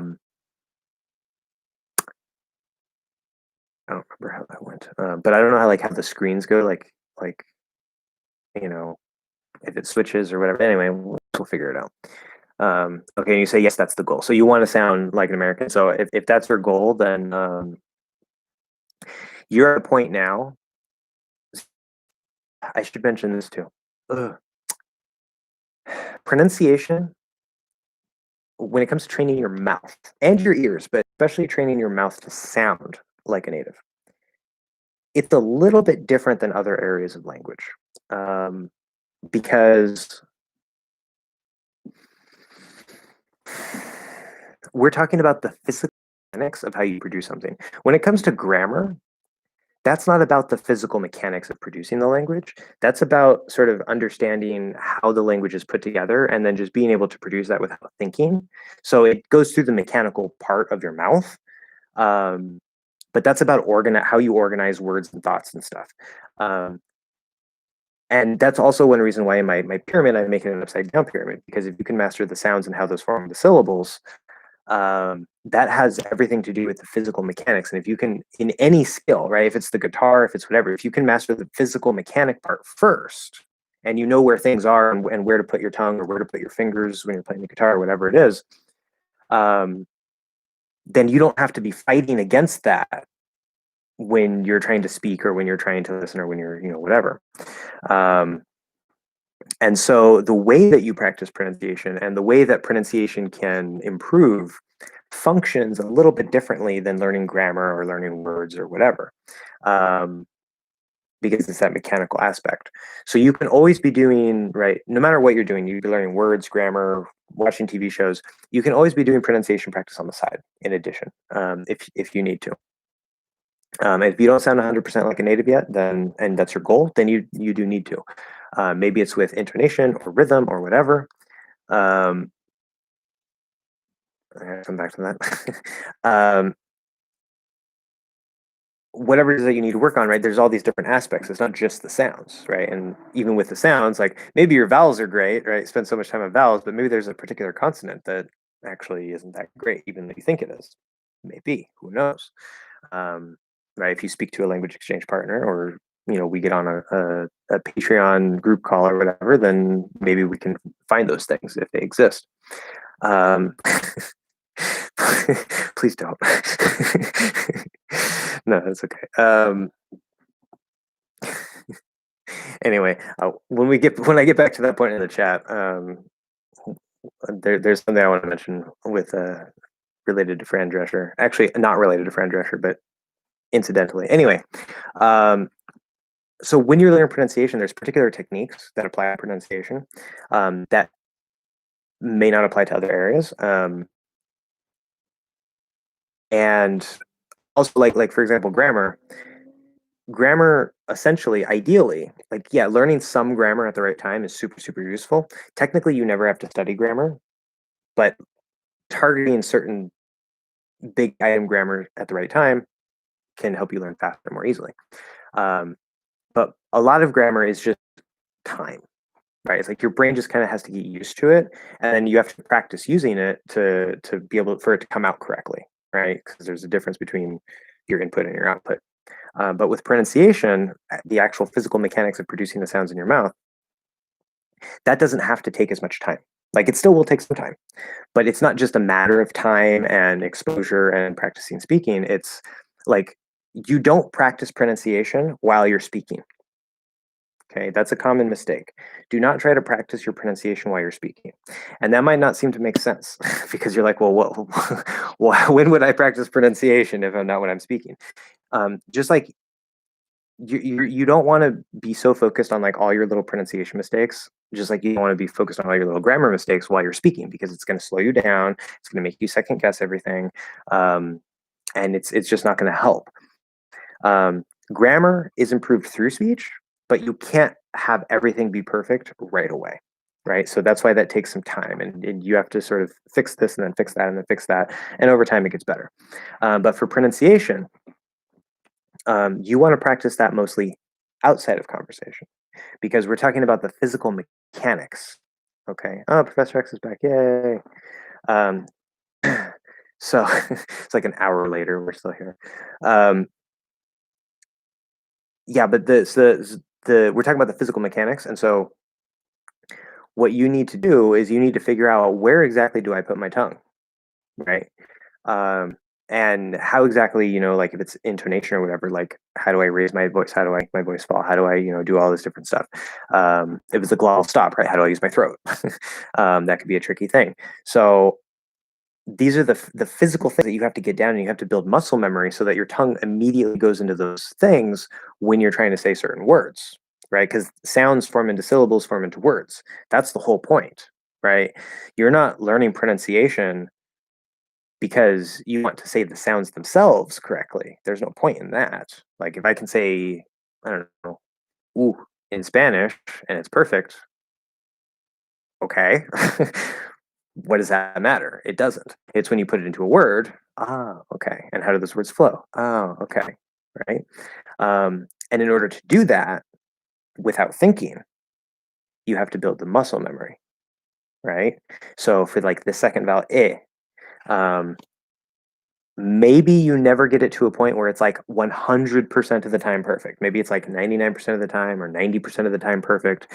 Even for natives, right? Sometimes we accidentally, like, we don't quite hit the right sound, but usually it gets to the right area. So there's a little bit of space around each vowel sound where you can technically not be 100% accurate and it's still fine. Um, but the point is that you need to be hitting that point 80% of the time consistently. So if I give you 10 words with the I sound at consistently, right? I give you 10 words, 10 words, 10 words, 10 words. Each time you need to be able to say at least 8 of those with the proper vowel sound perfectly, right? That's the goal. 80% of the time, if not more. Um, and to do that, you need the muscle memory. You build the muscle memory outside of conversation by working on physical mechanics. That's why when you go to learn the guitar, right, and you don't know anything about music, right, you're trying to like read notation maybe, or like read tabs, whatever it is. That's a different skill. So you're trying to do that while you don't even know what to do with your fingers. This hand is doing this while this hand is trying to do this, and you don't even have that down, right? Of course, it's going to be really, really difficult because you're trying to do a million things at once, and you don't even have the physical mechanics of how to play the instrument. Um, this is one of the problems with language learning is people, they focus a lot on the grammar, the theory, the knowledge, right? Um, and they don't master the mechanics. In language, it's a little bit different because you already speak the language. Where if you learn the guitar, that might be a completely new way to use your hands that you've never had to do before. Or if you speak a language, it's like, okay, I already know how to use my mouth. It's just I don't know where exactly I need to hit these particular sounds in this particular language. So you do have a little bit of a benefit there, but that also causes interference. Where with the guitar, you're starting from scratch, right? Um, anyway, um, yeah. So focus on it, but improve it outside of conversation, and then whoever you're speaking to over time will say, hey, you've gotten better, right? But you need to try to notice the things, get feedback, and then target the things that need improvement. I can give you some feedback on that if we get into a group Patreon call and all that stuff. So, okay. How many people do we have? Four people. Okay. Blah. So I talked about that for a while. That could probably be like a whole video by itself. Okay, so if you check Wiktionary, I want to make sure. Yeah, I'm all caught up here. Okay, if you check Wiktionary, they also list the flag pronunciation as an alternative.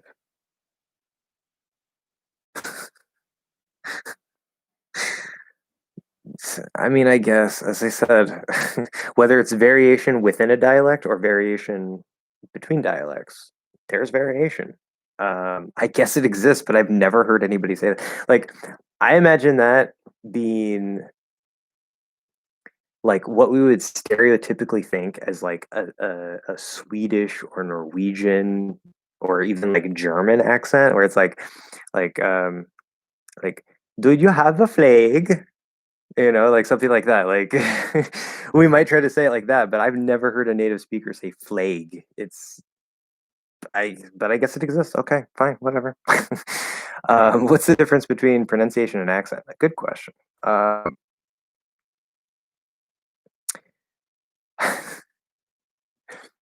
There are some terms where the difference doesn't really matter, but pronunciation,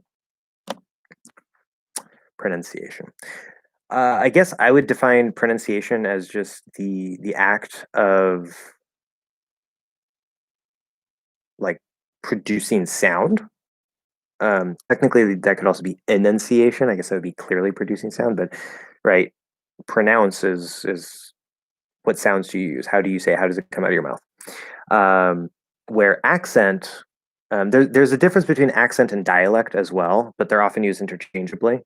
And the difference doesn't really matter. Accent, although not necessarily an accurate definition, compared to pronunciation, accent would be more like what is the flavor, right? So there's a British accent and there's an American accent. So Americans say or, British people say or.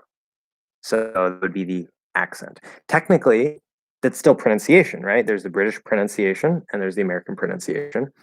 But or with that R is not part of British pronunciation, right? And so it doesn't appear in the accent. So as I said, we don't have to make a difference between these two. That's not very useful, I don't think. But if you wanted to, you could say like pronunciation is the physical act where accent is how it comes out. I don't know. Like it doesn't matter. So Professor X says maybe pronunciation can be wrong. Well, that's true. And accent is some characteristics we speak. Okay, so good. Yeah, that's a good contribution. Yeah, so a pronunciation could be wrong. Yeah, so if I say, I mean, and sometimes we mispronounce words, right? Like because it just comes out that way, and that's fine.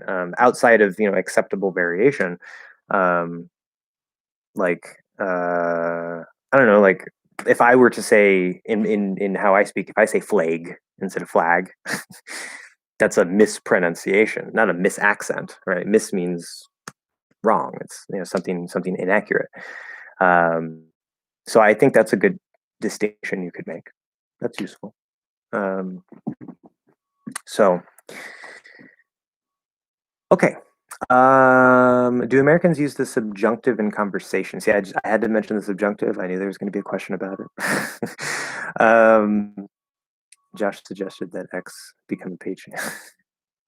Yes. Well, actually, that I have not suggested that yet, but I will suggest that Professor X become a Patreon member. Thank you for the recommendation. I could say Davin recommended that Josh suggest that X become a Patreon member. Oh, now we have two subjunctive uses in the same sentence. What? It's like I'm a native speaker. I can just bend the language to my will. Anyway, yeah. So only if you want to, Professor X. No pressure, no need. But I would greatly appreciate that. I think the link is in the video description. I'm not sure. If it's not, I can post it here. But anyway, do Americans use the subjunctive in conversation? Okay. This is an inaccurate question. Cool. This is an inaccurate question. And what I mean by that is, it's such a funny phrase, inaccurate question. Like, how can a question be inaccurate? It's a question.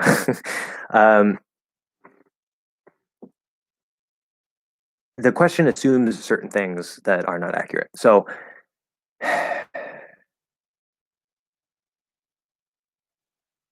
the short answer is yes. We use the subjunctive all the time, technically. We tend to use what's formally known as the past subjunctive, even though it's not actually past tense. And that is much more common because that's used in the second conditional and the third conditional. So if second conditional, if I had time, I would go. Third conditional, if I had had time, I would have gone, right? And that could be confusing. That's a little more advanced grammar. The subjunctive that we're using here is what's called the present subjunctive. This is relatively less common. Only partially because, I mean, we need the particular trigger for the subjunctive to be used. And I mean, it's just like whatever. But also, usually when we would say something like this, there's often a different way to say the same thing that we might prefer to use. So instead of saying Josh suggested that X become a Patreon member, let's see here. What can I say? Is there an alternative here?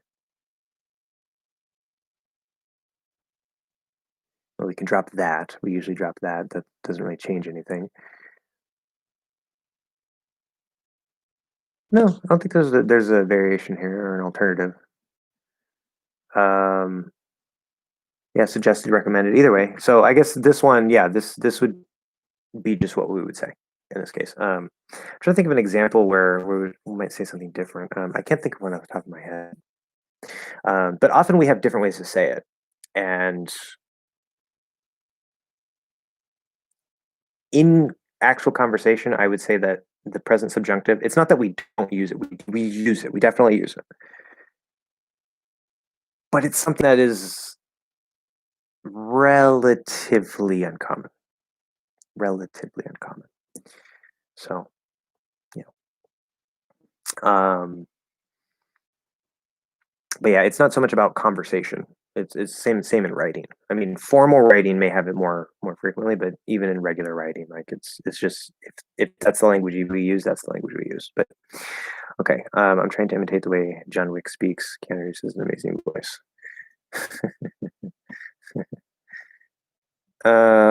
So funny thing, I haven't watched John Wick either, but I love Keanu Reeves.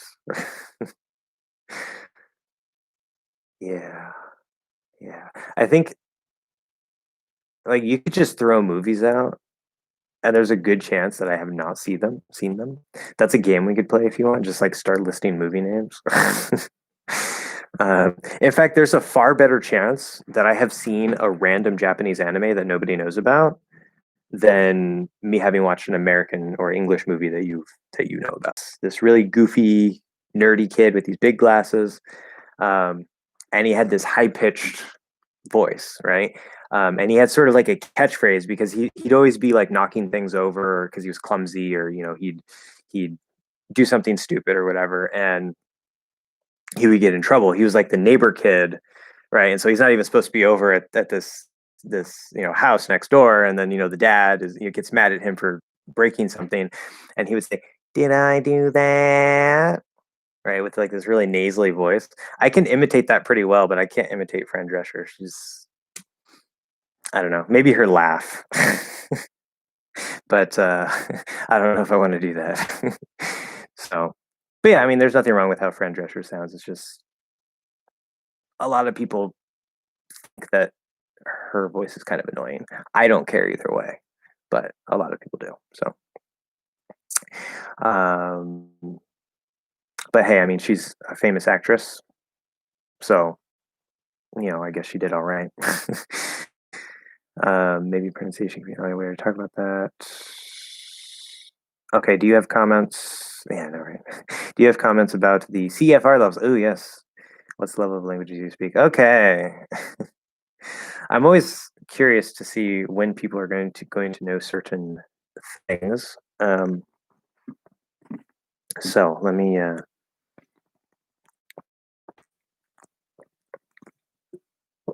This isn't cold anymore. That's unfortunate. So, for those who don't know, CEFR stands for Common European Framework of Reference for languages. Sometimes there's an L at the end of it. And this is for short, it's the European framework. And this is what's used in Europe. The Americans do have another system. I think we actually have two other systems, I'm not sure. But many people, even including Americans who learn other languages, like people who teach English, I think generally, if they're American, they use the American system, whatever that is. I don't even pay attention to it. But I think a lot of Americans who do learn languages, which isn't many of us, tend to use the CEFR as a reference, especially because they're learning other languages, not English. So this is divided into 6 levels. Just again, for the people who don't know, so we're all on the same page. We have technically, I mean, I guess absolute beginner would be 0. And they have some like in between points, but we'll just list the general six levels. We don't have to get into the in between points here. So A1 would be beginner, right? Like lower beginner, technically lower beginner. A2 is upper beginner. E1 is lower intermediate. E2 is upper intermediate. So you can see that these are matching. I can't spell intermediate. I can't do two things at the same time. You see these are matching, right? A is beginner, B is intermediate, then we have 1 and 2, upper and lower, lower and upper. Of course, the next one is C, because we know our alphabet. And this is not lower advanced, you would think. You can think of it that way, but this is usually just called advanced or proficient. This is often if you're going to work in another country using the language, they often want you to have either B2 or C1. Many companies like to see you have a C1 because that also means that you know enough about like the formality levels, and you know if you're in a formal situation, you're fine. Most universities, in my experience and what I've read, only require a B2 level. So either one of those is a really, really good level. C2 is the highest, quote unquote, which is usually called native-like, or bilingual. Now, there are many polyglots on YouTube and wherever else who disagree with this definition of C2 because they've taken 5, 6, 7 more languages up to the C1, C2 level, and they realize that at that point they wouldn't describe themselves as bilingual or even native-like. Maybe their pronunciation is perfect or almost perfect or whatever, and that's great if they worked on their pronunciation. But in terms of knowing all the cultural references, knowing all the like little natural uses of grammar and ways to phrase things, and like whatever, all the things that you would be able to do as a native, understand poetry, whatever, it's like maybe you're not quite there at C2. And for most people that does not matter. It really does not matter. C2 is like, even if it's not actually like or native like, even if it's not exactly that, most people are perfectly fine at B2. Like beyond B2, unless something else is requiring you to go beyond B2, like if you want to get a job and they require C1, okay, you need C1. But you can do a lot at B2. That's again in one of my recent videos I was talking that matches up more or less with conversational fluency. And a lot of people get stuck at that level because it becomes so comfortable to communicate. Okay,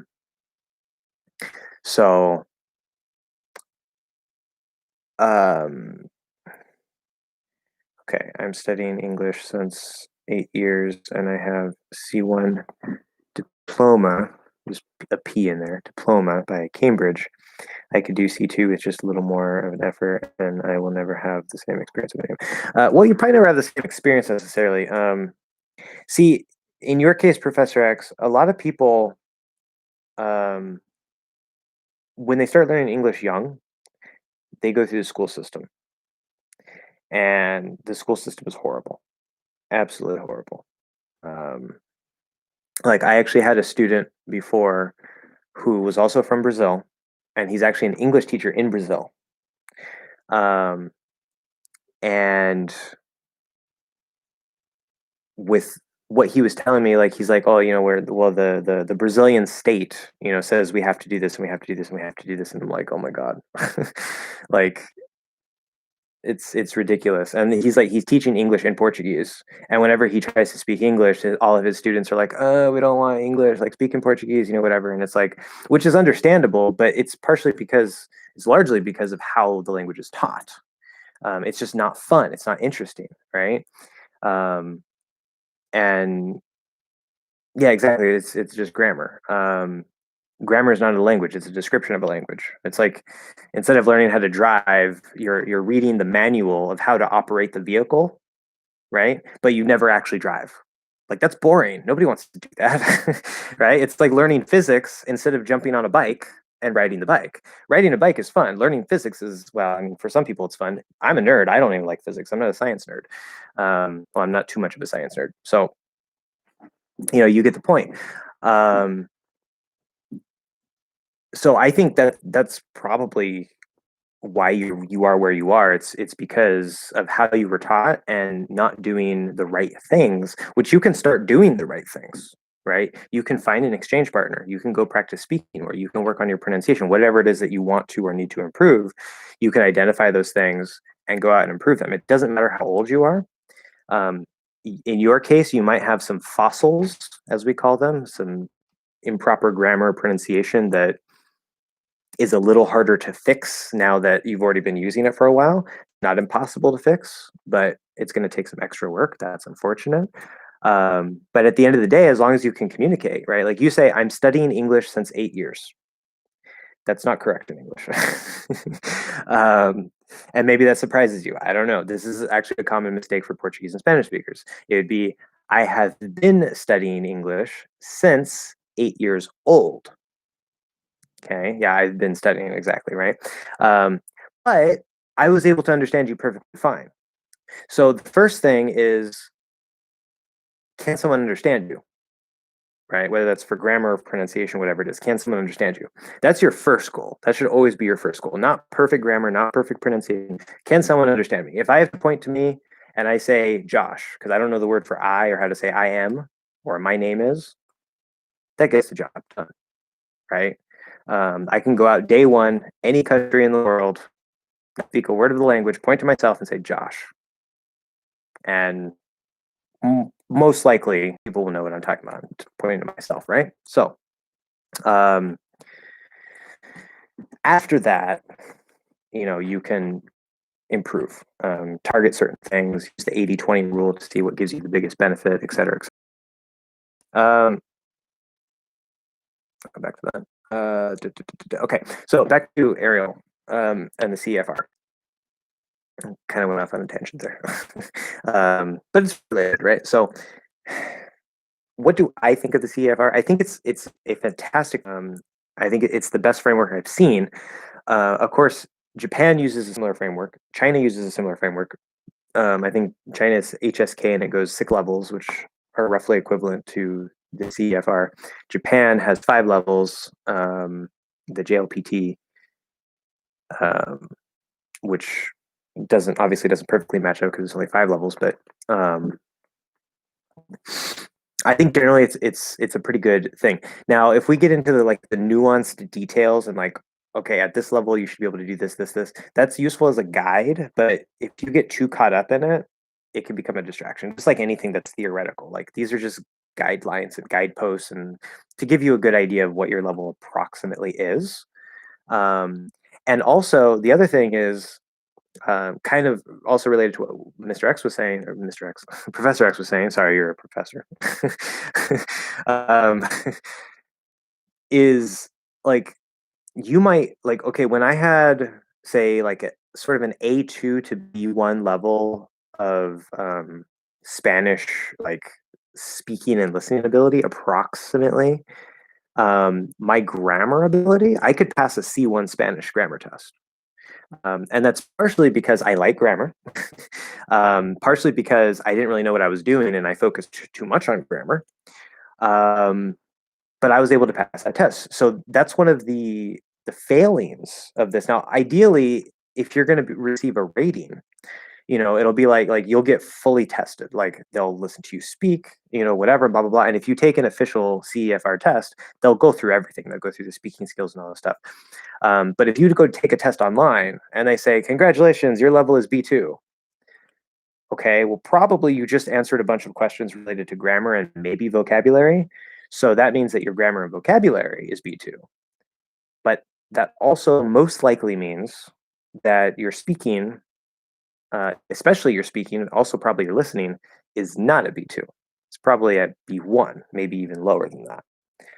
And if you've never spoken ever, then your speaking could even be at A1 while your grammar knowledge is at like B2 or C1, right? That's possible because there's a difference between knowledge and skill, right? Theory and practice.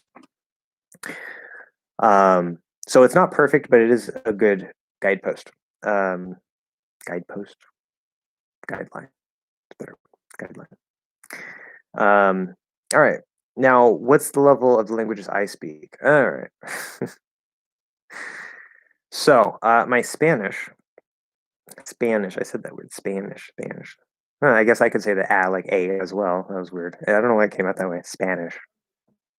Probably because I'm speaking kind of easily. But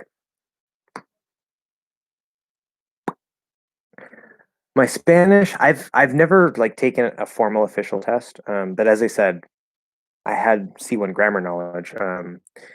When it comes to all the little tiny details of grammar, like when to use the articles, when not to use the articles and stuff, I mean, I don't have perfect grammar knowledge, but I know a lot of English grammar. In fact, as I mentioned last time, I don't know if you were here, I took a class that was actually designed for native speakers to learn more about the Spanish language, like the mechanics of the pronunciation and all the rules of the grammar and stuff that maybe they didn't learn when they were younger. And I had an A in that class. I was like the highest person in the whole class, even though I was one of the only non-native speakers. So my theoretical knowledge of Spanish is quite high. I don't know everything, but it's quite high. And I do still need to learn a lot of words. That's actually probably my single biggest weak point is not enough words. But I can talk about a lot of things. I can do a lot of things. I would place my speaking ability at a solid B2, but it's also very rusty because I haven't particularly used Spanish very much over the past couple years. I still listen to Spanish music sometimes, but it was definitely at a solid B2 at some point. And again, I went from not knowing how to learn a language. My process of learning Spanish, that was also when like I started teaching English. I started researching, learning about all these polyglots and different methods and stuff. So I went through this very long process of trying a lot of things and figuring out what didn't work and what did work for me. And there was also a lot of wasted time and a lot of fatigue, we could say. Like I never want to make another Anki flashcard ever in my life because I did thousands of them. And I reached a point in my Spanish where I was just so exhausted and I was getting sick of Spanish. And I was just like, I need a break. I shouldn't have done that, but I did. 6 months later, my Spanish was starting to kind of deteriorate. So I started trying to practice again for a little while just to maintain it. And it's probably kind of slid back a little bit more again. So because I don't practice it, right? This is the thing. If you're learning English, you have to, even if it's just thinking, right? You have to try to use it to maintain it. It's not going to just disappear overnight, but eventually, if you never use it, it will start to go away. But Spanish, we'll probably say B2. All around, generally, between everything, B2. Japanese.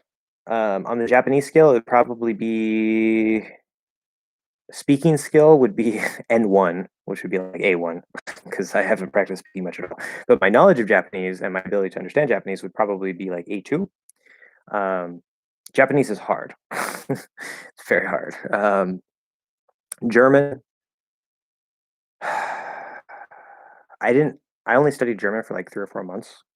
Um, A1 to A2. Portuguese A1, definitely A1. I just know a little bit of Portuguese. And what else? I learned a little bit of Esperanto, but then I kind of forgot it all. But I probably got up to like A2 in Esperanto at one point. So, and then I've looked at some things with Chinese and some other languages. So yeah, I'm not currently a polyglot.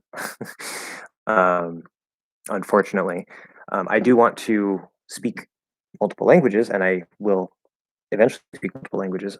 But the thing for me, the reason why I don't speak multiple languages yet, even though I know how to learn languages, is primarily because um, I reached a point with language exchanges where I realized that I want to spend, which I maybe I mentioned this before, but I realized that I wanted to spend all of the time in the language I was learning and not half in English. And I'm perfectly happy and willing to pay somebody just for informal tutoring where I can, have an hour-long conversation in that language a few times a week. Like that's fantastic. Um, the problem is, as we established earlier, I'm not rich, and um, once I start building up some more of my income sources and stuff, one of the things I want to start doing is get back into language learning, get my Spanish all the way up to a solid C1, get my German up there, get my Japanese up there, and bring all these languages up. So, especially because it just looks a lot better that way, right? But I can definitely speak Spanish. I definitely do have that ability. So, anyway, moving on. Okay. So far behind now, right? Yeah. We ask a lot of questions about how to limit our accent and such, but I've noticed that some native bilingual speakers of English and other languages sometimes have a hint of a foreign accent. That is true. That is very, very true.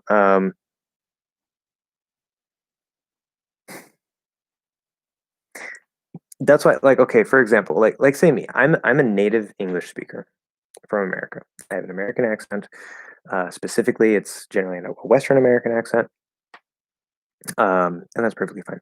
Now, if if I wanted to sound like I was from the South, I could just extend out my vowels a bit and sort of enunciate, bring out that Southern drawl, you know.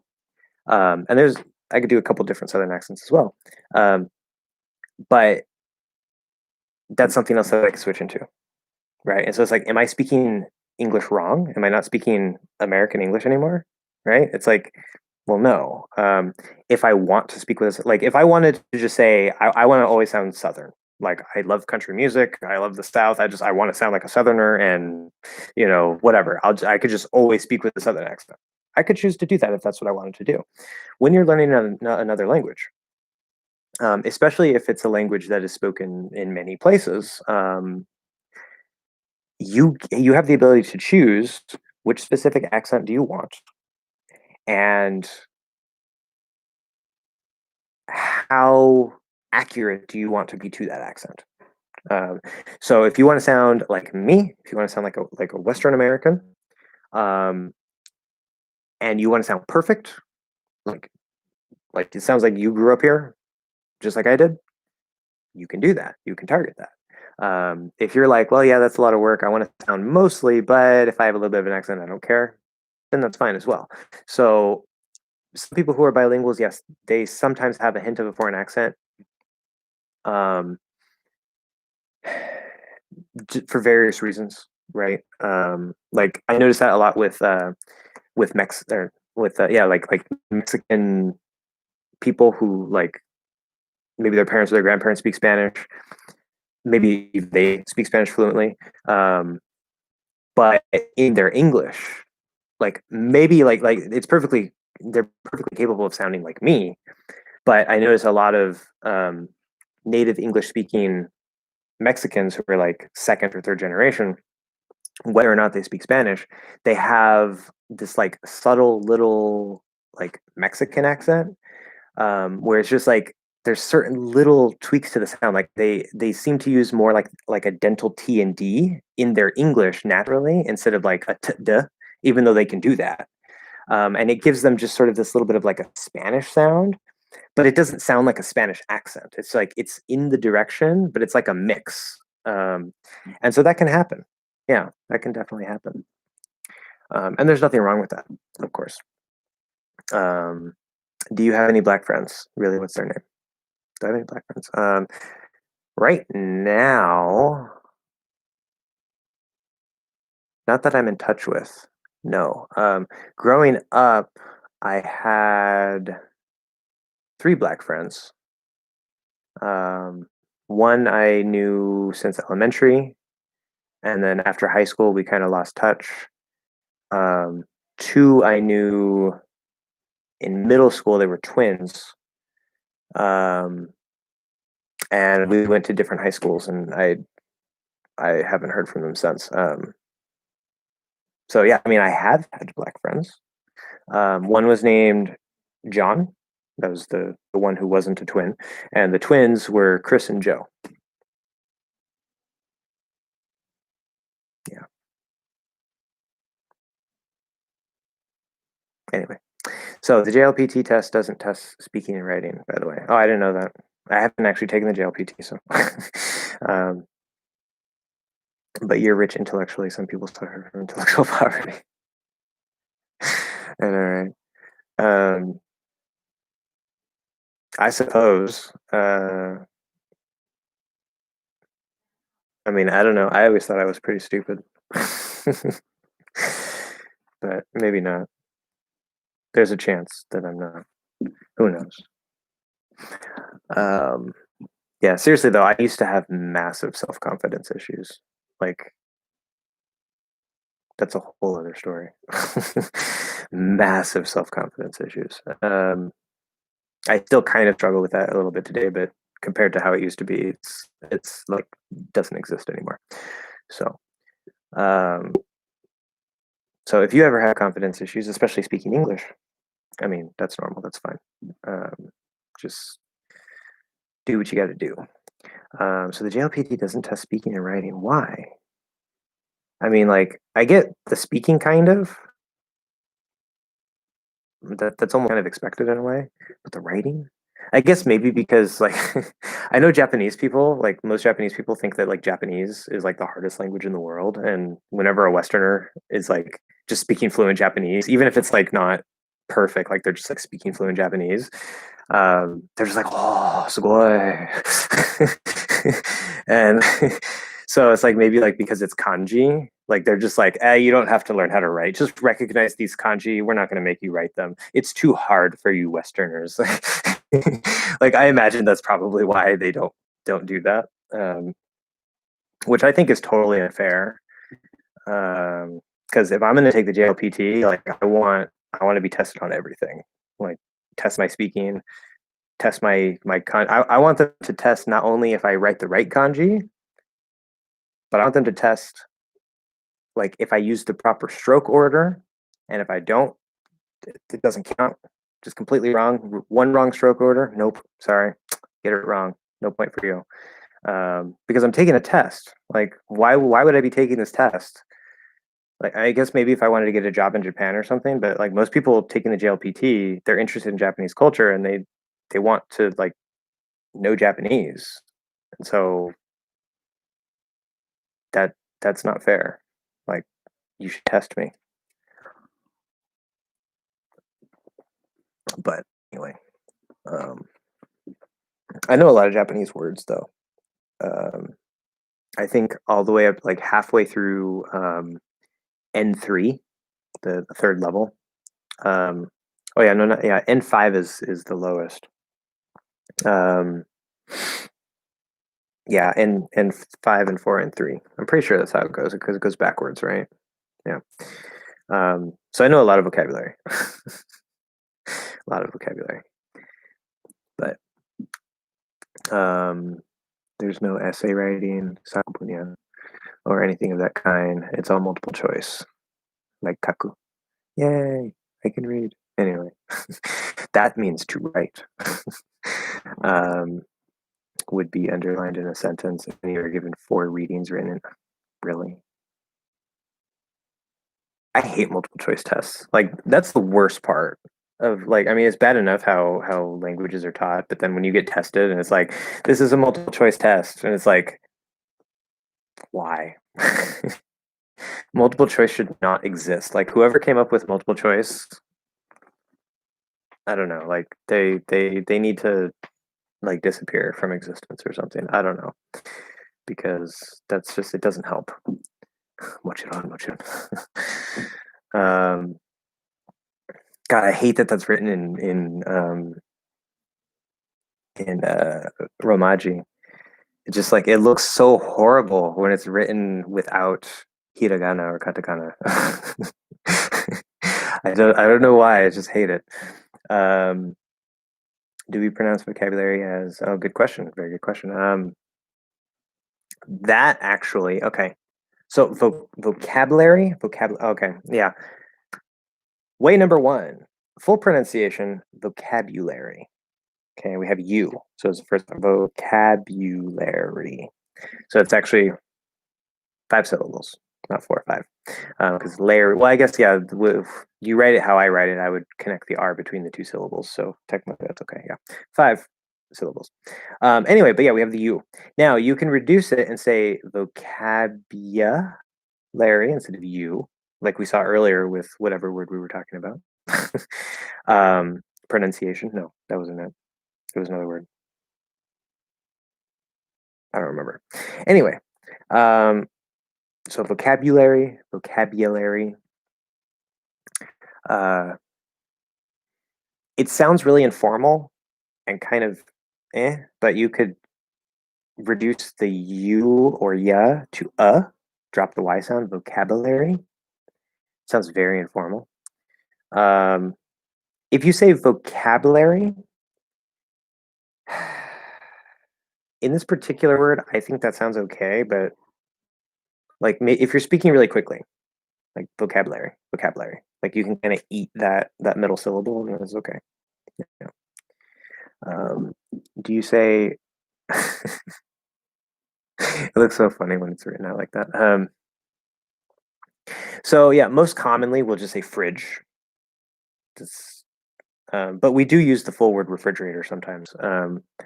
But yeah, notice you're right. You wrote like refrigerator. If I say the full word, refrigerator, refrigerator. So yeah, I think British people say it a little bit differently, but um, fridge would just be the short one. Oh yeah, regularly was the word, of course. Yes, I missed that message. Yeah, that's right. Interesting. Okay.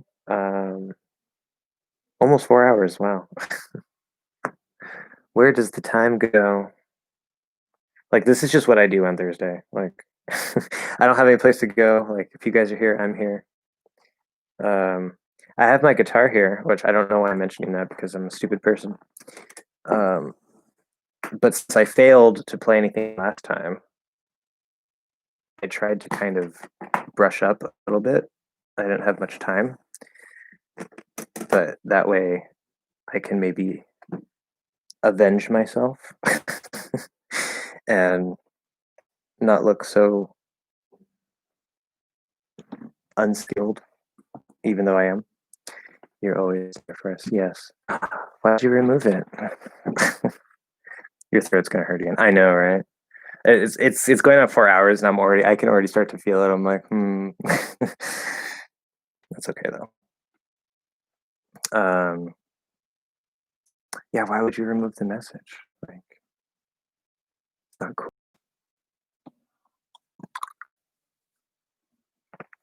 Okay. My energy drink is gone, so I have no more energy. Ugh. I'm also kind of worried because 1, 2, 3, 4. Which one do I want to do? Yeah, we'll do 4. Um, kind of worried because I don't want to seem creepy. Oh yeah, that's understandable. Good intuition. It didn't particularly seem creepy to me, but I see why you would say that. Um, it's fine. Are you going to play country? Actually, yes. It's not particularly going to sound like country because, like, what you might think of country, like dun dun dun dun dun dun or whatever. I don't know. But no, what I was going to say, it kind of sucks because strumming is really hard for me. I don't know why. It might be because of um, like my bone structure. I kind of mentioned that a little bit last time. But like my wrist, I mean, my wrist works just fine. When I'm sitting at the piano, yes, I know how to play the piano a little bit. Well, I used to know how to play the piano a little bit. I haven't. That was a long time ago.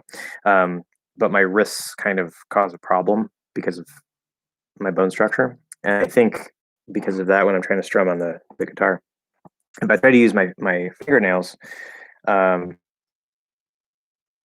it sounds kind of scratchy, at least from my perspective. And since my mic is here, you guys might hear the scratchiness. I don't know, but if I use a pick, it's like really hard for me to actually like use a pick and strum up. I had to practice that. I just need to practice it more, but it's really hard for me. So, see, because I try to stroke, and my arm wants to move. But so I'm just gonna use my finger. Hopefully, it doesn't sound scratchy. But yeah, let's see. So I was looking up the opening to Where's the Cat Today? It's a good question. Actually, it's really funny because she basically lives in my room like all the time. In fact, she pays attention to her, and so maybe she's just like, oh, he's talking. I need to leave. It's like cat. um, I don't know. She might come if you really want me to. I could go grab her. But I mean, it's been 4 hours. Yeah, I don't know. We'll see. Let me know if you want to grab her. I can grab her. It's a Patreon bonus. Go get the cat for you. So yeah, I was looking up. I was trying to refresh my mind on how to play uh, the basics, at least the basics of "Beautiful Crazy" by Luke Combs, who I mentioned last time. And let's see. My brain doesn't see when I'm live when I'm by myself. It's like okay, like my brain can process things. But now that like people are watching me, there's only 4 people here. My brain is just like, no, you don't know this. I'm not going to give you the answers. By the way, are they both cats or tomcats? Cats. Like we don't let them out anymore because of the virus and because cats can get the virus. But before the virus, we would let them go out and stuff. But yeah, they're just regular cats. um, so see, see the thing because I'm live in front of you guys. I'm trying to remember the rhythm, and that's what's not coming to my mind. Let's see. No.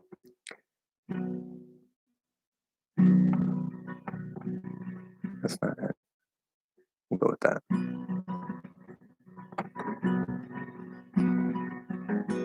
No. Okay. It's so like nerve wracking. Talking is fine. I can do that. Like I've never played the guitar on the internet, aside from last week when I tried and failed horribly. So it's like super uncomfortable. Anyway, any other questions to distract me from playing the guitar? Let me know if that sounds like scratchy or weird too, because no, that's so bad. What is happening? I don't have any calluses either. No, what is happening? That is not how it's just my headset. Yeah, I know that's weird.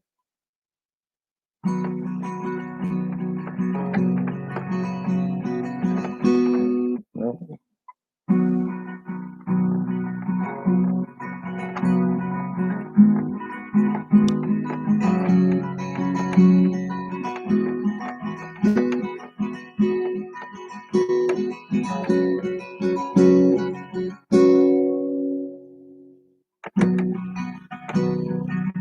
And I'm not gonna sing.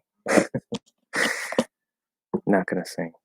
I could. I know all the words, but I actually can't sing and play at the same time. I tried that. That's a separate skill. So I have not practiced that skill. So glad I'm entertaining everybody, but there's no questions. I need questions. Questions to distract me. 1, 2, 3, 4, 5, 6. This is where, by the way, I'm sure there's only 5 of you here, so I don't know, maybe not, but oh yes, Professor. Were you gone and now you see I'm playing guitar? Is that what's happening? Oh, you have one. We can jam. Except I can't hear you. You'll play the way back up where it's so far back that I don't even hear you. What was I saying? Oh yeah. I don't know if you guys know a singer by the name of Ed Sheeran. Do you speak in real life? Oh, good question. I mean, I'm sitting here answering questions and trying to think of stuff, and without particularly paying attention to the way that I'm, uh, yeah. So because I'm aware, like I'm not consciously aware, like I'm not, I mean, I'm in and out of being consciously aware that I'm talking to English learners, but obviously, like we're here for. He's a friend of Taylor. Ouch, that hurts. But yes, he is a friend of Taylor Swift. I'm generally aware consciously that I'm speaking to English learners, but I'm not sitting here being like, oh, I have to enunciate all my words. I have to speak more slowly. In fact, there's sometimes when I'm speaking and I notice like, oh, I said that really fast, or like I blurred those together really fast. Like I hope people understand, you know. And so I'm actually speaking pretty naturally. If there is any difference, it's a very small subconscious difference. Maybe I'm enunciating a little bit more sometimes, but I'm really not paying attention to that at this point. Not too much, um, which is probably not good. I mean, we're just kind of like hanging out at this point.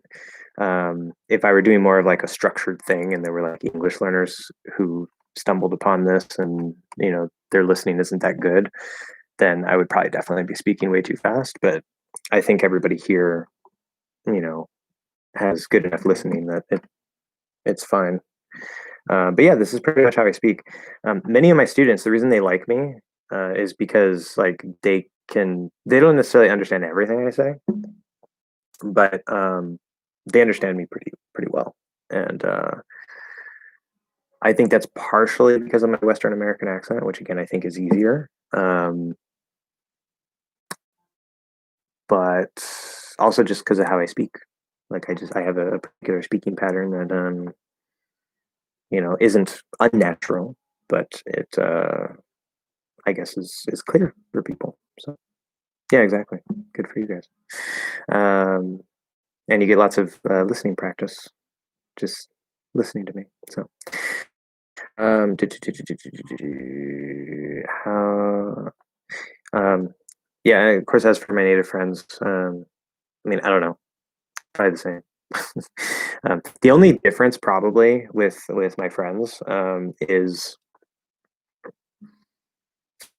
like you probably noticed like earlier I used the word barraging, and I was like sometimes I just don't notice, but a lot of the times if I use like more like less common words or more complicated words, my brain will be like, "Hey, you're speaking to English learners. You should probably write that down and explain that just in case." So I am kind of aware, but I like using words like that anyway. But with my friends, like I might change up my pronunciation a little bit sometimes because there's like certain effects like we change like as I was saying earlier with the British accent, you know, if we want to sound maybe kind of arrogant or sophisticated or something, we'll switch into a British accent, which I clearly cannot do at all. um, you know, or the Southern, which I think is kind of messed up, but it's a thing. Southerners are generally perceived as like uneducated or unintelligent, which is definitely not true. Um, but a common thing that an American might do if they want to sound stupid or whatever is to say, oh yeah, I'm from the South. Sorry, I don't understand that, or something, whatever it is. So obviously I'm not doing too much of that with you guys, but that doesn't happen all the time anyway. Um, so yeah, it's mostly the same as when I speak with my friends. So you guys are getting a pretty natural speech treatment. Okay, did you know that Jiren wrote "Love Yourself" by International? Right. he See, when you say "by," that means Justin Bieber wrote it. But you mean Justin Bieber's song. So Ed Sheeran wrote the song that Justin Bieber um, made, basically. Um, if that's true, I did not know that. I know that Ed Sheeran has a cover of the song, and I think it's actually called like Ed Sheeran sings um, Justin Bieber's um, "Love Yourself" or something like that. So I don't know. I just assumed that somebody else wrote it, but I like Ed Sheeran's version better. Um, but okay, and would I sound pretentious if I said meeting him was very serendipitous? Very few people use the word serendipitous. Would it sound pretentious? Probably. It depends on who you're talking to. If you're talking to like a college educated person, probably not. If you're talking to like a blue collar worker or someone who maybe isn't college educated, probably. It's probably going to sound pretentious. Yeah. He wrote it for his record, but sold it to people. Oh, what? And then he covered it.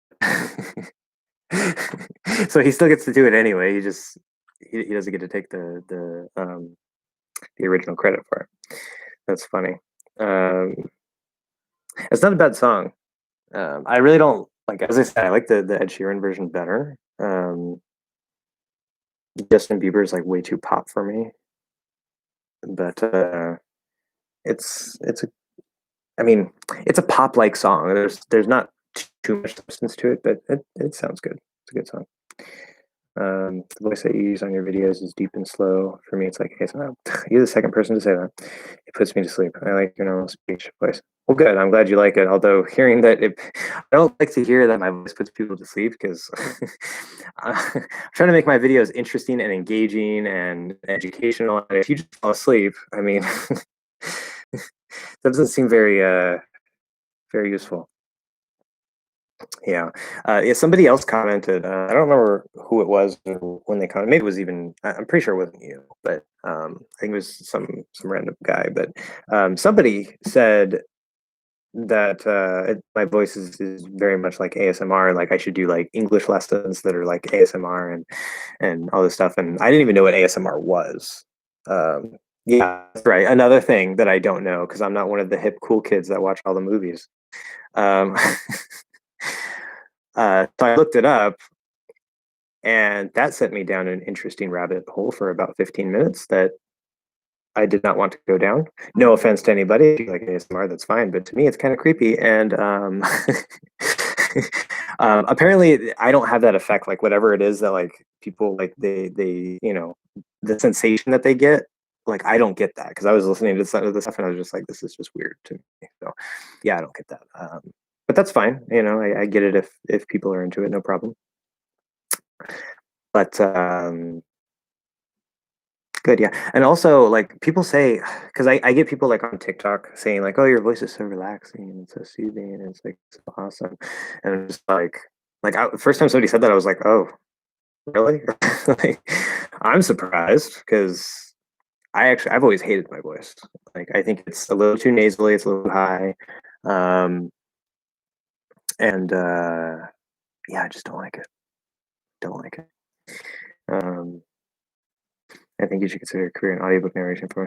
Yeah, actually, since people are like saying that, I'm like, I wonder if I should do that. Like maybe I should become like a voice person or something. mean, I guess I could get into that. That's probably pretty demanding work. And I would need really good audio control. Like I already have enough recording problems with my audio as it is, and I'd have to like build a sound booth and all this stuff. And I was like, no. Maybe, I don't know. Could be another source of income because once I narrate it, I mean, like it's done, and I don't know if that's a one-time payment or if I get royalties. It's probably a one-time payment, but whatever. Um, but I like the videos, very in-depth analysis of the English language. Yes, we have an article here. Articles are so hard. I like that. Very good. Well, I'm glad. Yes.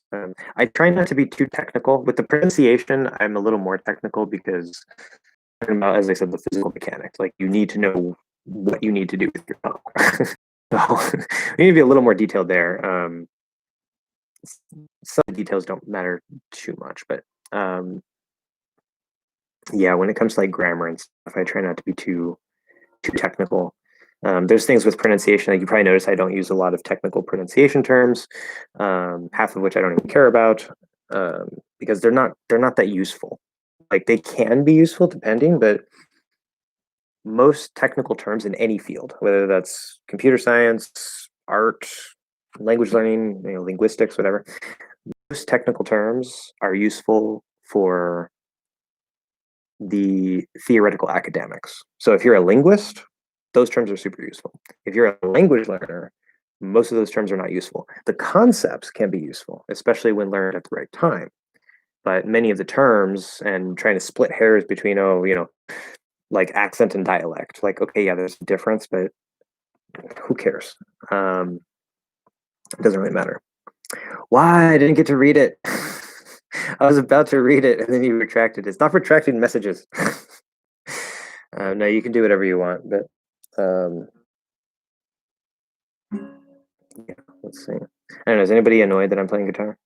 I noticed that before I brought out the guitar, we were going between like 3 to 5 people, and now we have 6 people. So maybe there's people sitting here just being like, hey, is this guy gonna play the guitar or what?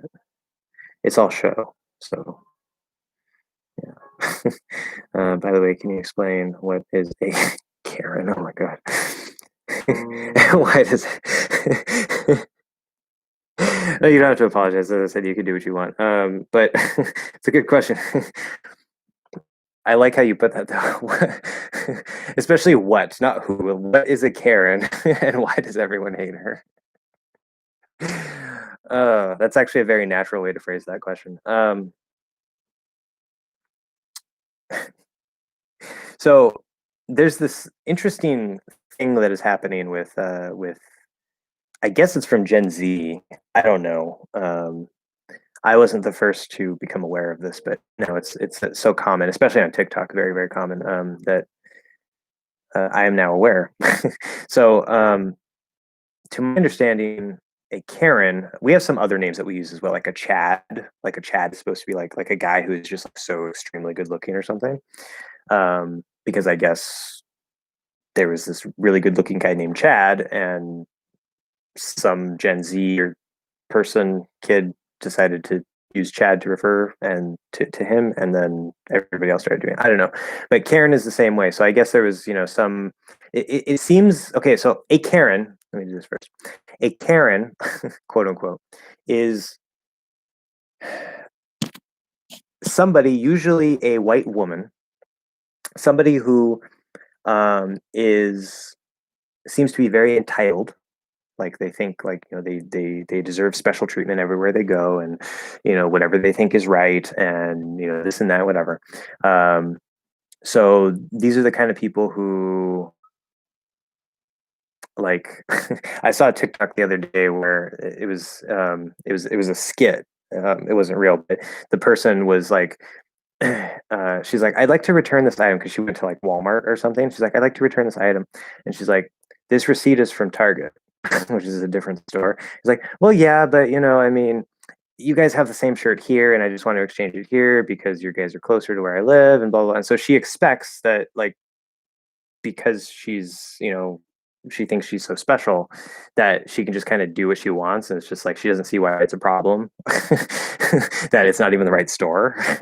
So it's this idea of like being entitled, like you deserve things just because you're you or whatever. People might call you a Karen, and they usually they'll make a public scene about it. Like they'll start yelling at you. They can get really bad.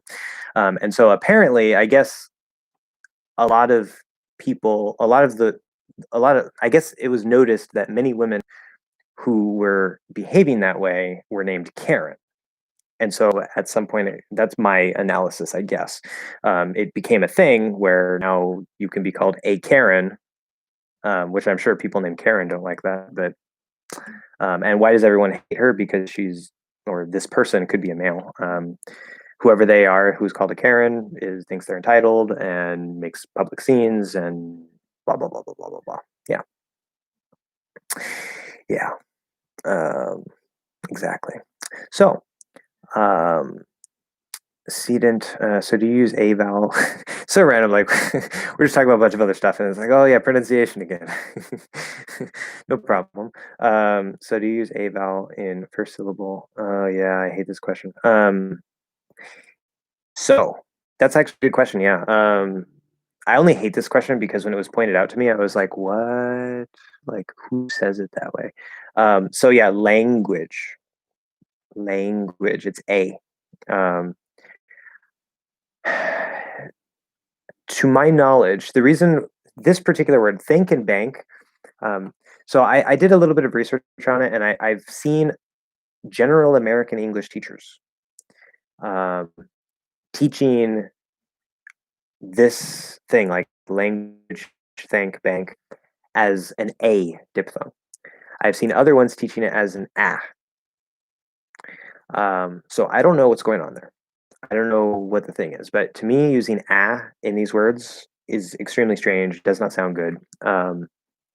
So I don't know. It's a dialect thing, a regional thing. But I think most Americans, most people say a.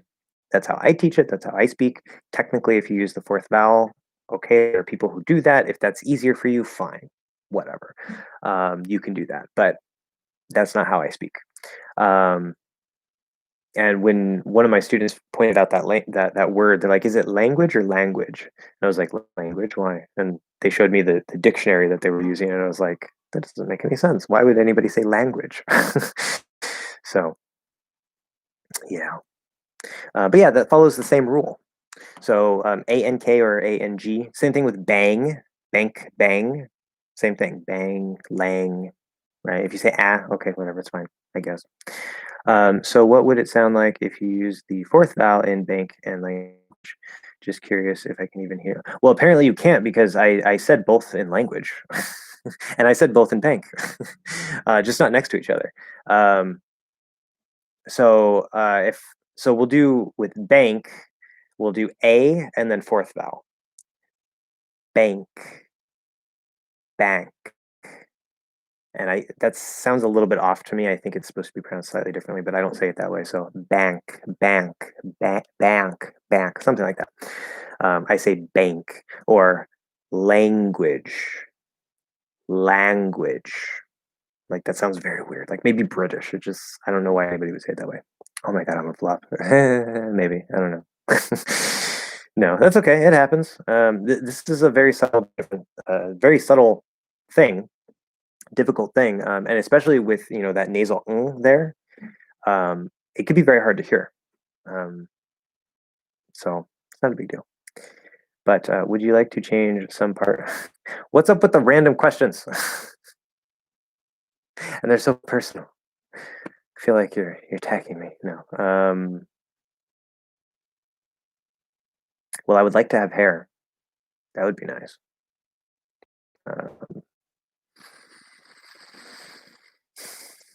I don't know.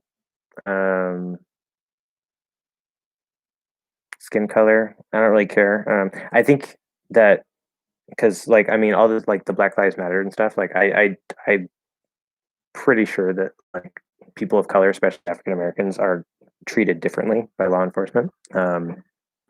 That seems very, very true to me. So this is probably going to sound a certain way depending on who's listening. But I think it would be interesting like if it were like just for a day, right? Like they're like, hey, like not put on blackface or something. Like I wouldn't do that. But like if there was like a genie or something and said, hey, okay, like if you wanted to, experience life from the perspective of a black person, like make you look, change your skin color to African American, to African American, doesn't have skin color to, make you look African American for a day. Um, I would totally be like, yeah, let's see. um, and I know some people would be like, why would you wish that? Like, whatever. But I mean, because that would give me a deeper understanding of, 'cause I can only understand so much since I'm white, you know. I can't experience life from the perspective of a black person because I'm not black. Um, so um, that's not me liking to change some part of my body. Like, I'm not saying, oh, I wish I was black or something. Um, but as like an experiment, just to have a different perspective and experience, I think that would be interesting. But height, I'm pretty tall, so I don't care. I'm almost 6 foot, so um, yeah. I mean, I don't know. I'm all right. I guess because my bone structure, I really wish I had thumbnails because I don't have thumbnails. Which is the same reason I have a weird bone structure and why my bone sticks out here and stuff. Which, by the way, I can also I don't know. You guys probably don't want to see it, but well, I can show you my shin here. It's like this is the top of my shin. It's like a bump, and then my kneecap. I can't do it now because I'm holding up my knee, but when I relax, I can actually move my kneecap in and out of place. um, and I do have like knee problems. Um, it's not like I can't walk or anything, but yeah, I like my kneecap doesn't fully cover my knee like it should, so um, I have to kind of be careful. Uh, okay, hold on.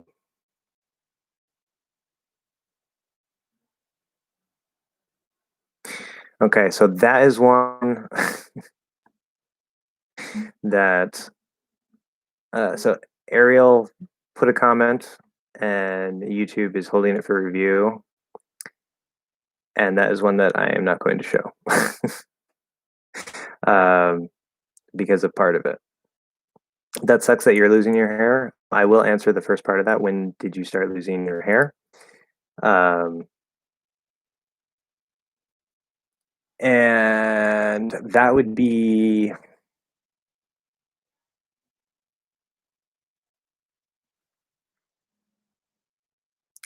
probably when I was about like it very first started when I was probably about like 15 or 16. As I said, I have bad genetics on both sides of my family. And it kind of just all went to me. So it started pretty early. I had long hair in high school, so like you didn't really notice anything. It just started receding here, but because I had long hair, you couldn't tell. But by the time I was like 21, 22, you could really start to kind of notice because I had already started like shaving my head and stuff. But if I would let my hair grow out, it was like kind of thin, and you know, it started becoming a problem. So yeah, that really sucked. But um,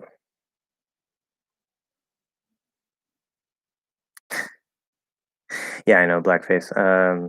I know. Yeah, Justin Trudeau was caught. I think it was Justin Trudeau. He's the prime minister.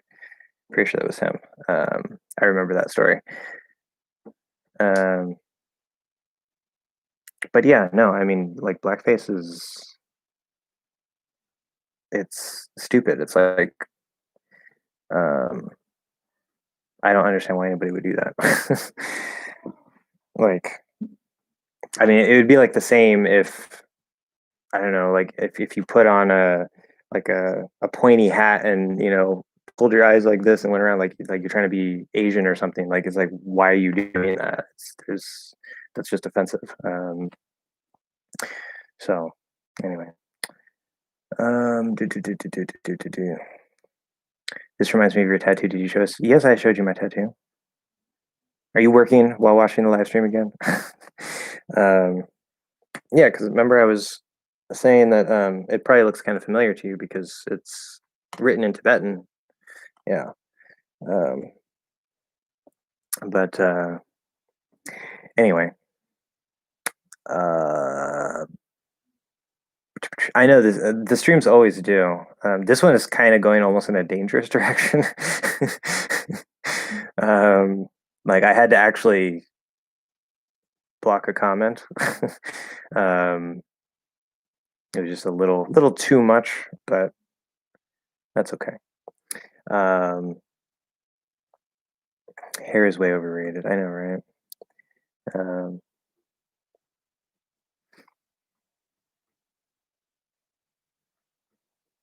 yeah. See, that is super annoying, but I would much rather have that problem. Like that would be great. Although technically, I could say the same thing about like my facial hair. Like if, as you guys probably know, like I don't shave all the time, obviously. um, but like if I don't shave for like 3 months, then I mean it's a definitely like even just like 1 month and a half, it's like a full beard. So yeah, that's actually kind of annoying sometimes because I don't know. I kind of prefer a beard, and I just like I'm too lazy to shave. But sometimes it's kind of like so I don't know. Working and watching, and also your connection went off. Did it? Didn't say anything. Maybe that was just on your side. I don't know. 4.5 hours, man. It's getting hot in here. It's been so hot here lately. It's been I don't know Celsius. It's been like 32, 33 degrees here, somewhere around there. Celsius. I wish that were Fahrenheit. I love the cold. Um, by the way, Sedent. So you say my Indian accent sounds like from the South. So that tells me that you are probably not from the South. That doesn't necessarily mean the North. India is a pretty big country. Um, but random question. Do you live near or have you ever been to the Himalayas? Because that would be awesome. When you have a beard in one video. I know, right? I'm a chameleon. I'm a facial chameleon. Yeah. You never know what you're gonna get. What does that even mean? See, this is why people say like they ask me if I'm a stoner because I say stuff like that when I don't smoke. So, but yeah. Oh yeah, we're on the 6th fret.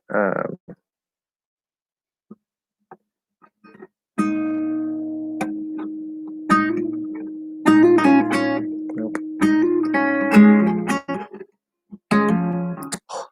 So bad. I was trying to practice this the other day. This is opening to icy fire. Instead of doing that, I'm just gonna do the chords. If I even remember that.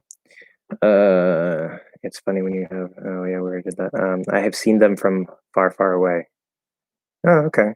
Well, at least you can see them. I mean, that's better than like in a picture or something. Because I've only seen them in pictures and videos. But the Himalayas they seem really awesome. Um, I don't want to like climb the Himalayas necessarily, but I really like the cold. And I know Nepal is around there. Obviously, Tibet is around the region up in the heights. Um, and I don't know. I like the cultures. I like the cold. I like the nature. So, can you show us the view from your window? No, because that would require me to pick up my computer, which I'm not going to do because it is a all-in-one computer, and yeah.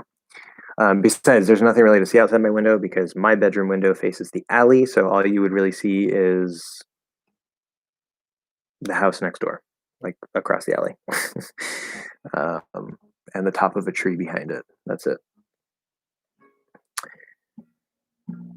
I think Ariel gets the award for random questions. But let's see. Oh yeah, I need my thumb pick. Thumb pick. Where did you go? There we are. Hey, now we have 7 people. I wonder if any of them are here for the guitar. If so, they'll be greatly disappointed. As somebody leaves and then somebody else comes. Do you play PUBG?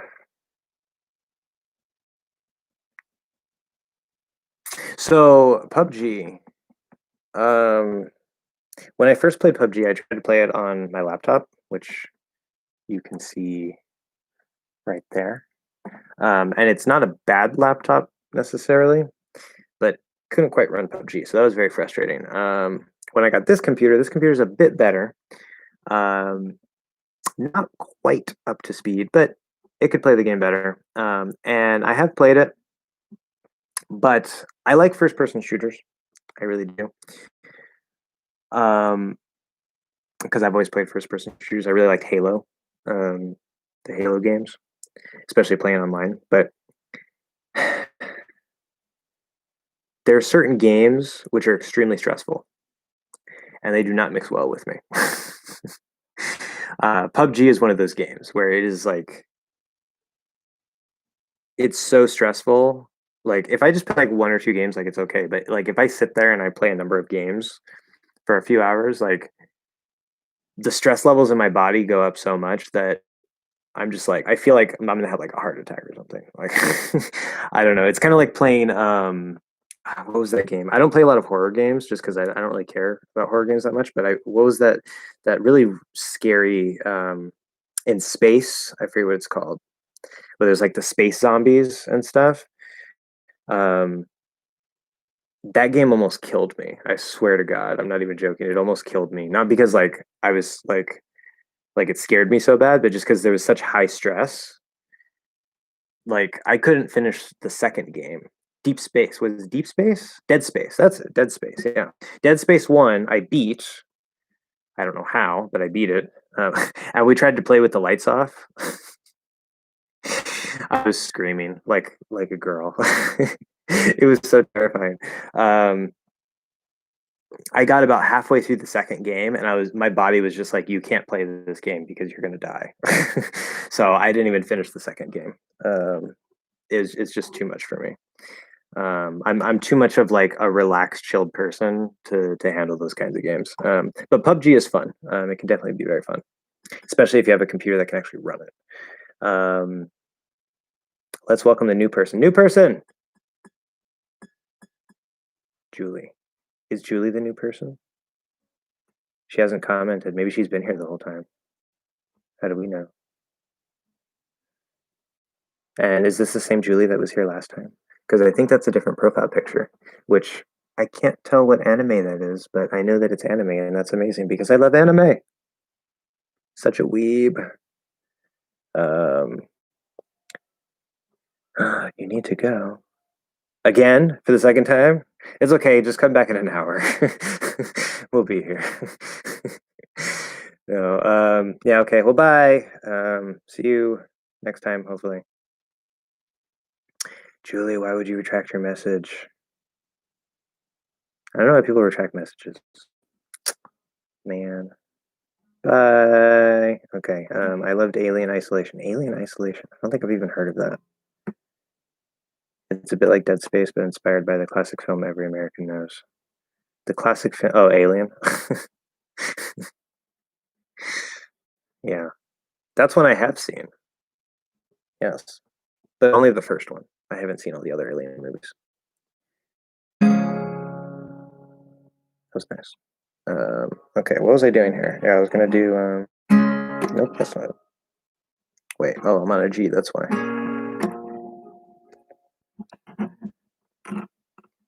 Oh my God, what? You saying, "Oh my God," because I've actually seen Alien, or because I haven't seen the other Aliens? See.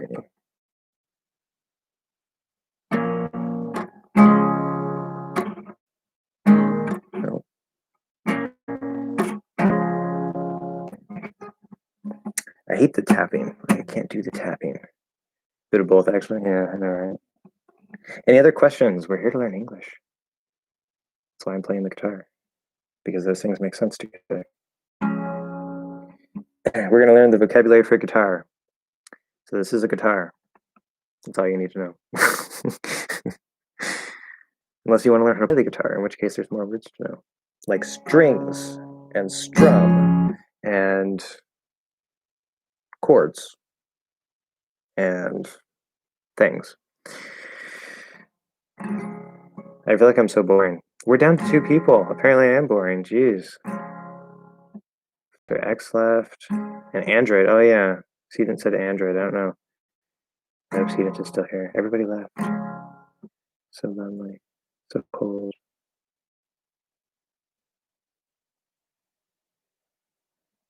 But what's up with Android?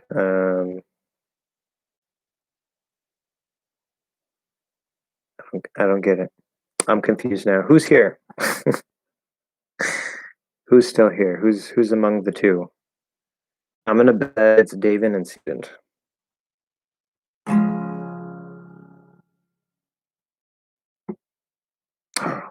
Ariel. Then who's the other one? How much stuff do you read per day? Of which type?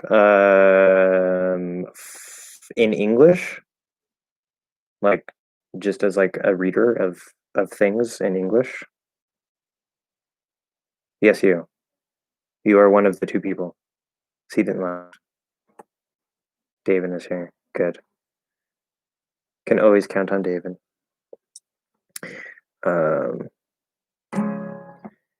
So how much stuff do I read per day? Not much, actually. I'm not a big reader because I'm a very slow reader. So yes, you're going to hear it here from an English teacher who does not like to read. Yeah, I can read. Reading is okay. I like fiction and stuff. I'm just a slow reader, and I guess I could improve that, but that takes extra work, and I'm just like, eh. I'd rather listen to an audiobook. You know, it's much more convenient. So, sorry, my computer's shaking because I keep bouncing my foot. The stuff that I do read, if I do read, or the audiobooks that I listen to, would generally be fantasy, maybe sci-fi. I like sci-fi stuff, but more fantasy, like Lord of the Rings, whatever. And that'd be fiction. I do like some fiction in other languages. Like one of my favorite authors of all time is I can't even think of his name right now. Jesus. Jorge Luis Borges. I absolutely love his work. It's fantastic. What's a slow reader and why are you that? A slow reader is someone who reads slowly. And I am that because I read slowly. It just means it's because when I read, like if I get really into the flow of it, like I can get through stuff kind of quickly. Not as quickly as many of my other friends who read very fast. But what my brain tends to do is it tends to notice that I didn't read every single word, and my brain doesn't like that, and so it will make me go back. Like it'll interrupt me and say, no, you can't understand this. You have to go back and read every single word, and it's so annoying. And it's just yeah. So sometimes I have to reread things. Sometimes I'll read the same half of a page like 6 times and realize that I just didn't understand what I was reading because just like something like maybe I got lost in a thought or something, and my brain keeps trying to reboot itself, but it's working. So yeah, it takes me a long time to read a full book.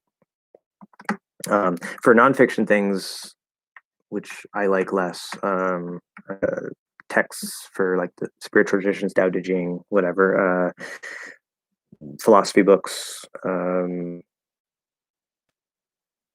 things that blend spirituality, science, psychology, that type of stuff. Okay, and then David did a message again. I'll be there for you when I restart support. Oh, that's nice. I know that's a reference. I think it's in a song, maybe a movie. I don't know. It sounds familiar. Why do we only have two people? Ugh. I guess everybody else had to go. I'm just so boring. So I don't know. What do you guys want to do? Do you have any questions? You got to go do stuff. Oh, yeah, duh. I'll be there for you. Yeah, that's why it didn't click because how they say it. It's like that sounds vaguely familiar. Um, nope.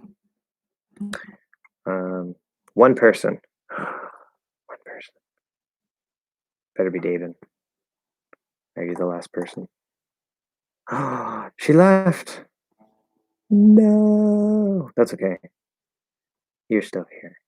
Anyway, yeah, I mean, I guess if there's only one person. Wait.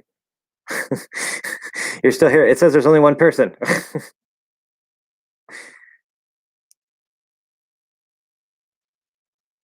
This is confusing. YouTube is lying to me. Maybe that was just like a lag or something. Anyway, yeah, we're over 4.5 hours. I don't know if you guys have any other questions. I think the stream is pretty much dead. I know what is happening exactly. It says there's one person, but two of you are here. Oh, now it says two people, which means maybe there's three. What are your thoughts about programming, like computer programming? It's amazingly magical, and I'm just gonna put this away. Um,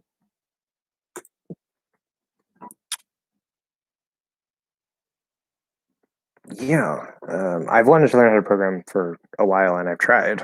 Um, I managed to map it once I had my idea of mapping once I discovered that you could map things onto this pyramid, and I did successfully map it, but I haven't been back around to actually learn it. But I've tried learning it several times, and it's just like a curious interest, not something that I want to do professionally or anything. But I always thought that it's to be able to give a machine a command and then have it do it is kind of like magical. So yeah, it's so hot in here.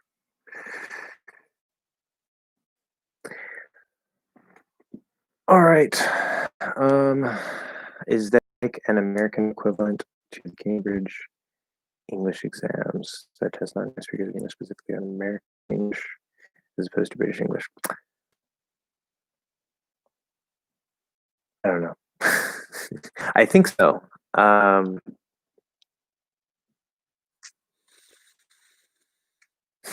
pretty sure I've heard of that. Yes. Oh wait, hold on. Yeah, isn't that like because I think there's two tests for American English. There's the TOEFL, however people pronounce that. I don't even know. Um, I'm pretty sure that that is for American English. Um, and then there's another one that I can't think of the name of. But then there's the Cambridge English, obviously is British, and then the TOEIC is British as well. So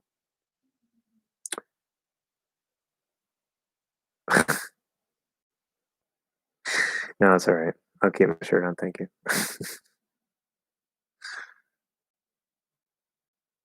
Anyway, so oh, now we're back up to three people. Yay. Isles. Oh yeah, Isles. That's the other one I was trying to think of. Yeah, that's another British one. I was thinking TOEIC, and then there's another British one. But yeah, Isles is also British. Um, actually, TOEIC I think might be international. I'm not really sure about that. But Isles is definitely British. TOEFL or TOEFL, I'm pretty sure is American. Yeah.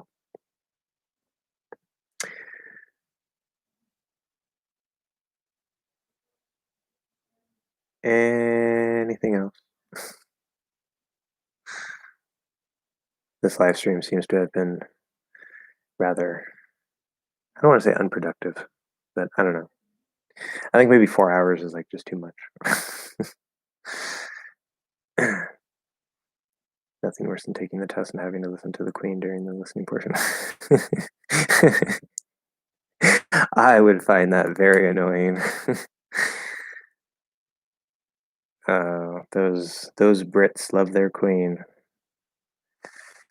or king if it's time for a king, whoever's in charge. But yeah, that Queen has been around forever. She keeps going. So the number one groupie. Interesting. Then what are you? Are you not the number one groupie?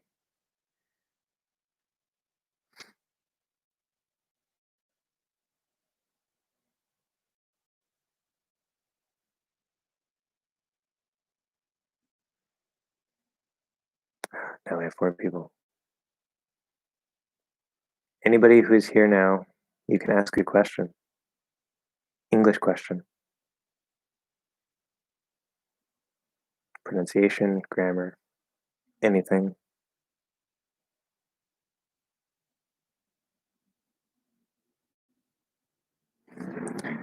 Let's see. I don't think it gives me the stats right now. What is that? Oh. One can do any of those tests with any version of English. It doesn't matter. Yeah, that is true. However, there are, as I said, like there's certain details between like British English and American English that are a bit different, and what might be considered acceptable or correct in American English might not be acceptable in British English, like replacing the present perfect with the simple past. So if you focus on American English, but you want to take the IELTS, you might have to do some special studying for the IELTS to know what to expect. Of course, there's also certain vocabulary terms that maybe are a little bit different that you need to know about if you're going to take one or the other tests. So, yeah, but generally, I mean, it doesn't really matter. You can take whatever test you want. It's the same language.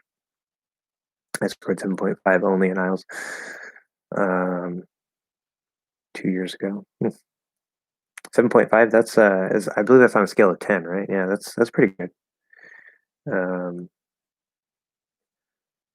So, what are some English women stereotypes that Americans have? Some English women stereotypes. Hmm. Hmm. Well, see, English women sounds like women from Britain. Sometimes the word English will be interpreted that way because technically British people are English, the English people.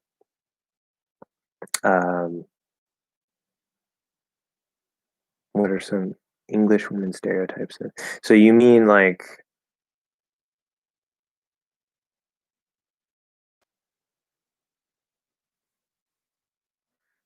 stereotypes that Americans have about British women, or stereotypes that Americans have British women? Okay, yeah. See, because I'm American, that's not clear to me. Because it's like, okay, are you referring to? That's why we tend to use the term British. To Americans, it's kind of annoying when English people refer to themselves as English, because I mean, technically it's true, it's fine, but it's like, well, we also speak English. And so if you say English women, it's like, is that English speaking women or women from England? So yeah, it's just a little confusing. But what are English women stereotypes that Americans have? British women. What are some British women stereotypes that Americans have? I don't know. It's a very specific question. So, like, what do Americans think of British women?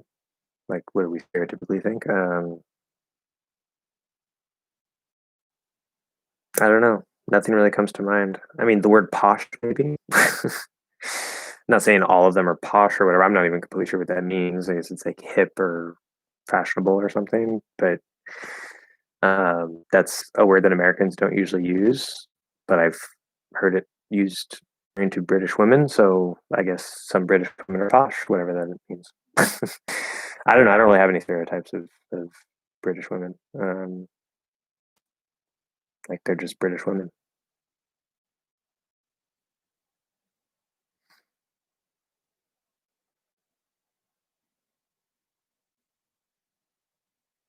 Okay. So we're approaching 5 hours, and we're kind of running out of steam. So, yes, I know. I'm very aware. I apologize. um, yeah, so that is a thing. I try to be aware of that. When I'm speaking, it's harder to be aware of it because this is just how we speak. In comments and stuff, I tend to be able to catch it more. But yes, I know that people who are not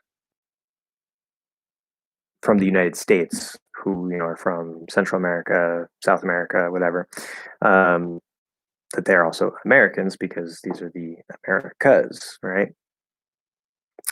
So um, I know some people are like really bothered by that. Some people they're just like, eh. But yeah, just what we refer to ourselves as. That might be arrogant. I don't know. I'm not intending to be arrogant. It's just how we speak. Because like that's what like we don't say United Statesians, right? Like estadounidenses in Spanish. We don't have that term. Or we could call ourselves North Americans, but I mean, what about Canada? So we just I don't know. We call ourselves Americans. May not be technically correct, but yeah. Although interestingly, so uh, since you're from Mexico, most Americans don't know that Mexico has states and that you're actually like because I saw on I think it was on a peso or something. It said like Estados Unidos de Mexico. I was like United States of Mexico. What? And I asked my Spanish partner. She's like, "Yeah, you didn't know that?" And I was like, "No, Americans don't know that. We just think it's just Mexico." Like, so you have to forgive me for being American because I tried to be aware and informed of things, but Americans, we don't really know much about other countries because we're the empire, which sucks. I wish that we weren't an empire and that empires didn't exist, but we are the empire, and the citizens of the empire are generally not well informed about places outside of the empire. So there you go.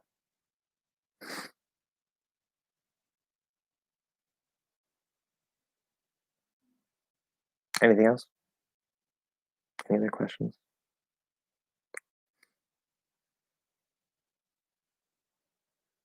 I don't know, guys. I think we're pretty much done then. Um,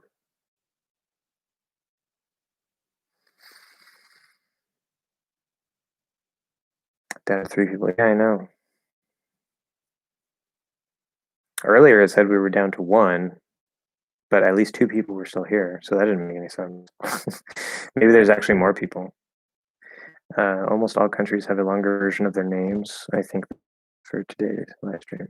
Oh, um, okay, bye. Yeah, see you next week. Probably gonna end this soon, so looking forward to your Skype session. Yeah, we'll see about doing that for the Patreon live stream. That'll be the last Thursday, so and that'll be on Patreon, of course. Hopefully that works well. I think I need streaming software for Patreon, which I have. don't know how that's going to work with my computer and my internet. So hopefully that, and then we're going to be on Skype. So hopefully everything runs just fine and we don't have any problems. But that'll be on the 29th. And I guess we should set up a time now so I can start announcing that or so that everybody at Patreon knows. I'll just make a Patreon post when I figure out the time. But yeah, it'll be the 29th of this month. So hopefully that works. You see, now we have 5 people. We're just getting more people now that we're wrapping up. So anything else? No questions? No anything? I think 5 hours is pretty good.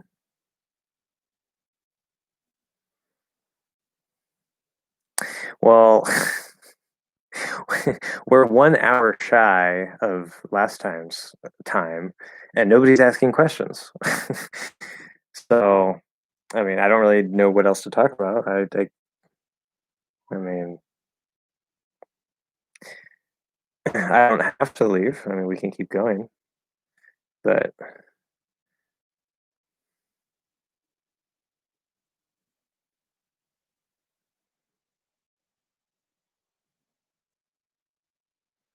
you know. So, I didn't even finish all of my, I don't even remember what they're called, vegetable rolls. You can show us your dancing skills. Already did, because they don't exist. um, I, I'm I'm a nerdy, awkward white guy. Dancing is not part of that. I know you're kidding, but dancing is not part of that. Let's talk about race again. Let's not. I mentioned white guy because white people can't dance. Everybody knows that.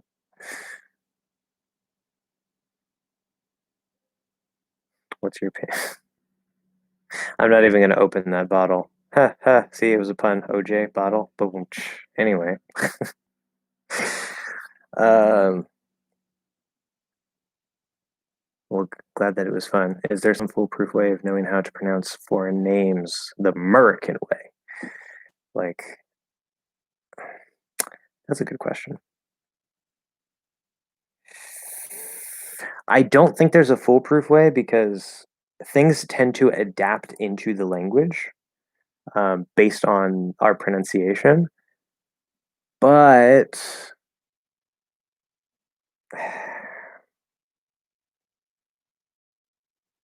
I mean, yeah, I don't know. There's probably a way that you can make a good guess of how people would likely pronounce it. But you would have to be very, very familiar with the sounds of English and how they tend to be used. So, like for these names, Velasquez, right? So instead of Velasquez, it's the becomes a schwa because it's not stressed. The las. It's not loss. Could be loss, but we don't say that. We say las. And then Kes. So we don't Velasquez. No, that's my Spanish influence. We would probably say the Z because we see a Z. In Spanish, it's an S. Velasquez or Velasquez if you're from Spain. Rodriguez. So D to R, right? The D becomes a J in the combination, so we follow that. It's not Rodriguez, Ra, and of course the O there, because it's between 2 consonants, that tends to become the 5th vowel A. Rodri. Could be Rodri, but we don't say that. We say Rodriguez, probably because it's stressed. Rodriguez.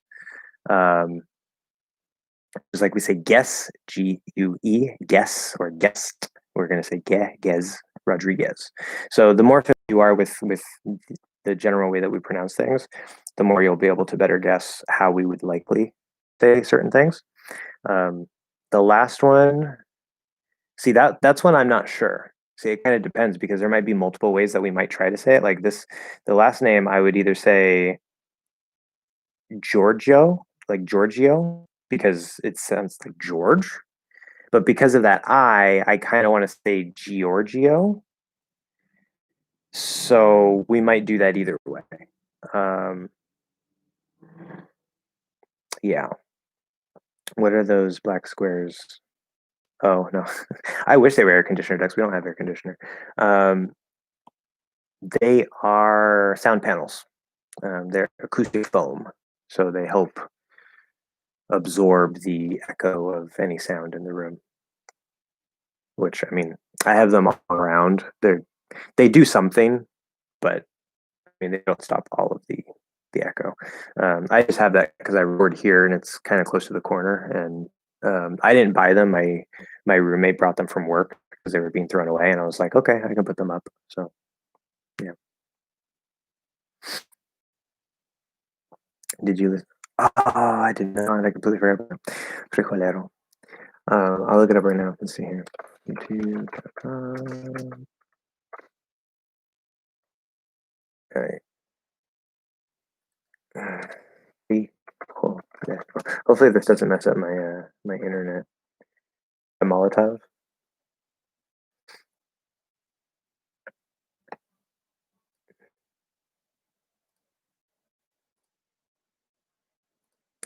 It's a weird video.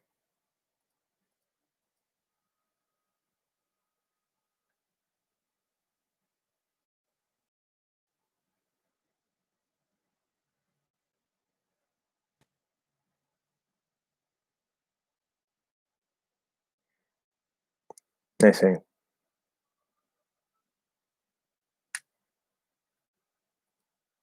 Yeah, I see the political undertones of that. um, yeah.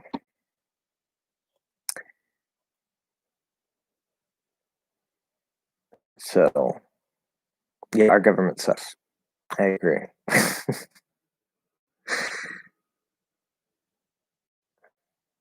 What are the specs of your PC? Um,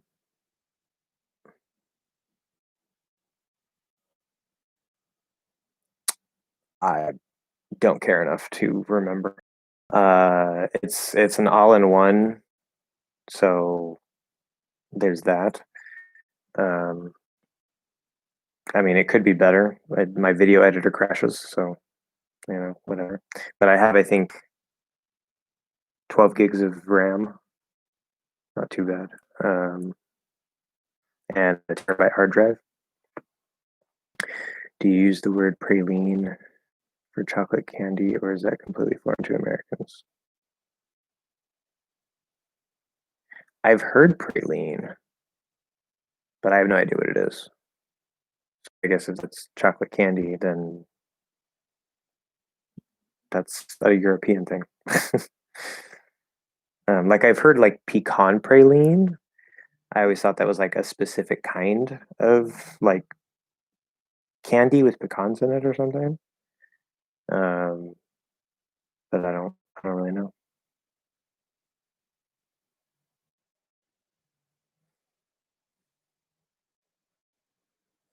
Anything else? We have 4 people. I don't know who's here.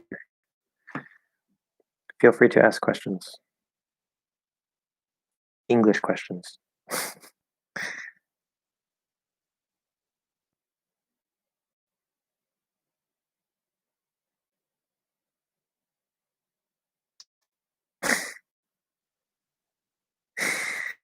Yeah, so pecan, pecan. It's another way. Um, so pecan, pecan. You say pe instead of pecan. Yeah, lots of variation there. But yeah, that's a common thing. I think Western Americans usually say pecan, and other Americans say either pecan or pecan. So, which is kind of annoying. I would not want to teach you. I know, right?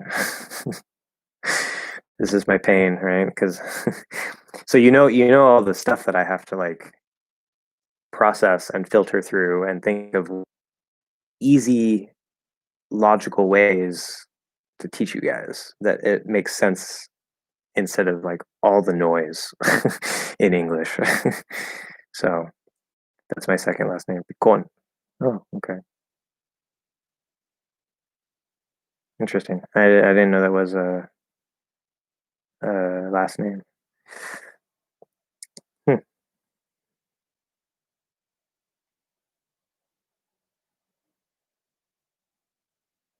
Let's hear you say constant. You mean consonant plus a second vowel sound and consonant plus a diphthong. R plus L, R plus A. Oh, R plus. I always read that as L. R plus A, R plus A. Yeah. So sorry for what? Oh, consonant. Yeah. Yeah, that happens. Half the time when I try to write consonant, it just doesn't come out right. And I'm like, I have to go back and correct it. Um, it's such an annoying word to spell. Um, okay, so I'll answer David's question first, really quick. Is it true that Americans don't use rubber as a synonym for an eraser? That is true. We use rubber as a synonym for something else, which I'm not going to mention. Okay, so words with consonant plus second vowel and consonant plus A. Different consonants and the combinations of second and A. Yeah. Okay. Yeah, we can do that. I don't know if you heard the Ice Cream Man, but the Ice Cream Man is his song. So,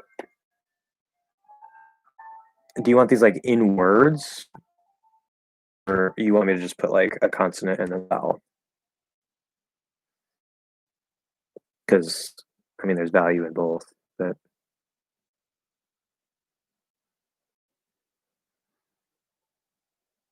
no to both. Just consonant and vowel. Okay. So yeah, we can go through the alphabet here.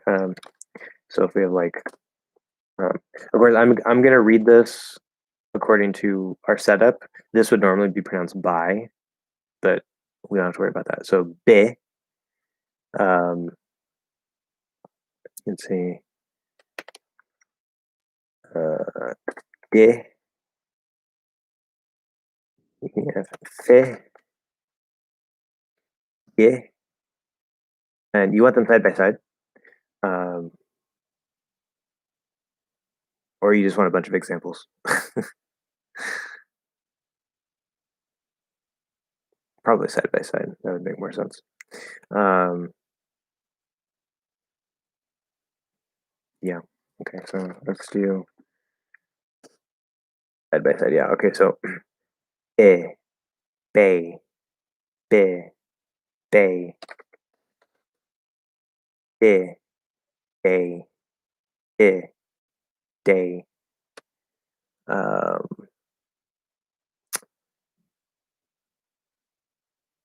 I'm getting lost here. Oh yeah. Okay. Fe, fe, fe, fe, gay, gay, gay, gay.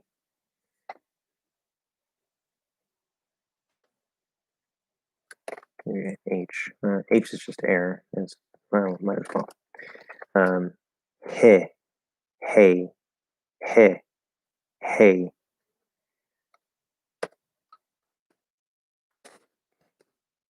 J, J, J, J.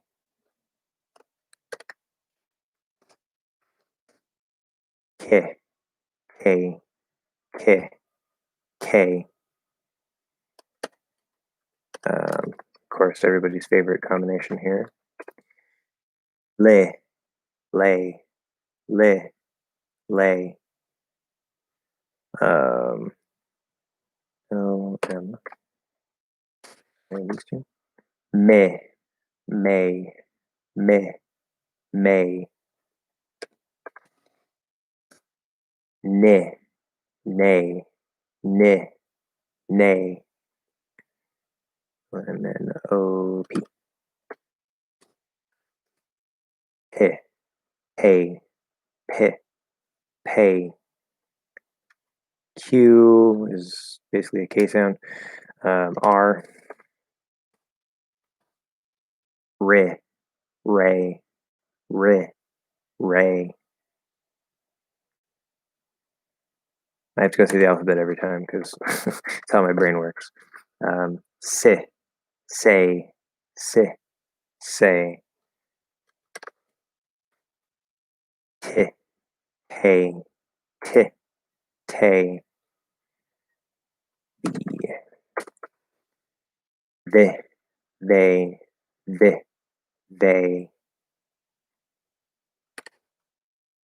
I don't think I skipped any.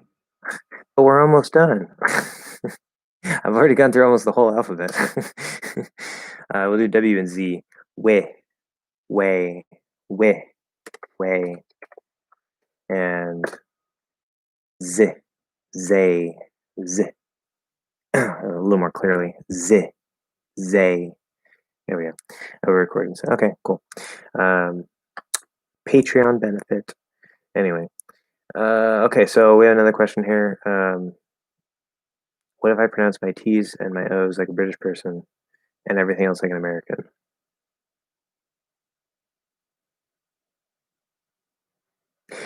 Well, I'm not sure about the O's. I'm not sure why they would recommend that. I see why they might say that for the T's because our T's T's at the start of unstressed syllables change into flap D's in American English, so it's a little more consistent, I guess. There are still times where the T is not actually a T sound, like it's a ch or a sh or whatever, like nation. Um, so you're not going to get too much benefit from that. If you did do that, like if you properly use the T where it's supposed to be a T in British English, instead of just trying to like say a T wherever you see a T, which does not work, you just won't sound completely natural. But I mean, it would be perfectly understandable. I don't see a problem with that. Okay. Anybody else? We're over 5 hours. Pronunciation, grammar, because Americans pronounce their O's like A's. What kind of A's? Like ah or ah? If a non-native speaker used the third vowel sound eh instead of the fourth one ah in a word like hat, but still maintain the contrast between het and hat. By prolonging the eh they would use for hat instead of ah, would that still sound odd? If a non-native speaker, third vowel and fourth vowel, so hat, het, but still maintain the contrast between het and hat by prolonging the eh. Okay. So basically, if they made like a nice, clear, enunciated, stressed eh in the word hat.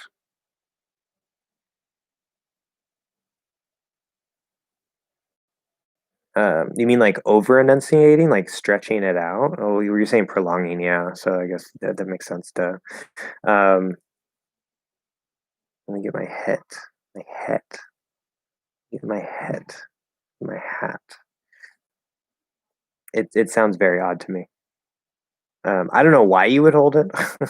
I mean, there are times when we hold words, but especially like for this word, like it's supposed to be the fourth vowel.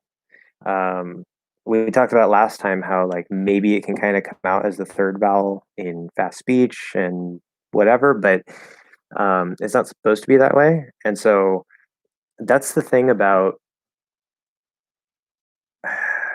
this isn't true in all cases, but a lot of time with things that can happen with speed, but that aren't supposed to happen normally. Um, like this change here. Like if I say, I don't know, where's my hat? Where's my hat? Where's my hat? Where's my hat? It's like, okay, sure. Context, where's my hat? Like it sounds weird, but because it's fast and whatever, it's like, okay, whatever. But I don't recommend it. Might come out that way.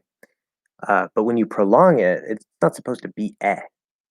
So if you want to say like, where's my hat? Fourth vowel sounds perfectly fine. If you have a special reason to stress that for enunciation or whatever. But as soon as you change that to the third vowel and you extend it, no, I would definitely say that's wrong.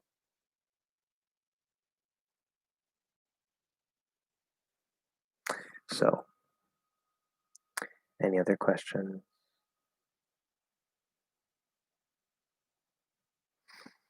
Or anything else to talk about? Things. So, ooh, there are only 4 people here, but I have a question for the 4 of you. Which I think one person, I know Seaton's here, Ariel's here, David's here. I don't know who the 4th person is. That's okay. But if you want to contribute, you can. Maybe it's somebody who was here earlier. I don't know. So the right, as I said, I'm trying to do 4 videos a week if I can. It's not always working out. It sticks out a lot when you use it. Okay, good. Yeah. So I'm trying to do 4 videos a week. Doesn't always work out that way. Last week it didn't work that way. This week it didn't work that way. But whatever. So I'm trying to do a number of things for certain reasons. I feel like I'm attending a real class. Like you're gonna start taking attendance. I might as well, right? Yeah. Like who's here? Say I. I don't know why you'd say I. We don't do that. Say here. What's on my phone? Oh, okay. Present. Yeah. Well, if we're gonna go that route, then you always have to be present. Always be in the present moment. So you're always in English class, right? But one thing I'm having. Okay, well, last time I talked a little bit about like how I have plans. I want to make a beginner course. I want to do this, that. Okay, whatever. So we know I'm making the pronunciation course, and that's coming along. We know I'm making the extra practice lessons. That's coming along. And that's part of the pronunciation course that I'm filling in. So that's all pronunciation. Then I'm trying to do idiom of the week. And I'm trying to do switching between the listening analysis lessons and a general like how to learn a language lesson, which is just more about techniques and different aspects of that you can apply to your English learning that isn't actually about like English itself.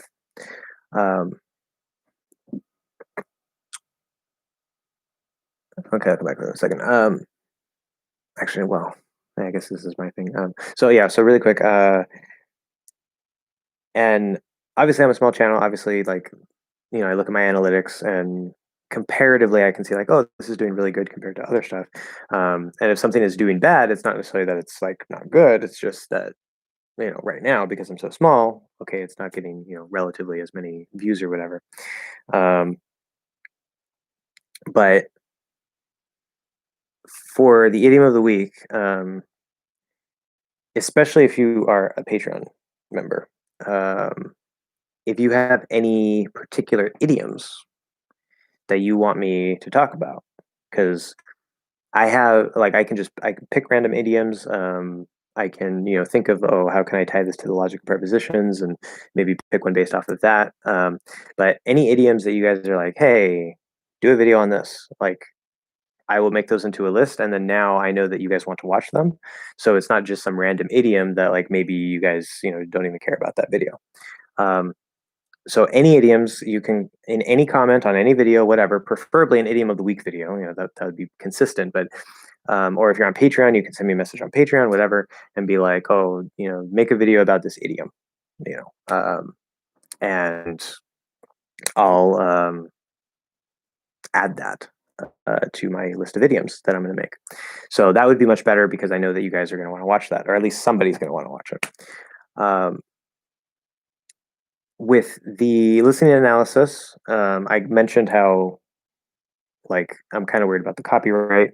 We had a little chat in the comments. Kind of worried about the copyright, and it seems like these types of videos aren't necessarily doing all that well. But I'm a small channel, so I'm not really sure if I want to continue because I think it's better to have like a clip from a TV show or a movie, but because of the copyright, like what I hear, I don't know if this is true because it seems some channels like it doesn't apply to them for some reason. But what I hear is like if you get 3 copyright strikes, you can no longer monetize your channel. And so I'm kind of worried that, well, if I make all these listening analysis lessons with these clips, which is way better for you guys and it's way better for me, easier for me as well, that I'm going to wake up one morning and there's going to be all these copyright strikes, and like I was monetized, after I eventually get monetized, and then like overnight I'm no longer monetized and I just lost an income source. So I'm not sure what to do about that. If you guys have any ideas of, I mean, how to get around that or what I can do instead, yeah, copyright sucks. I really hate the copyright system on YouTube because there's no way to fight back. And according to my constitutional rights as an American, the way that it's never necessarily like clear cut fair use. Like there's no like, oh, if you do this, because some people think like, oh, if it's less than 3 seconds, then it's fair use and I'm safe.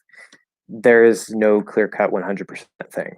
There's a lot of factors, but based off of my understanding of it, the way that I'm using the material for teaching, that is part of United States law, that you can use stuff for teaching. Now, because it's on YouTube, you can maybe make a different case, like, oh, well, it's public. You're not just teaching, like a small group or whatever. But I'm pretty sure the way I'm using it would fall under fair use. But of course, like I don't have the money to sue if somebody makes a copyright claim, and people can make copyright claims, left and right, and it's really stupid. So I don't know, because I like those videos. I know they're, at least some of you guys like those videos, but I don't know if I should continue with that right now, or if maybe I should go back to the way I was doing it before, where it's like just me saying the sentence. The reason I don't like doing it with just me is because a lot of the time context is important. And so the analysis I give you might be like, I'm thinking of a particular context, or I'm just kind of thinking of it in a general way, where in a real context, there's like, if I say Monica's going to marry a millionaire, instead of Monica's going to marry a millionaire, right? They're both perfectly fine ways to say it, but, you know, um, especially without the context around it, if I just say the sentence, it's just not as interesting, you know? So, yeah. And that also affects the stress. And so as I'm making the video, I'm kind of like, wait, would this be stressed here? Would that be stressed there? I'm like, well, it depends on the context. What's the context? Because maybe I didn't think of the context beforehand. And so it just makes it harder for me, where I can just analyze what somebody says. It's a lot easier. So I don't know about that. We'll see. But then the other videos, the how to learn a language videos, based on my book here. Notice I said my book. I know you had a question about that. I did that for a particular reason, to sound very informal. My How to Learn a Language book, which some of you have copies of, especially if you recently became a Patreon supporter. There's lots of material in here that I can make videos off of. Not quite as smooth and clear cut as I thought it would be, because it turns out that in book form, it actually functions a bit differently than in video form. And that may not make sense, but if you go through and you look at the book and you think, how would you make that into a video? Because I was just going to make it into a video series, and I was like, wait, this is actually a little more difficult, going step by step. So for these types of videos, whether it's pronunciation techniques, speaking techniques, listening activities, tools, reviews of tools like Link or whatever it is. If it's what was I thinking of? I can't even remember right now. Oh, like routines, or how to be more consistent in your learning. Like more like the structural things rather than like the actual English content itself. If you guys have any questions or any ideas for like, hey, I would love a video on how to make a routine, or you know like the top 5 pronunciation techniques or something, that helps me, because then I say, okay, I could just pick that out, or I can make something out of that and put that into that series, instead of trying to sort of like pick things out of this book. So that would help as well. um, yes, you are very much welcome. Yeah, the first 10 people who become patrons um, are getting copies of the books, and my brain is broken. It's been too long, 5.5 hours. And name at the end of the video, as long as you continue to be a patron. The books, obviously, I can't take back; those are yours. But yeah, and that's for any level. But after the first 10, we go to the actual tiers. So yes, you're very welcome. I hope you enjoy them. If you have any questions from the books, right? If you're going through the How to Learn a Language book, or you're going through the preposition book and you have a question, definitely feel free to ask those, and I can make content about that. There's the cat. Okay. Probably can't see her yet. There she is. Kidding. And yeah, earlier Ariel said chocolate sounds like chocolate. Put schwa in many others British people pronounce more strongly than others. Huh. Yeah, kawaii. I know, right? So, well, okay, so this word I would pronounce chocolate. So the way I say this would be like cha with the 5th vowel, and then clit with the 2nd vowel. So I don't use a schwa at all there. If I keep that 2nd syllable, I would say chocolate, or maybe even chocolate with an O. But normally I don't say that 2nd syllable, chocolate. So that might just be a bad example, or maybe in general American, maybe they say it more like chocolate, chocolate, chocolate. That sounds weird. I don't know. Um, but yeah, the kitty. Come here. Come here. She doesn't listen.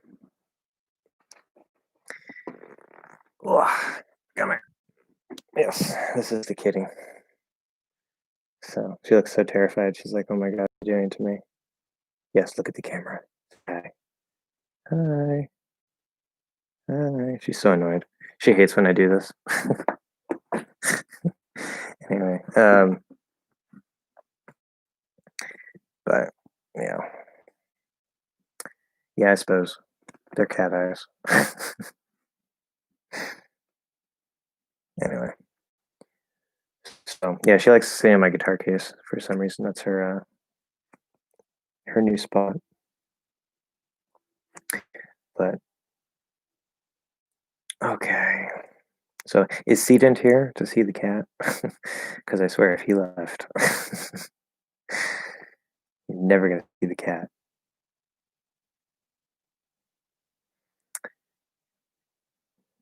Anyway, well, we're at about 5.5 hours, so unless there's any other questions, I love how she just not. Yeah, I know she does that. She goes where she wants. She does what she wants, and that's fine. So, no other questions. No other questions.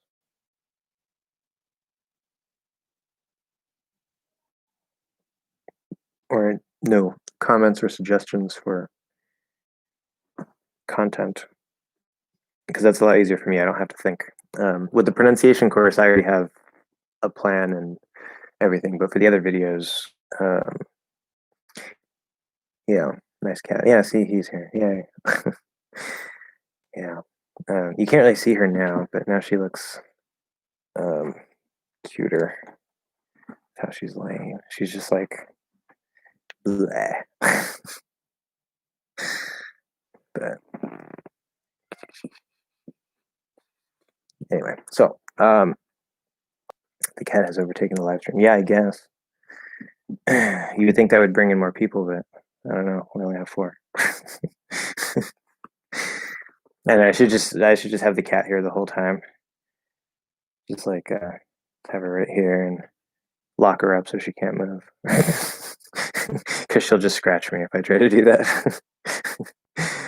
um, but which, by the way, for the people who are here, obviously I haven't posted a video. I think this for Josh and the cat. Yeah, there we go. There's the spin. I already wrote a book about the black cat, so there we go. It fits. Yeah, I haven't made a logic of English prepositions video recently, and I know there's only 4 people here, but I'm sure some people are waiting for the next video. But especially trying to push out 4 videos a week, like I have like no time to work on the preposition videos because they literally take me like more than 50 hours to make.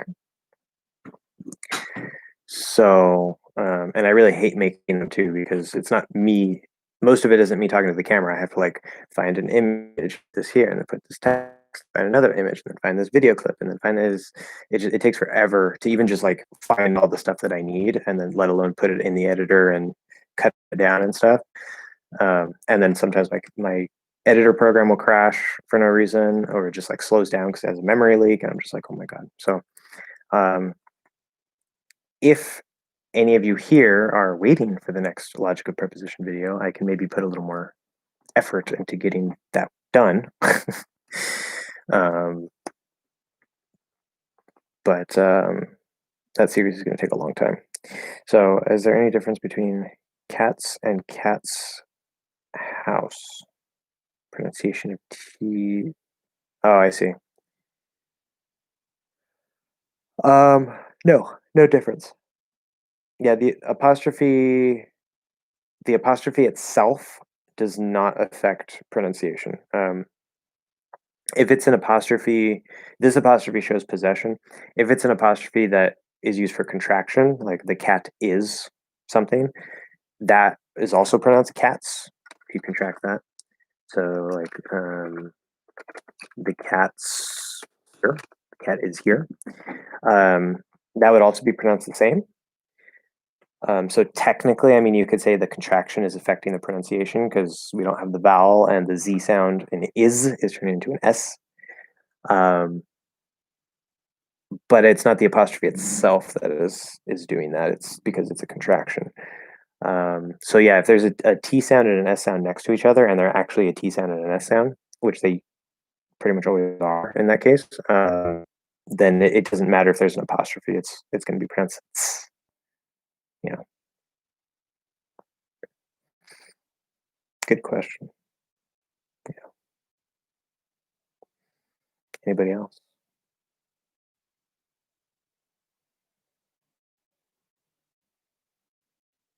I'm waiting for the consonant sound series, which you have already put. Yes. Sounds like the Japanese tsu. Yeah, pretty much, minus the u.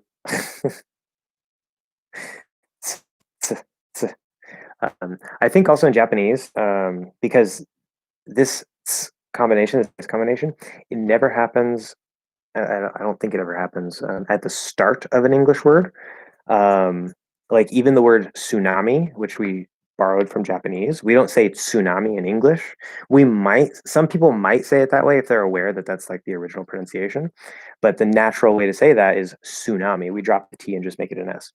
So that's not usually at the start of a word where that's an actual Japanese sound, whether it's at the start of a word or not. And so it's like the start of a phoneme, I guess we would say, to be technical. And so I think the T and the S are kind of maybe a little more forceful in Japanese, where in English it usually comes at the end of a syllable, especially the end of a word. Um, and we're not really trying to say the t part. We're just kind of trying to push the S through, and so it kind of just it creates a weird S, like a variation of the S sound that gets pushed through, rather than like su, su, which is like kind of stronger, where it's like cats, cats. It's not cats, right?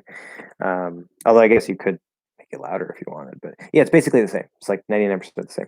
Um, okay, have you ever tried a Linux distribution? Yes, I have, sir or ma'am. I'm actually not sure. Because I know that name could be. I know many names. Well, between languages, there's names that can be masculine and feminine. But anyway, um, when I say Ariel, it's usually a girl's name in English. So I don't know.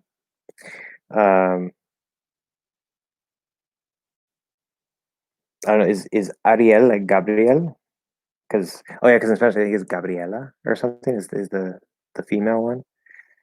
Um, I don't know. Anyway,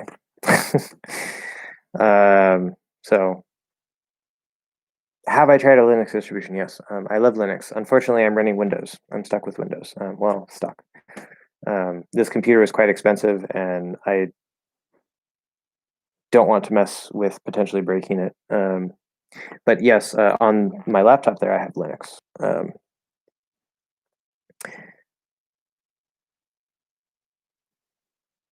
Tokipona. I've never heard of Tokipona. That might be why. Is that another language that wants to be like the world international language or something? Um, I mean, when it comes to Esperanto, like I don't. My interest in Esperanto is it has its own weird little culture to it in a way. Like I mean, it's designed to be international. Like English is just like it's international, but it's like English speakers are just like, yeah, I speak English. Like this is my language. Where Esperanto is like, I mean, now there are some native speakers because there are some Esperanto speakers who are teaching it to their children. Um, but it's like it's nobody's language, right? And so it gives it a interesting dynamic, and I was drawn to that, where it's like everybody is coming on equal footing. Um, okay, yeah. Um, a toy language, interesting. Yeah, I've heard of that. Toy languages, 120 words. Well, I don't know. Sounds interesting. Um, yeah, connect with Sedent, um, if you want. But yeah, I don't know. Esperanto, like it's like the biggest. Well, I think maybe I'm wrong. It's like the biggest man-made language. I mean, there's like Klingon and stuff, which a lot of nerds are interested in stuff, but um, I'm not that interested in languages. I don't care about Klingon. So yeah, I don't know. Esperanto is just interesting, and I like how Esperanto sounds. Although making plurals with the J really messes with my English brain because it makes me want to say, like in Esperanto, it makes me want to add a weird S to the Y sound that is represented by the J in Esperanto, and it's just like my brain doesn't like doesn't like that combination. Anyway, what is like a more casual way of saying "How are you? How do you do" on the West Coast? Uh, well, "How are you" is pretty neutral. I wouldn't say that's like formal or informal. "How do you do" is definitely formal. Like I don't think anybody even says that. Um, that even sounds kind of British. Like "How do you do, good sir?" Um, so the thing about American culture, I think this applies generally, but I mean, I'm from the West Coast, so maybe it's a West Coast thing. The thing about American culture is that we're generally informal. I think English in general, English speaking cultures, compared to many other languages, are relatively informal. British English obviously has a lot of properness and this and that, whatever. But American English, we're kind of like lazy, and we do have formal phrases, formal words, times when we use more formal language and stuff. Um, but it's a lot less frequent, and yeah, we're just kind of like we're a casual culture for the most part. And so I mention this because like I could be walking down the street, and half the time these days, like nobody even says anything to anybody if you're passing each other on the sidewalk. But I could be walking down the street and see somebody that I don't even know, some random stranger, and I can say, "What's up?" or "How's it going?" or "Hey." Right? These are all you know ways of greeting people, informal ways of greeting people, um, or even "How's it hanging?" It's a little more slangy, kind of. And the other person will either not respond. Usually they'll respond if you say something to them. So most likely what they'll do is they'll say something else like, "Hey," or "How's it going?" What one of they might say the exact same thing that you said. They might use one of these other variations, um, and that's it. We don't answer it usually. We don't say, "Oh, I'm fine. How are you?" or anything like that. We just exchange these informal phrases and we keep walking. We just go on our way. Um, and yeah, it's like saying, hello, hi, but we have different things we can say. So, and that depends on who you're talking to. I mean, if I see like an older person walking, like I'm probably not going to say, "What's up?" Um, I might say like, "Oh, hi," whatever it is. Not hello. Pretty much nobody ever uses hello, like maybe on the phone, but yeah. Um, so basically the short answer to your question, hey, how's it going? How's it hanging? It's even more uh, casual. Um, what's up?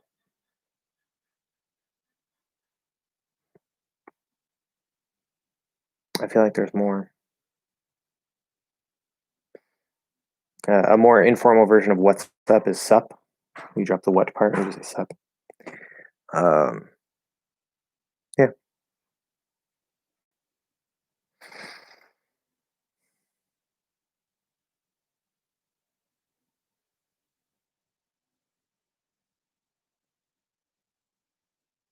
Okay, that's interesting. Why do all conversation books teach English students how to talk about weather and other such nonsense? It's not just English books, English learning books. It's like I've seen 3 or 4 different Spanish textbooks do the same thing. Um, the I haven't looked at a lot of Japanese textbooks, but the one Japanese textbook that I think is actually generally pretty good, they do the same. It's just, I think it's partially tied to the inefficiencies of the classroom setting that we've already kind of mentioned before,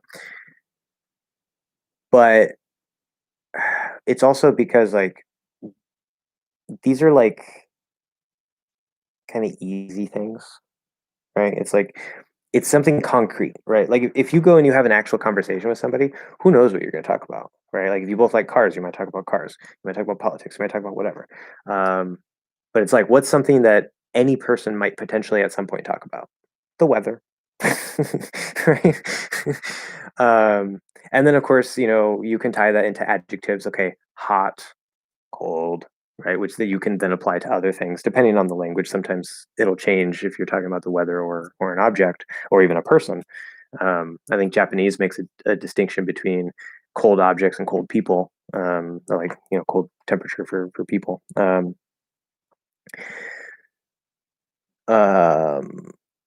so I don't know. It's just kind of like a very generalized topic that is easy to use, easy to work with. But of course, that makes it easier for the teacher, not so easy for the student. Well, not so useful for the student, we can say. Um, that's why I really like. the thing that I hate, because there's no one best way to learn, and because like it all depends on your goals and your interests and stuff. Ideally, you would find a teacher who knows how to explain things well, who can take you from absolute beginner, all the way up, and who knows how to weave in your own interests and grammar, um, which is a lot of work for the teacher. It is so much harder for the teacher to do that. Like that takes a lot of thought, a lot of planning. Um, and that's one reason I don't work with beginners, honestly, because if I'm going to work with beginners, I want to do it right. And um, that is just so much extra work on top of like, my other classes. And then now I'm trying to make YouTube videos and stuff. It's just like, it would take up so much more of my time to do that. Um, but that's the best way to start is to have a teacher who's willing to adapt to you, to your interests, to your goals. So if pronunciation is an important goal for you, they're going to be right there from day one, helping you train your ears, helping you train your mouth and stuff. But textbooks also are made for general, right? Like many teachers can use them. Um, so that's another part of the problem. You retracted your message. Oh, you need to find a way how to clone yourself. I know, right? Yeah. Um, yeah, it's definitely a lot of responsibility. Um, and I feel that pressure too. Um, because like working with intermediate learners is uh, it's not as bad because it's like, okay, they already know some words. Maybe their listening quite isn't up to par, but we can fix that. That's not too big of a deal. Um, Usually they just need a lot of speaking practice. They already know a lot of the basic grammar. So it's a lot easier for me. And like the responsibility that I feel is like it's more on making sure that they continue to progress, continue to progress, build on what they know, and get up to the next level. And of course, maybe fix anything that they were taught wrong. um, but for beginners, there's so much more. And they're putting all of this responsibility on you, which is fair. They're coming to you, they don't know what to do. And that's another reason why, I like talking about how to learn a language and, fluent in 3 months and all these different things because, um, like communicating in English, like if I were to say do all that in Spanish, I can help maybe Spanish speakers who want to learn English figure out what to do. But I don't have a Spanish speaking channel. I have an English speaking channel. And so I'm trying to do this through English. Um, but then a lot of the beginner techniques, if you're a beginner in English and you find my channel, you can't apply them because you can't understand my video. So it kind of like it sucks. It's like if there's any English speakers who find those videos and they want to learn another language, then they can benefit from it. But um, I feel kind of stuck there where it's like I want to help beginners to be able to help themselves so they know what to do instead of me having to, take them on as a student and, plan it all out for them. Um, I want to be able to help people be able to do that, but then I'm teaching English in English, so it kind of cuts out the beginners. Um, and when I make the beginner course again, it's going to be kind of generalized because like people have different interests, people have whatever. And we talked about last time how I would organize kind of start to organize a beginner course, starting with the present continuous of to be a third person. Um, And those are little tricks that I think can help make it better. Plus, certain techniques that you wouldn't find in normal classes, like reverse translation and all these other things. Those generally help, but then that still doesn't include, the learner's interests and this and that. Those are things that the learner, would have to try to work in themselves. So it's like, oh, you learned this structure. Like he is walking, okay, and you're interested in cars, so maybe you want to learn the word drive. Okay, he is driving. There you go. You're adapting it to yourself. You're taking on the responsibility for your own learning, and you're going to learn a lot better that way. But if you don't know what to do and you don't speak English, it's kind of hard for me to help you figure out what to do, right? So, yeah, it's unfortunate. And my throat's starting to hurt again. Another 6 hour live stream. Jeez. Yeah. On the upside, which is also a downside, as you probably saw, I posted a video earlier, which was a cutout from one of the other live streams. So I can actually get extra content from these. And it's already made. I just have to like cut it out and stuff, maybe add some text. But then, of course, I have to take the time to cut it out, add the text. um, so, I mean, that's fantastic because you guys are watching, you get it live, and then later somebody else, instead of having to sit through the whole live stream and, or try to find the different parts, it's just like, oh, another video, another video, another video. So, as long as they're useful, then there you go. But any other questions or comments or interesting thoughts?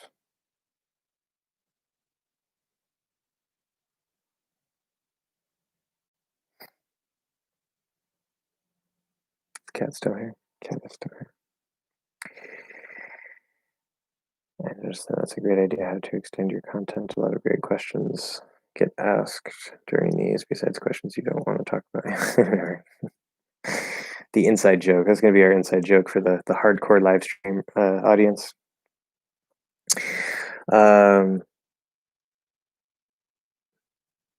Yeah, a lot of great questions. But then it's like half the time is just like me doing stupid things, like trying to play the guitar or like talking about like answering personal questions or whatever, which like aren't going to be reposted into other content. So it's like out of a 6-hour live stream, like I might get like, I don't know, 5 videos instead of like the full thing that could be chopped up. So, but I like that I can go back and like edit it out because like sometimes I'm thinking, I'm like,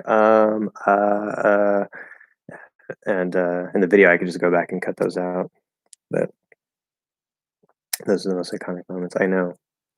Yeah, watch the English teacher who can't play the guitar try to play the guitar while he's supposed to be answering questions about English because people aren't asking questions about English. We call that stalling. No. Oh, I'm hungry. I'm so hungry. I think it's about that time. Just about that time. We're almost at the 6-hour mark. I mean, what else we got? Anything else? 4 people here. 4 people and no questions. Y'all just like looking at me, I guess. Sitting here. I'm so lovely, so beautiful. All right. Cedant has no questions. Is it still a thing to have pizza delivered? What do you mean it's still a thing? When was it not a thing? I'm pretty sure like as soon as Italians came to America, that was a thing.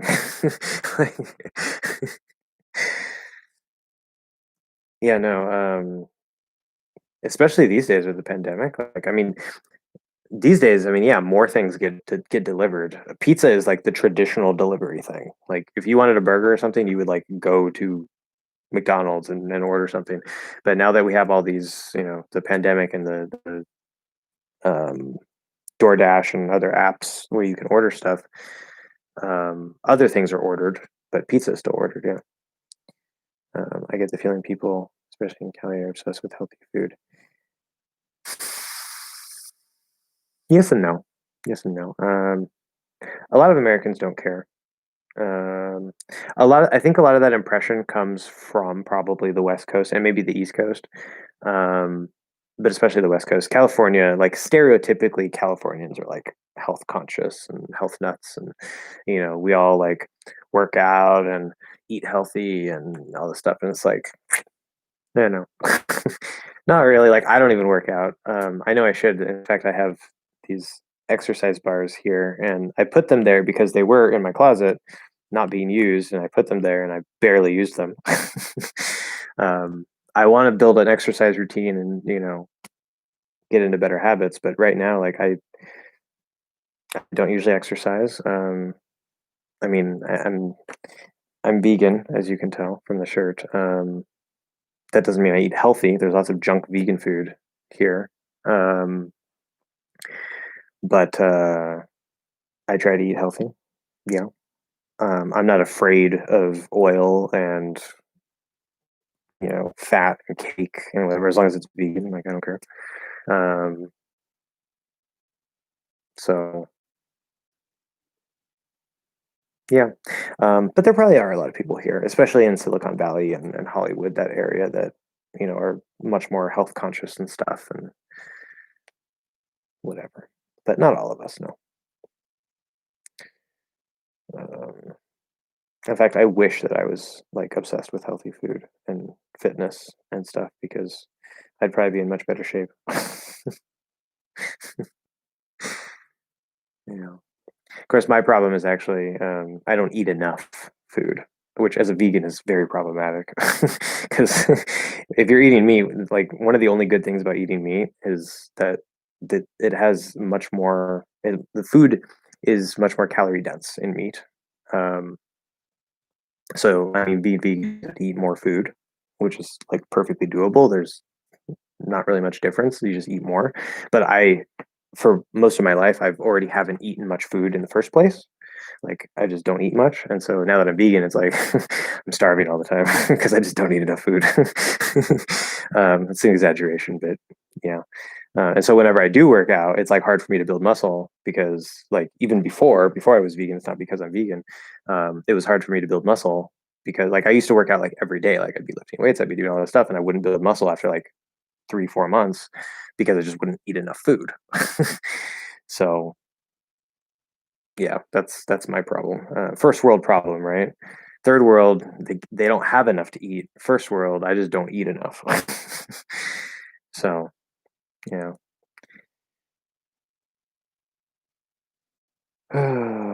But yeah, almost at the 6 hour mark. Seeding's good, no questions. Um, David is asking questions about um, not English at this point, which is fine. And then we have another person who is not asking anything. So I think we're about done.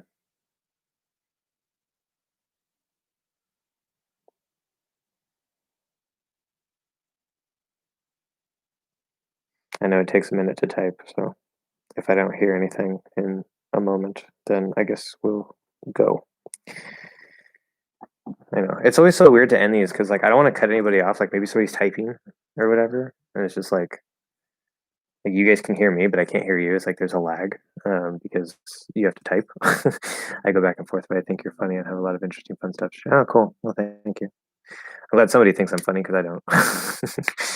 Actually, I do think I'm funny, just not to other people because there's a lot of really stupid things, especially puns. Okay, bye, Steven. Bye. You're amazing. Thank you.